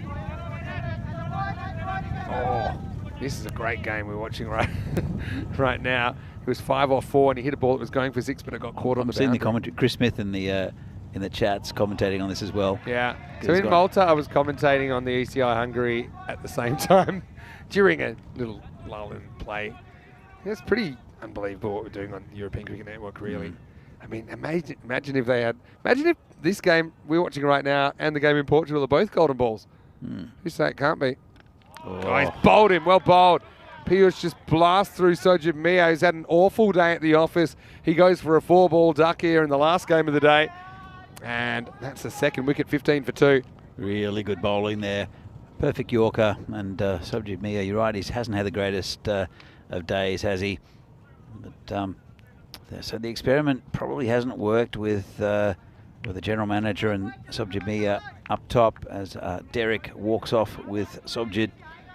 And we have a new batsman coming out. Looks like the skipper. We'll confirm that in just a sec. Yep, just got a little bit of a glance. Amin Hussain. Yeah, full and straight. Always a good time to bowl full and straight. That was a textbook Yorker. Well bowled by Piyush Kumar. So right, we got time. Ready? So they need 5 off 3. Verma's come out to bat in Portugal, and he whacks away leg side, and he's going to get just the single. I thought they should have got 2 there, so it becomes 4 off 2 over there. Okay, back here in Prague now. Next ball. Here's Piyush Kumar. And this is hit, and it's hit straight to the fielder. Nicely taken there by Robin Thakral, and that's a 3rd wicket, and it's a golden duck for the captain. So nothing going right at the moment. And I believe that's 2 in 2, even though I did watch a ball in between. It wasn't in this country. So, yeah, golden duck for Amin Hussain, and that makes it 15 for 3. End of the over, but remember, Piyush Kumar's on a hat-trick next time we see him. So we could have a hat-trick and a golden ball exactly the same time. Maybe. 4 off 2 in Portugal. Whacked away. Rahman comes out, and he wins the game. He wins it with the Maximo. So they don't get a golden ball in Portugal. So everyone can breathe a bit easy. Rahman's the hero. Comes and smashes Zekmore. He faces for 6. Anyway, let's have a look at the table. Don't be fooled by the fact these 2 teams are 7th and 8th, because they've got plenty of games to make up. Here's Treat. That's well bowled. That's especially good to batters early in their innings. It's a ball that you want to cut, but it's a little bit too full to cut. It just slides on, and then you're late on it. Nice hands as well by Devendra Singh. Yeah, I like this as well. Again, it's not too short. And eventually, it's backed up, but that was a tough bit of fielding. Nice work by Matashetti. Yeah, it's tightening up a little bit for the Tigers. It's been really good from the Barbarians, held their catches. As Tree comes in again. And yeah, very tight bowling. He's a really good pickup for the Barbarians. As we mentioned, he was earlier in the week. He was a very, very important part of the Burno side. Yeah. And then he got a job in Prague, so he told the Barbarians he would play. This has been hit through the leg side, and then the job fell through. But because he'd promised the Barbarians to play, even though he lives in Brno, he comes and plays for the Barbarians. So I think it shows you a little bit about. It says a lot about Tree. the guy and the guy's character. Yeah, I've always found him great to deal with. You know, I said he genuinely wants to improve his cricket, just improve his own game. Absolutely. That's, again, where he lives outside the off stump. This is probably one of the widest throws we'll see today. And I think they'll be happy it's just one overthrow after that. That was wild and woolly. Gets launched back to the keeper again. Well, it kind of hurts his figures a little bit, but not too much. He finishes, well, he doesn't finish yet because there's still more to go. Yeah, I think it's, again, just can't get him away. Fire Shark picks it up, launches at the stumps. That's a better throw because it was to another teammate, not to nobody. Anyway, end of the power play. 1 for 8. Pretty good job from Tripper Kanyalal. And the score is 18 for 3. Now, I don't know if we're going to see Piyush Kumar back straight away. I hope so, because he's on a hat-trick. So I'd be bowling him out. But yeah, we haven't had a hat-trick since the 14th of July, so 9 days ago. And yeah, pretty fruitful for hat-tricks. Wasn't there a double hat-trick at one stage? We've had some of them. We haven't had one this year. But we've had it, I think, 3 times in our history. The 4 in 4. But yep, we are going to have a hat-trick ball here because Piyush is going to bowl the 4th over. And he'd love to get Sagor, who's on strike. He's kind of the set batter. Power play's over as well, so field restrictions are lifted. All right. Hat-trick ball. Here we go. Oh, he's got it! He's got a hat-trick! Piyush Kumar, you beauty! He goes straight through Sagor, who's a big scalp, and that's even sweeter to get the set batter with the 3rd leg of the hat-trick. What a moment for Piyush Kumar here at the European Cricket Series in Czechia, and it leaves the Tigers reeling at 18 for 4. Well, there you go. He's added to the Hall of Fame, and well done, Piyush Kumar. That is a huge wicket in the context of this game, and I can't see the Tigers getting any with this total, and it's through fantastic bowling from that man, Piyush Kumar. So we break the hat-trick hoodoo here in Prague. Yeah, look at that ball, and he knows it. And actually, I think that Pete Vincent starts celebrating because he's excited too. You see that? The arms go out and he says, well done, Piyush. No matter who you are, you've got to appreciate it when you see a little bit of history. And he's on a double hat-trick now, Vinny. We just said it. You said, have we seen a 4 in 4? We have not seen a 4 in 4 this year. Now, we did see it a couple of times last year. Yusuf Sahak did it in 2021 in Sweden. Mike Jones did it. Could we have 4 in 4? Nope. No, he chokes. That's a proper choke job. That's a Danny Hudacek job, and he has a bit of a smile about it. But anyway, Piyush, no one can take that hat-trick away from you. Congratulations. Yeah, so accurate in the rest of the over, and just launches that one down leg side. No. It's been a good spell, and he's done the damage as Piyush. Here we go again, and just prodded down into the covers just for a single. How exciting for him. Did you ever take a hat-trick? I took one. I was 15. I'll never forget it. I'll probably never take another one now. I took one in indoor a little while ago. I've probably taken a couple in indoor to be fair over the years, but I don't remember many. No, but I took one in for Vinarati in indoor. Okay. But I don't think I've taken an outdoor hat-trick. It's pretty special. It doesn't happen that often. The funny thing, I was actually commentating with Regina Zudaze of the Italian women's team. She did a little guest spot for me earlier in the year in Gibraltar. And she took a hat-trick on debut for Italy, which was really exciting. I remember seeing that, actually. Yeah. But the funny thing is, and she's 17, right? She just turned 18, I think. I said, have you ever taken one before? She said, yeah, I've taken 4. and I was like, can you remember them? She's like, yeah, kind of. I think there was this one where I said, no, you don't understand how unbelievable that is. But that was a great moment for her. That interview was fantastic with her as well. When she came into the commentary box and chatted. Yeah, that's very enjoyable. Regina's someone, I think, now she's just finishing her studies at the moment, her high school studies. She's taking a bit of a break, I think, and I think she's someone that we might be able to get in the commentary box a little bit more often. Especially if there are the women's ECIs coming up later in the year. Yep. I should be playing a lot of it, possibly. That's the issue. Yeah. Oh, got him. There's more pad than the unmentionables, but still, You what a think? fantastic. Yeah, it was. When I say pad, I Thigh mean pad maybe. yeah. Well, thigh without pad. Oh, it's pretty close to the To the the lunch. non-thigh. Yeah, he's all right. But tell you what, the innings isn't looking all right at the moment. It's 23 for 4 after 4. What an effort from Piyush Kumar. 3 for 15 off his 2 overs. Yeah, that's a really good effort from Kumar, and it's the nature of the wickets. It's big wickets, that especially that one of Saharat Sagar. It's going to be a difficult task, I think, for the Tigers from now on. 6 wickets left. They're 18 and over. That's the point of no return. And Amrit Rai is a new bowler. We're bowling to Rongdi. It's a bit short. It's in the air. Should be caught. That's another one down. Another one bites the dust. All right. He loves his first balls, doesn't he? He whacked the first ball he faced for 6. And the first ball he bowls, it's a fairly tame top edge cut shot. That's easily taken there by Vishal Mane. And the Tigers, when they're good, they're good. And when they're not, it's 23 for 5. Well, Barbarians have been good today. As you can see, they had only played 4 games leading up to today. It looks like they're going to win. Is it 2 from 2, Vinny? Does that sound right to you? Yeah. It's been a long day. Right. Yeah, no, the Barbarians, we didn't see them until the 4th match of the day. Yeah. Pretty sure. Well, I mean, they could take a bit of time off. They could have a look at some of the other teams, and they came in fresh. So I think that's probably a bit of an advantage coming out and playing the 2 late games in a row, especially when you're getting good runs. Devendra Singh in the previous game hit the highest ever score here in a T10 game, and with 95, just missed out on 100, and then they amassed a pretty good total here as well. Yeah, the thing is, not a lot happening on the runs side of the ledger either. So, yeah, you know, the Tigers, sometimes they lose early wickets. Doesn't end too well for them. It's looking that way at the moment.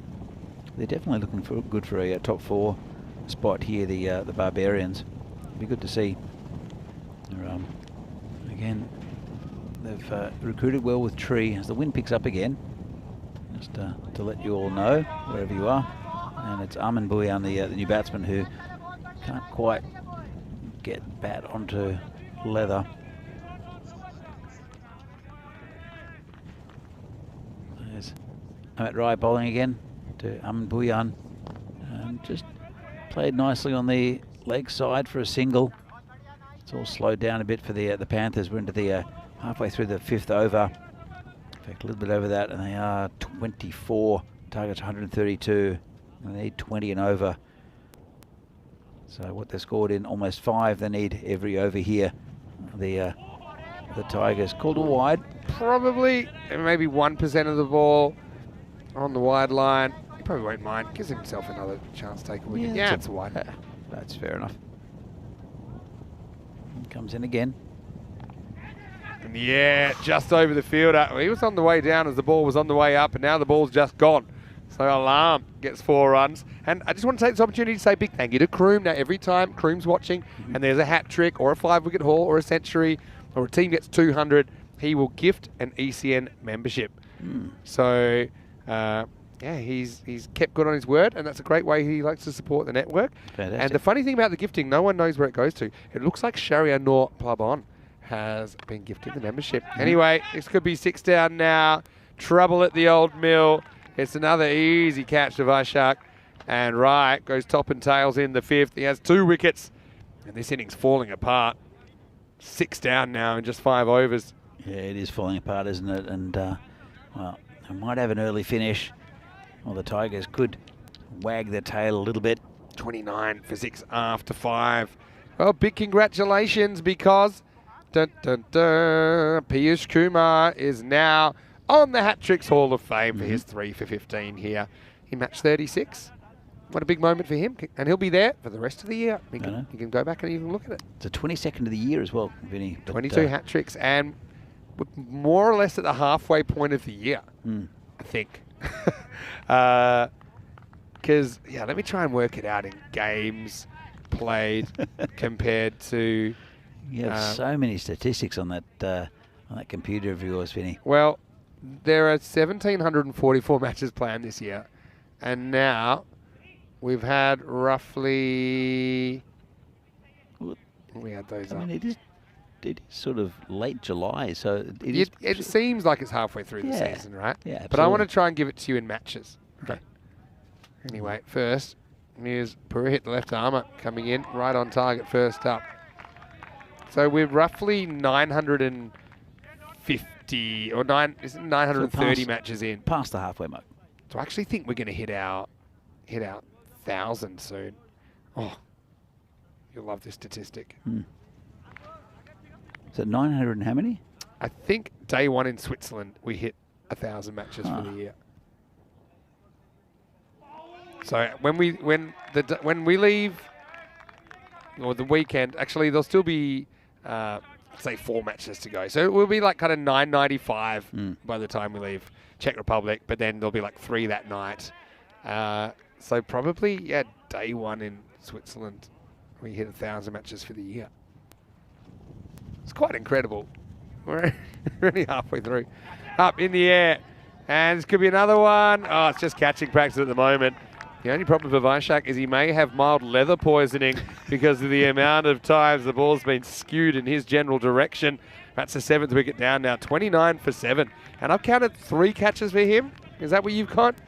Yeah, 3 catches so far. And the potential for more Tigers. They're being tamed here in match 36. Yeah, they've not really at the races, are they, the Tigers? Not that too many Tiger races, but they're not having a great day. And the Barbarians look like they're going to go for two for two. Nice observation by Dave. He said that one Kumar got a Michelle, meaning a 5-for. That was Rohit Kumar in Portugal yesterday. I think it was yesterday. And Piyush Kumar gets a wicket. Gets a 3 within 3 balls here, hat trick. He wants to know, are they related?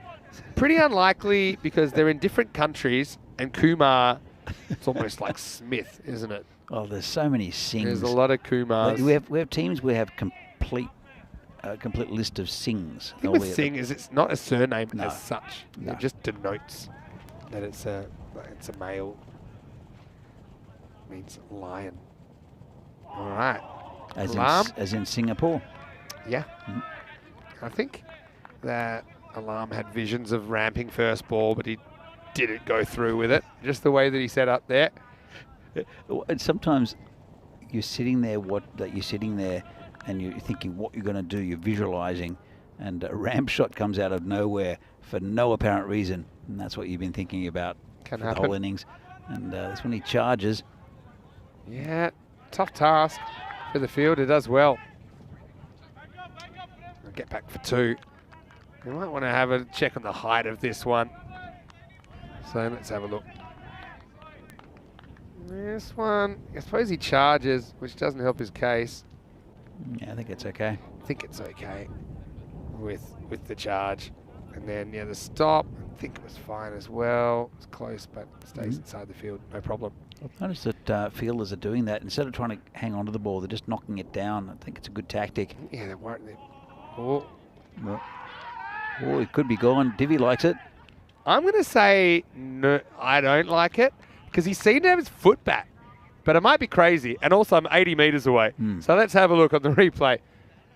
He certainly knew to head back straight away. Oh, he's gone. So he did get his foot down. He did get his foot down, but not behind the line. Because I said, he's got his foot in, so he doesn't seem so worried about getting his bat down. Well, he got his bat down and then lifted it again. Have a look. No. Yeah. Have a look. He put his bat down. Don't think it ever touches the ground. There it is. Oh, yeah. There.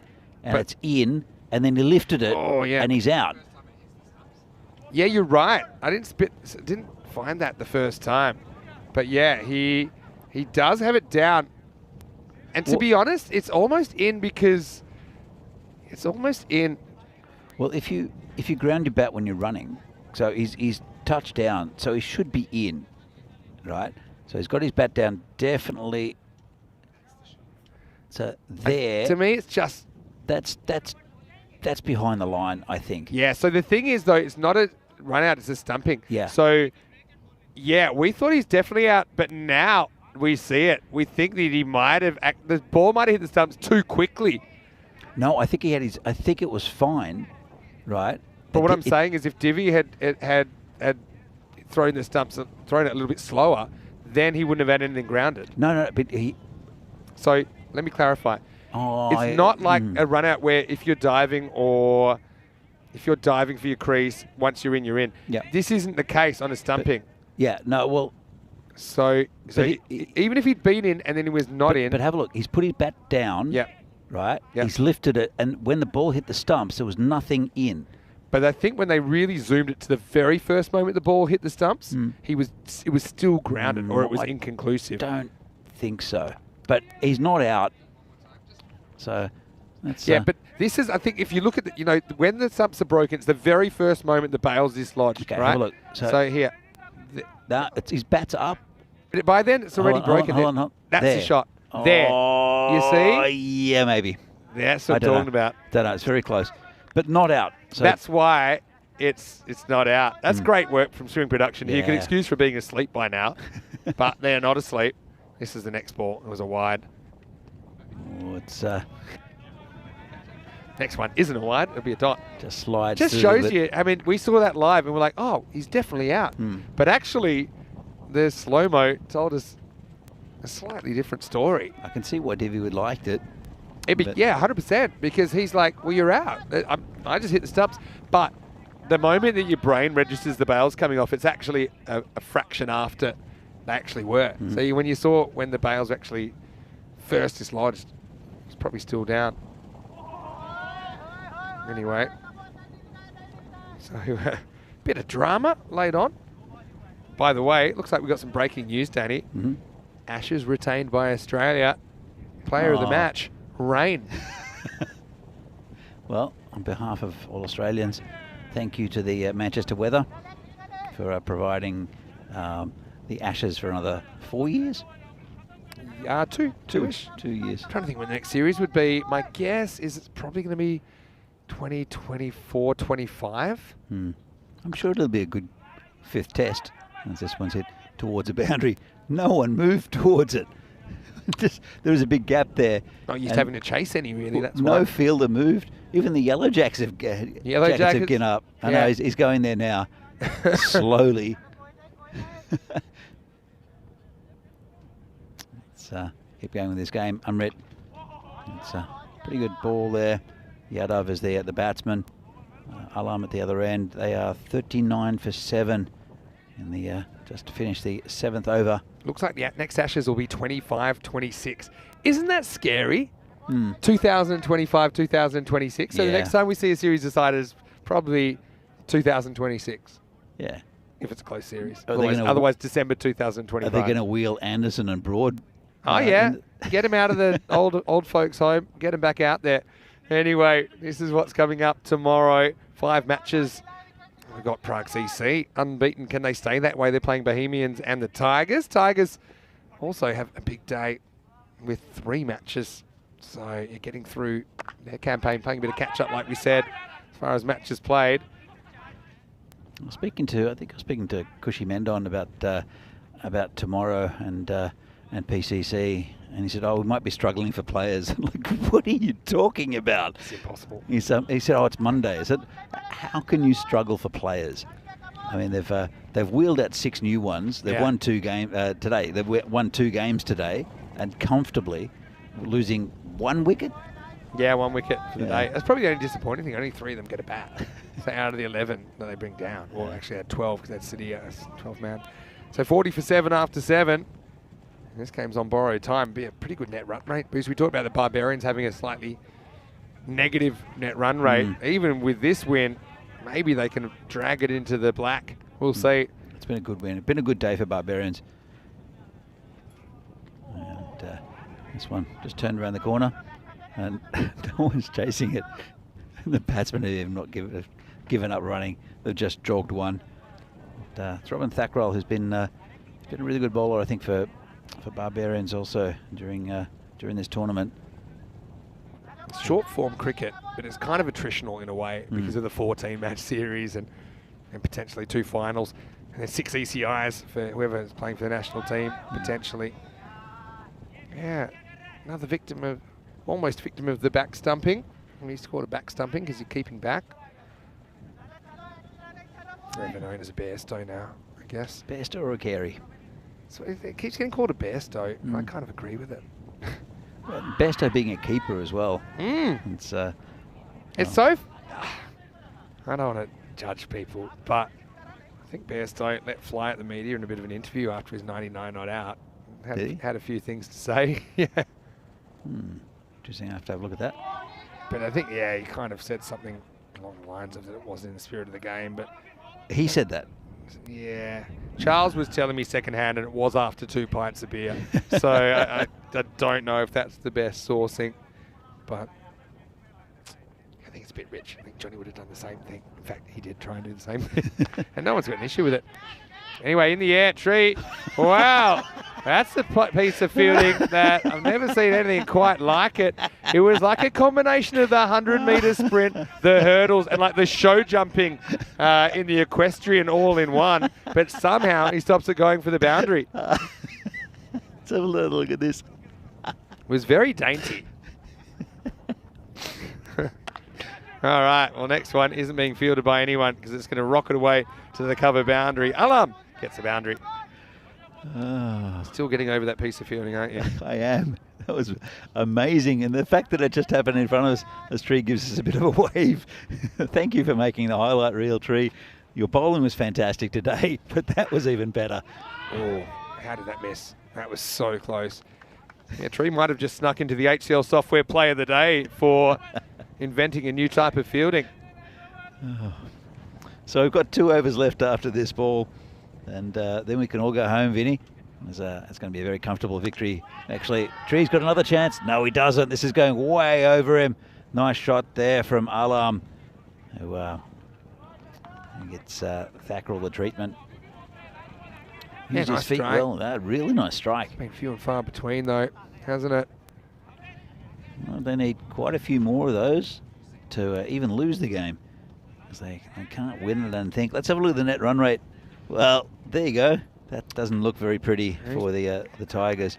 Those 2 Lions, they're not even friends. They don't know each other. They're miles away. I don't think they'll ever meet either.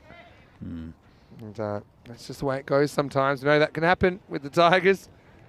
Any team, really. We've seen the Barbarians on occasion do something similar. In fact, when these 2 teams met in the European Cricket Series last year, it was 60-34, the lowest scoring game ever to go the 20 overs. And it was actually the Barbarians got held to 34. At different times, different conditions as well. Yeah, absolutely. I think a lot more batter friendly. Well, he wouldn't not at the moment now in this innings. The other thing is a couple of players are playing well. Divi Singh's batting out of his skin, even though he didn't get as many in this game against the Tigers. He's batting brilliantly, but also the bowling's been really tight. I think Tree's been a really good pickup for them. But the power of batting in conditions where you feel like you can hit boundaries without doing anything too crazy. Yeah, exactly right. And you can get away with a few as well. Like anything that gets past the keeper is normally 4. Yeah. And you're getting things at the end of the bat, and it's just rolling. That was great keeping, by the way, by Devendra Singh up to the stumps. They had to reach for that. Alert, ready for a stumping, but opportunity didn't arise. He's been one of the top keepers I think we've seen in the competition. Right on this cue. He clanks one into his pads. I think he's been one of the top keepers in the competition we've seen in these 2 weeks. Well, let me pick him apart here with his up to the stumps technique. It's pretty good. What does he do wrong here? He stands up too quickly. He does. So that's something that I'd like to see him keep his knees rubber, keep him bent, and that's one. If the guy's out of his crease in a big game, that's one you want to take. Let's see if he does it again. He does. Yeah, I mean, you're going to get up a little bit. This is into the gap. It should just be 1. Yeah, so I mean, I think he's a very good keeper up to the stumps, and you saw that. Took a great lead side stumping, but using the video, you'll actually see, I don't believe necessarily you need to stay down on the ground all the time, but you do need to be able to reach that low ball. Yeah, absolutely. And there's certain occasions where there's stumping opportunities and you don't want to come up too quickly. So that's something. Stay lower longer.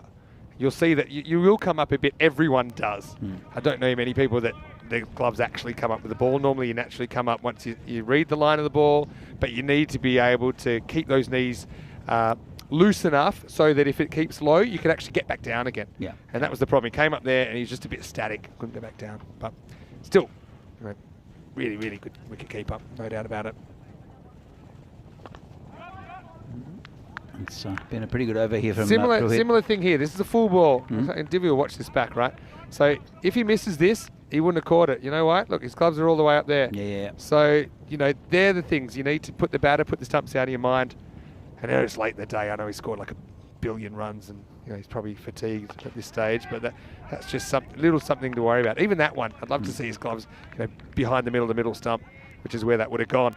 Anyway, takes us to the end of the over. That was a great over, by the way, Vinny. Such a good over. I think you might have missed it, but he's gone for 5 off 2 overs. Yeah, brilliant. And I suppose at the moment, a bit of sting out of the game, but there are 9 overs to go. Last over coming up here, but match 13 is already underway, in fact. So I think they're in the power play at the moment. So you turn over any time you like. Marlow versus the Porto Wanderers. Marlow winning the toss, electing to bat, led by Mian Shahid. Well, he's retired more times than John Farn and Mian Shahid. I mean, he's back and he's leading Marlow, who are a very good side. Rushan Singh, brilliant wicketkeeper as well for Marlow. So he's worth watching as well. They've got Najam Shahzad, who was leading the side recently in Hungary. He's in the side as well. So turn on. There's still 2 matches to go in Portugal tonight. Well, there's only 1 over left here in Prague, and it'll be a big win for Barbarians. It'll be Kunal Mohite to take up the attack. Yeah, let's see what Mohite is dealing. I could last over of the day. I could do a Mojito. That's pretty good. Here I was thinking that he might just be getting the last over as kind of a token. He bowled okay earlier in the week. He did get spanked, I think, against PCC, but then again, everyone got spanked against PCC. So, Mohite, this is in the air, and dropped.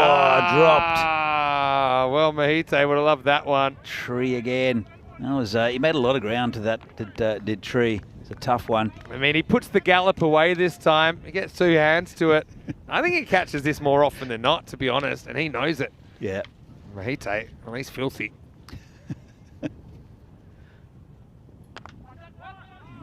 This one's hit down the ground. Should just be a single, and it is as this game starts to peter out. It's been a good day of cricket, Vinny. I think some very entertaining play. We've seen a hat trick. We've seen the highest score ever in an ECS here in Prague. We've just seen a nice shot here out towards the car park by Alam. Yeah, he's come to the party with some decent blows late in the piece, but it's been a lost cause, hasn't it? And again, he's a really important player for the Tigers. Tigers have got, it's their D-Day tomorrow, I think. And the fact that they play 3 matches, they're going to have to get some results going their way to keep themselves in as contenders. We're into the 2nd week already in this tournament. It's called a wide. So tomorrow, Monday, I've got 5 days left, 4 days left of the... It is Monday tomorrow, isn't it? Yeah, it is. Good. I know it's hard to tell sometimes, but yeah, 4 days of group matches, and then finals Friday, and then ECIs on Friday and Saturday. Well done to the umpires as well. Long day for them out in the middle. I think they've been brilliant. We haven't actually talked about them much, and that's probably a sign they've been doing a really good job. That's exactly right. I mean, I think the umpiring's been excellent all around Europe and any of these tournaments, and I think it's it just shows that everything's improving. Not only just the cricket, but the officiating and the professionalism of the whole organisation, I think, is really great. So, runs per over needed 402. Something I don't think he can get. Nah, it's past the point of no return. Have to bowl a few wides, and Mohite doesn't. This is in the air, and that's such a great shot. It's been slammed down the ground. Alarm in a losing cause. Maximo to finish the day. Mohite is left looking at his pockets and turning him out, saying, how did I not end up with anything? I created a chance. But in the end, it's a fairly comfortable margin of victory as the Barbarians get 2 more crucial points in this series. Yeah, indeed. And job done for the Barbarians today. I think they'll be very happy with their efforts, and we'll see them again tomorrow, as we will see the Tigers. So it's a very entertaining day's cricket, as I mentioned. And we'll see highlights of that in a minute. Firstly, we'll see the scorecards. Actually, firstly, we'll see what's happening tomorrow. Prague PCC against Bohemians Bohemians want a better showing. Then it's the Tigers against the Bohemians, and then PCC against the Tigers, and then Barbarians have a couple of late games. I think they like these late games, Vinny. I think so. I mean, the teams that are playing catch up in the games, we'll see them catch up in the next couple of days. So join us 7:15 a.m. GMT. It's 9:15 in Central Europe, and it's 12:45 in India. For more ECS action, let's look at the highlights, or the lowlights really, for the Tigers, because they were tamed early. We saw Jagan Everson in the action, 3 good catches, and they weren't easy, swirling around in that part of the ground. And Tigers, they got a couple away early, thought, okay, maybe it's going to be game on here, but then Piyush, well, wasn't he brilliant? He went 1, 2, 3, and picked up the 22nd hat-trick of the year, and some good batters in there as well, Danny. He went straight through Mia, and the wickets are just tumbling all the time. That was the second one. Then Sagor, a brilliant guy to have as your third, because he was holding the key as well. And Piyush Kumar, he was off to the races with that hat-trick. What a great moment for him. Absolutely, and a great moment for Barbarian history as well. They're a proud club. As I said, I was associated with Barbarians for a long time, so I know what's gone into forming this club. And really happy for Piyush Kumar. But nothing went right for the Tigers, except for that one just going over the fielder, I guess. They held most of their catches. This was another one for Jagan Everson. And as you can see, just playing full shots there. And looked like a replay, I think. Maybe. This one was... That was a weird one. That was a weird one. He was fake stumped. But even though we saw as he's definitely out, but actually his bat was down at the instant the stumps were hit here. Coming up. Is coming up. You can't see, it's a curvature of the earth. Yeah, the curvature of the earth came into it, and that probably is translator's benefit of the doubt. And I think it was the right decision, to be honest, in the end. But sneaky but effective work, it looked like, from Devyendra Singh. Now, this one, not so effective from Tree, who attempted some sort of equestrian maneuver, but he did get the bottom of his shoe on it, and that's actually what stopped it going for 4. But yeah, some good late hitting. Saw some respectability brought back, but still they go down by 60 runs. Good net run rate boost for the Barbarians, 131 to 71 the final. As we have a look at how the chase went, or more correctly, how the chase went wrong for the Tigers. They lose those early wickets. See, ducks for Sujamia and Hussain. In the end, Alam from number 9 is the top scorer, 27 off 16. And yeah, some good catching in there from Jaganiva-san. But yeah, when it goes wrong, it can go really wrong for the Tigers. We've seen that before. As far as the bowling went, well, Piyush Kumar, 3 for 15. Have a good shake of the player of the match, to be honest. Not often you take a hat-trick. And look at the players he got out as well. Absolutely. He got really dangerous players out. That wasn't a cheap hat-trick at all. Apart from that, Amrit Rai was pretty good, 2 for 15 off his 2 overs. And apart from that, Kanya Lal had a really good day, 1 for 8. His figures, and Purohit, I think, mentioned him late in the piece. He was brilliant, 1 for 5 off his 2, so even more economical. Well, Daddy, it's been a great day here in Prague once again. End of day 7, which means we're done. We're halfway through our Prague adventure, but such an exciting week ahead. You mentioned it, 4 more days of the group matches here. Then we'll have finals Friday, and then the ECIs. So much has happened, but so much to look forward to. Absolutely. It's it's culminating. It's getting up to that finals Friday. We'll see the 4 teams. PCC basically booked their ticket. It's just interesting to see who'll get into those top 4. But then it's almost like a different tournament on finals Friday, and anyone can beat anyone.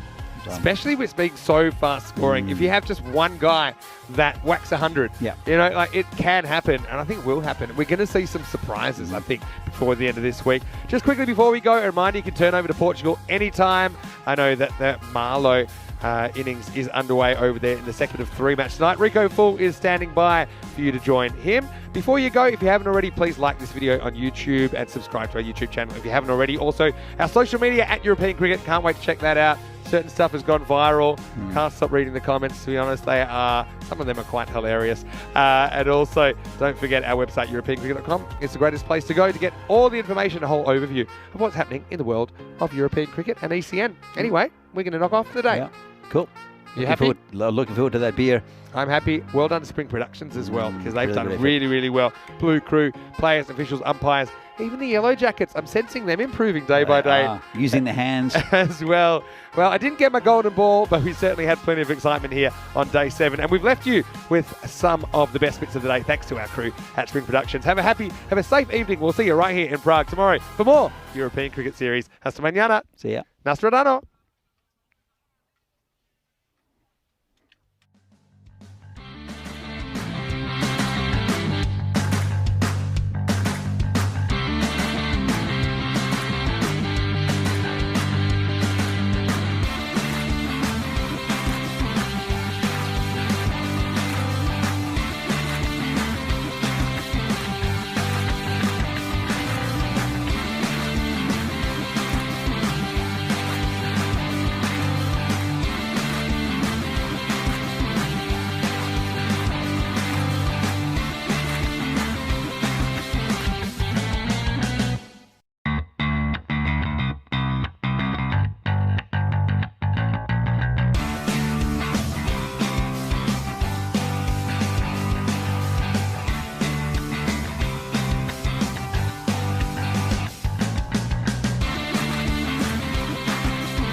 He's a fantastic chap, and it doesn't surprise me at all that he's there trying to help Conrad Greenshields. Wicket does come, though. That's the good news to get the breakthrough. This partnership of 81 comes to an end. A new batter now comes in, so this is where they can, well, get into things. But look who comes in, a man that we've seen for the first time in this series. It's a Najam Shazad, a man that captains the Portuguese national side. We saw him, of course, playing in Hungary. Just plays this one away. He was there playing for Hungary in the ECIs. And I've seen him captaining the likes of the Marla Columbus last time round. They scored big runs in the European Cricket Network, hasn't he? He's a big player.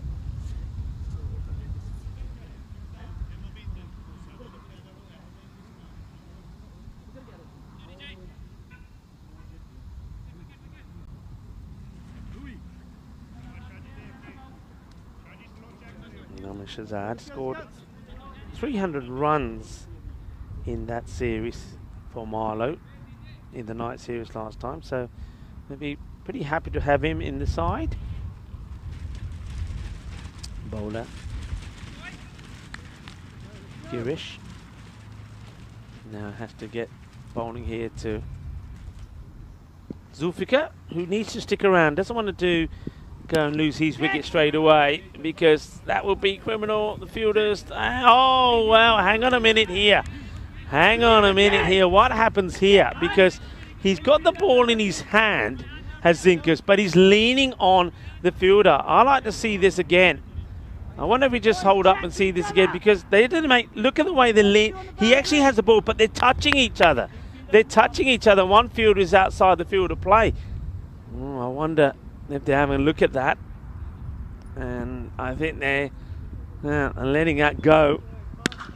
This one's hit big, hard. Well, that's brute force, absolutely brutal from Najam Shazad. That's what he does.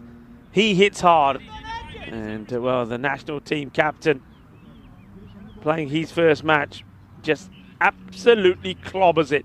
That's big. That's 6. That's gone a long way. That's 6 on any ground. It gives me an opportunity to say hello to everybody on the chat. Hello to Dave. I hope you're well today. Hello to Wayne. Wayne, I hope you're well.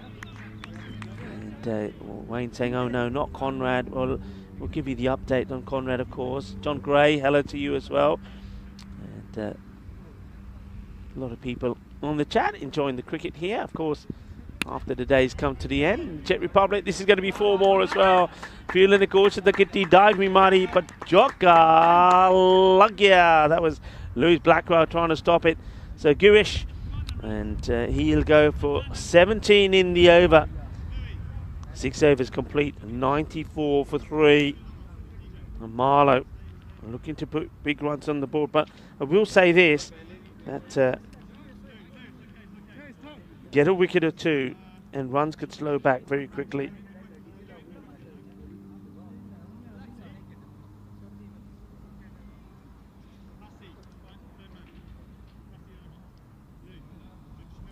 So who are we going with here now with the ball? It looks like we're going to go with somebody you didn't see in the last match, Raghu Rahman. So Rahman.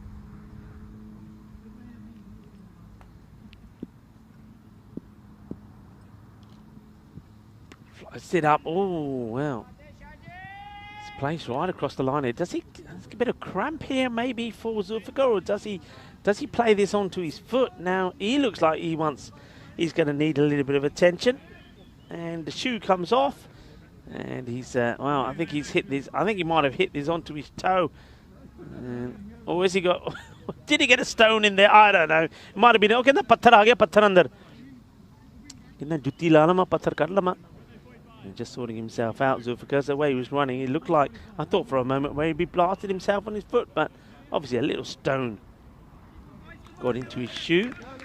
Okay, Najam Shazad now back on strike. Tall, powerful figure of a man.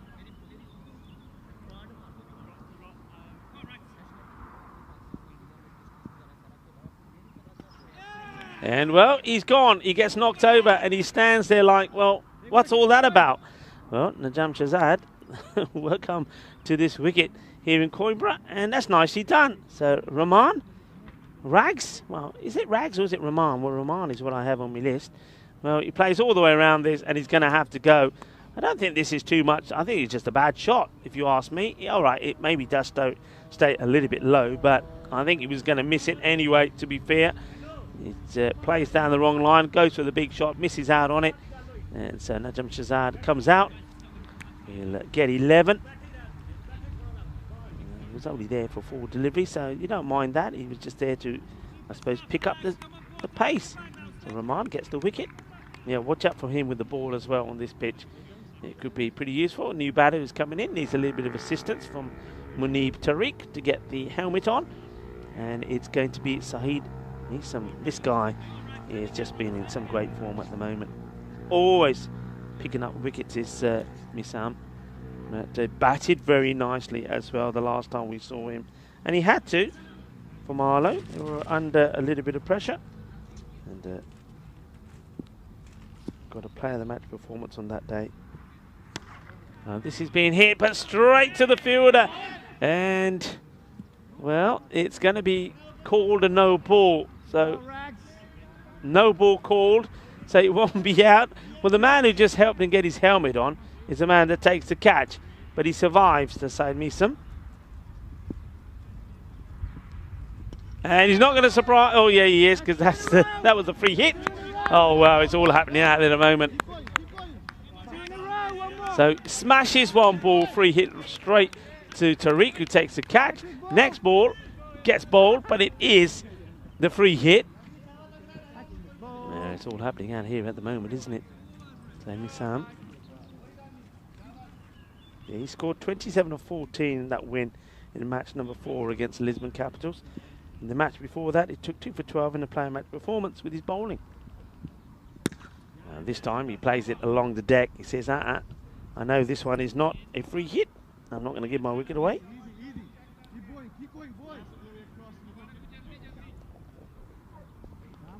So no update here on Conrad.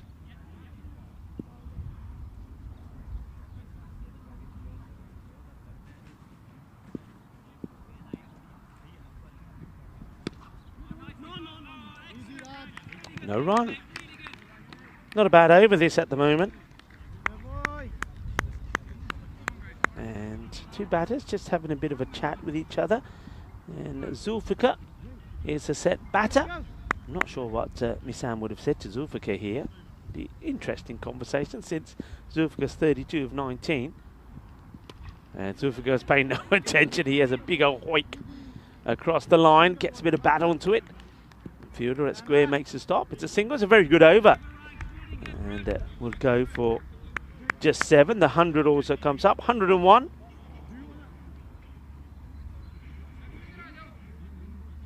Well, I'm not sure what's going on there. The 101 came up, but now it's disappeared. So, I think there was a boundary put on and then taken away. So, just, I think, clarification on that score. And I think Rahman did go for a boundary, to be honest. So, I think it probably is correct now. 98. 4 wickets. Girish. Come back to bowl, and he did get the wicket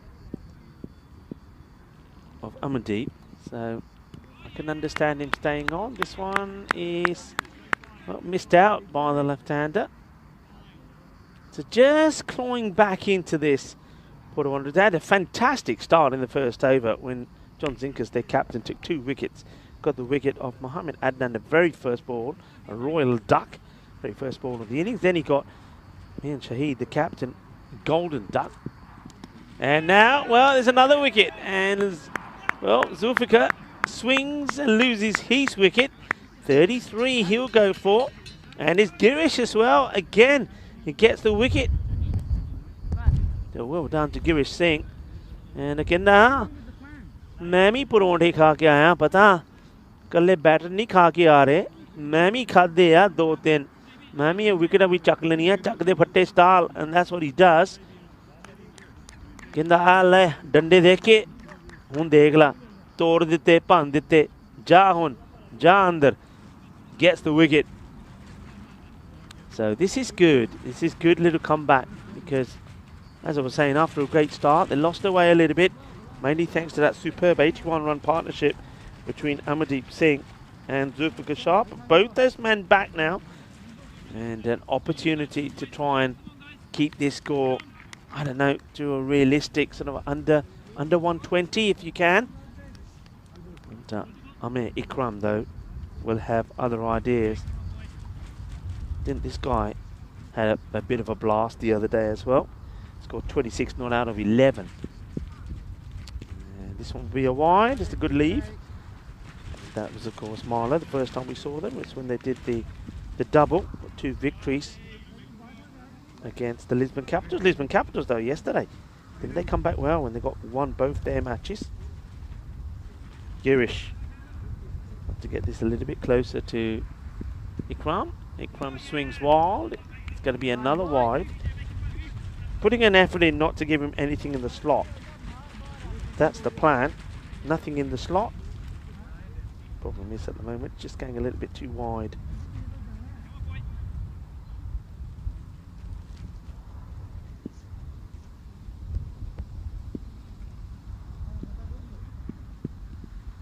This one now goes down the leg side. It's going to be another wide, I believe. Yeah, so after getting the wicket, be disappointed with those last 3 deliveries.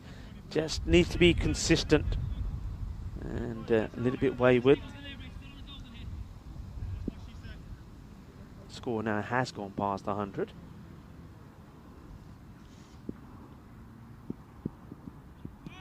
Better. Missed out by Amir.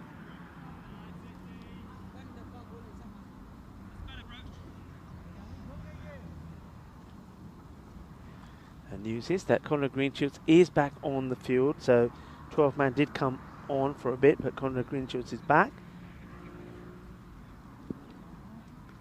Thing is, though, how fit is he? And the reason he's back probably is because this one will go all the way. Let's focus on that first. That just hit right through the ball. It was there. It was in the slot. He times it beautifully, doesn't he? It's a lovely shot. Hits clean through the ball. Gets the weight into the shot as well.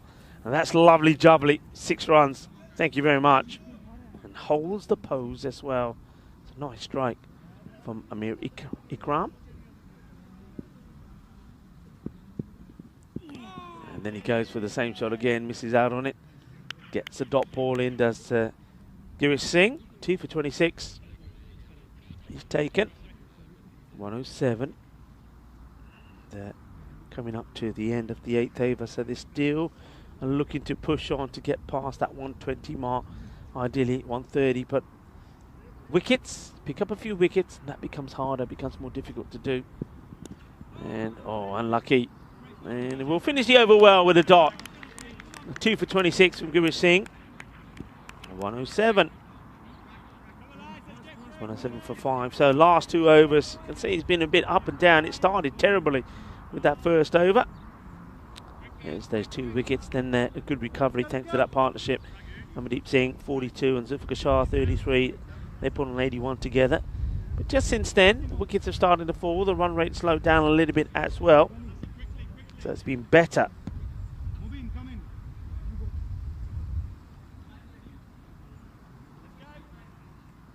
A bit of a change in the field.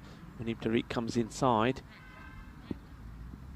That's a bit of a full toss, and it will get the treatment. It will go all the way. Balle, balle, balle. Manos arriba, arbitro, porque eso es 6 carreras. And not a good delivery. Focus on trying to get it outside the off. Can understand that, but he just goes too full. So gets it wrong. That's Rahman. That's better, but it's a chance. Oh, no. It gets through the fielder. It's going to be 4. And that's disappointing. And he's been so good out there as well, Junaid Bashir. So Bashir gives Misam a chance.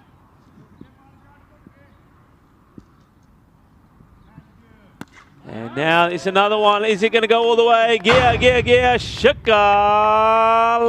Yeah, it does go all the way. Smashes into the stands. And, well, after being dropped, he then goes and says, well, now I'm going to make the most of it.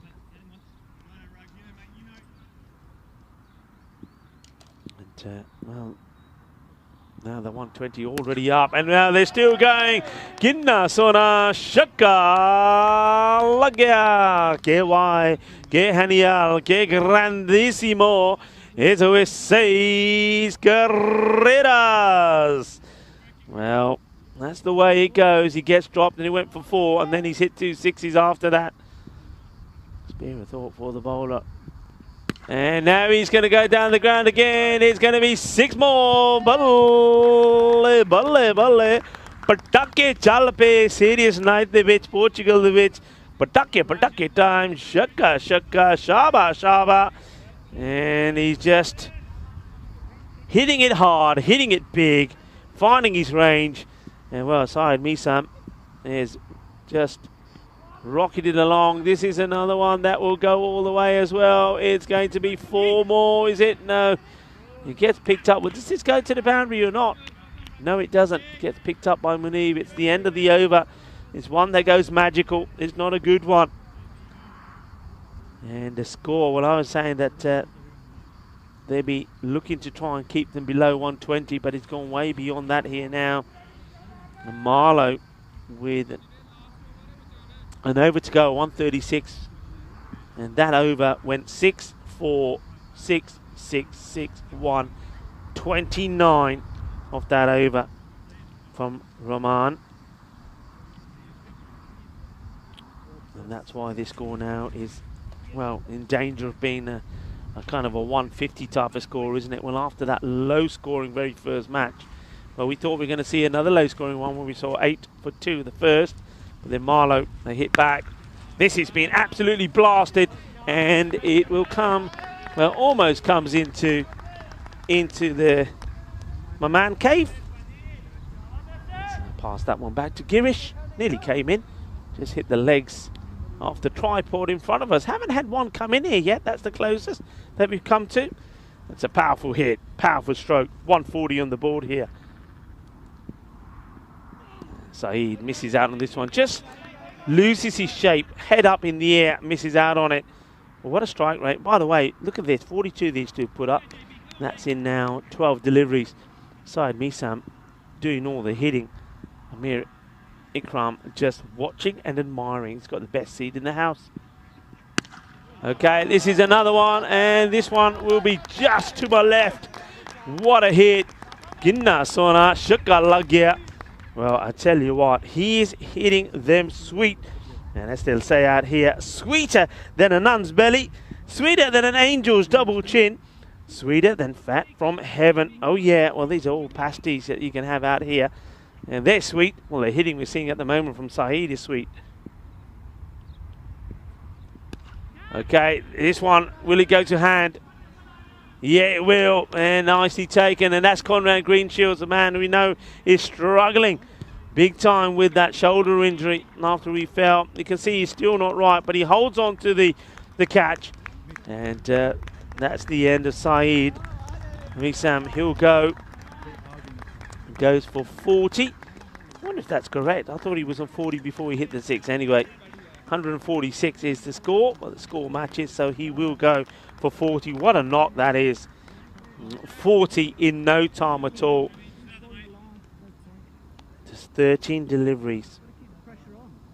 Match number 13 this is. Funny things happen in match number 13. It started with the Royal Duck. Then there was a Golden Duck. 2 wickets in the first over. And then, well, then it was a good fight back from Marlowe. And that fight back continues. Looking to get to the 150 here. This has been hit into the stumps and it will be no run. So that's unlucky from, this is Singh Kutan. And that one would have tested the fielders because he hit it so straight. No run. Dot ball. 1 ball still to go. Bashir. Can he keep it to less than a boundary? And And, oh, a great effort. What a superb effort that is. And who is it once again? Well, would you believe it? Conrad Greenshields.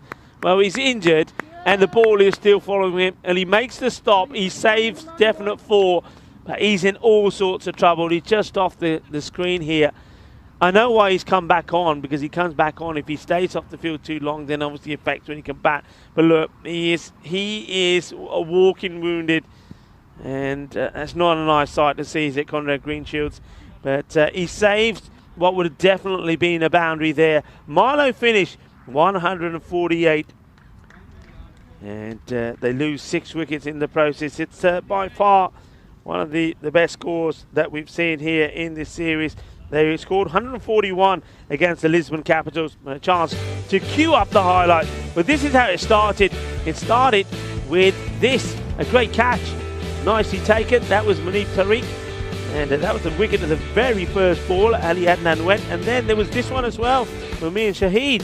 He went for a golden duck. So we had a royal duck, a golden duck. And then we saw a partnership worth 81 between Amardeep Singh and Zulfikar Shah. And, well, there was a bit of joy. Well, they relived that a few times. But then afterwards, it was, well, paid. I mean, that was a remarkable shot from Amardeep Singh, by the way. Hit that ball for 6. And then, well, Zulfikar Shah, he got fed a few as well. Zinkas's second over went for 16. And that was after Junaid Bashir's over number 2. His first went for 15. Then Munib Tariq came on. He went for 15. They just couldn't get it right. Runs were flowing all the time. And don't forget, there was one over there towards the end that went for 29. That was when Conrad Greenshields, in an acrobatic attempt to try and catch the ball, when he got injured as well.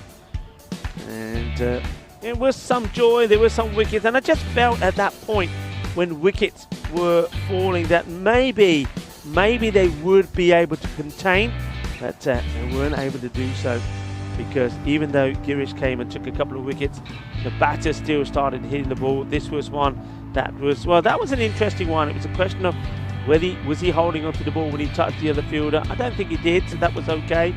And, well, then there was some hitting from Saeed Nisam, which was just absolutely exceptional. He hit the ball big and smashed the ball all over the place. Some joy there for Rahman, but, well, the thing is, though they got a wicket there, there were plenty of runs to come as well.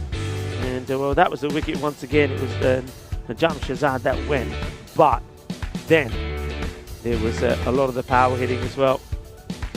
Smashing the ball all over the place. Remember, that was the free hit, so not out. He was caught off the very first ball he hit, then he was bowled with the free hit. But it didn't matter, because, you know what? Luck was on his side, and he was carried on clubbing the ball to all parts of the ground. And he's a dangerous player, he's a dangerous man, and we know that. And, well, he showed the class that he has, smashing, hitting, getting runs on the board.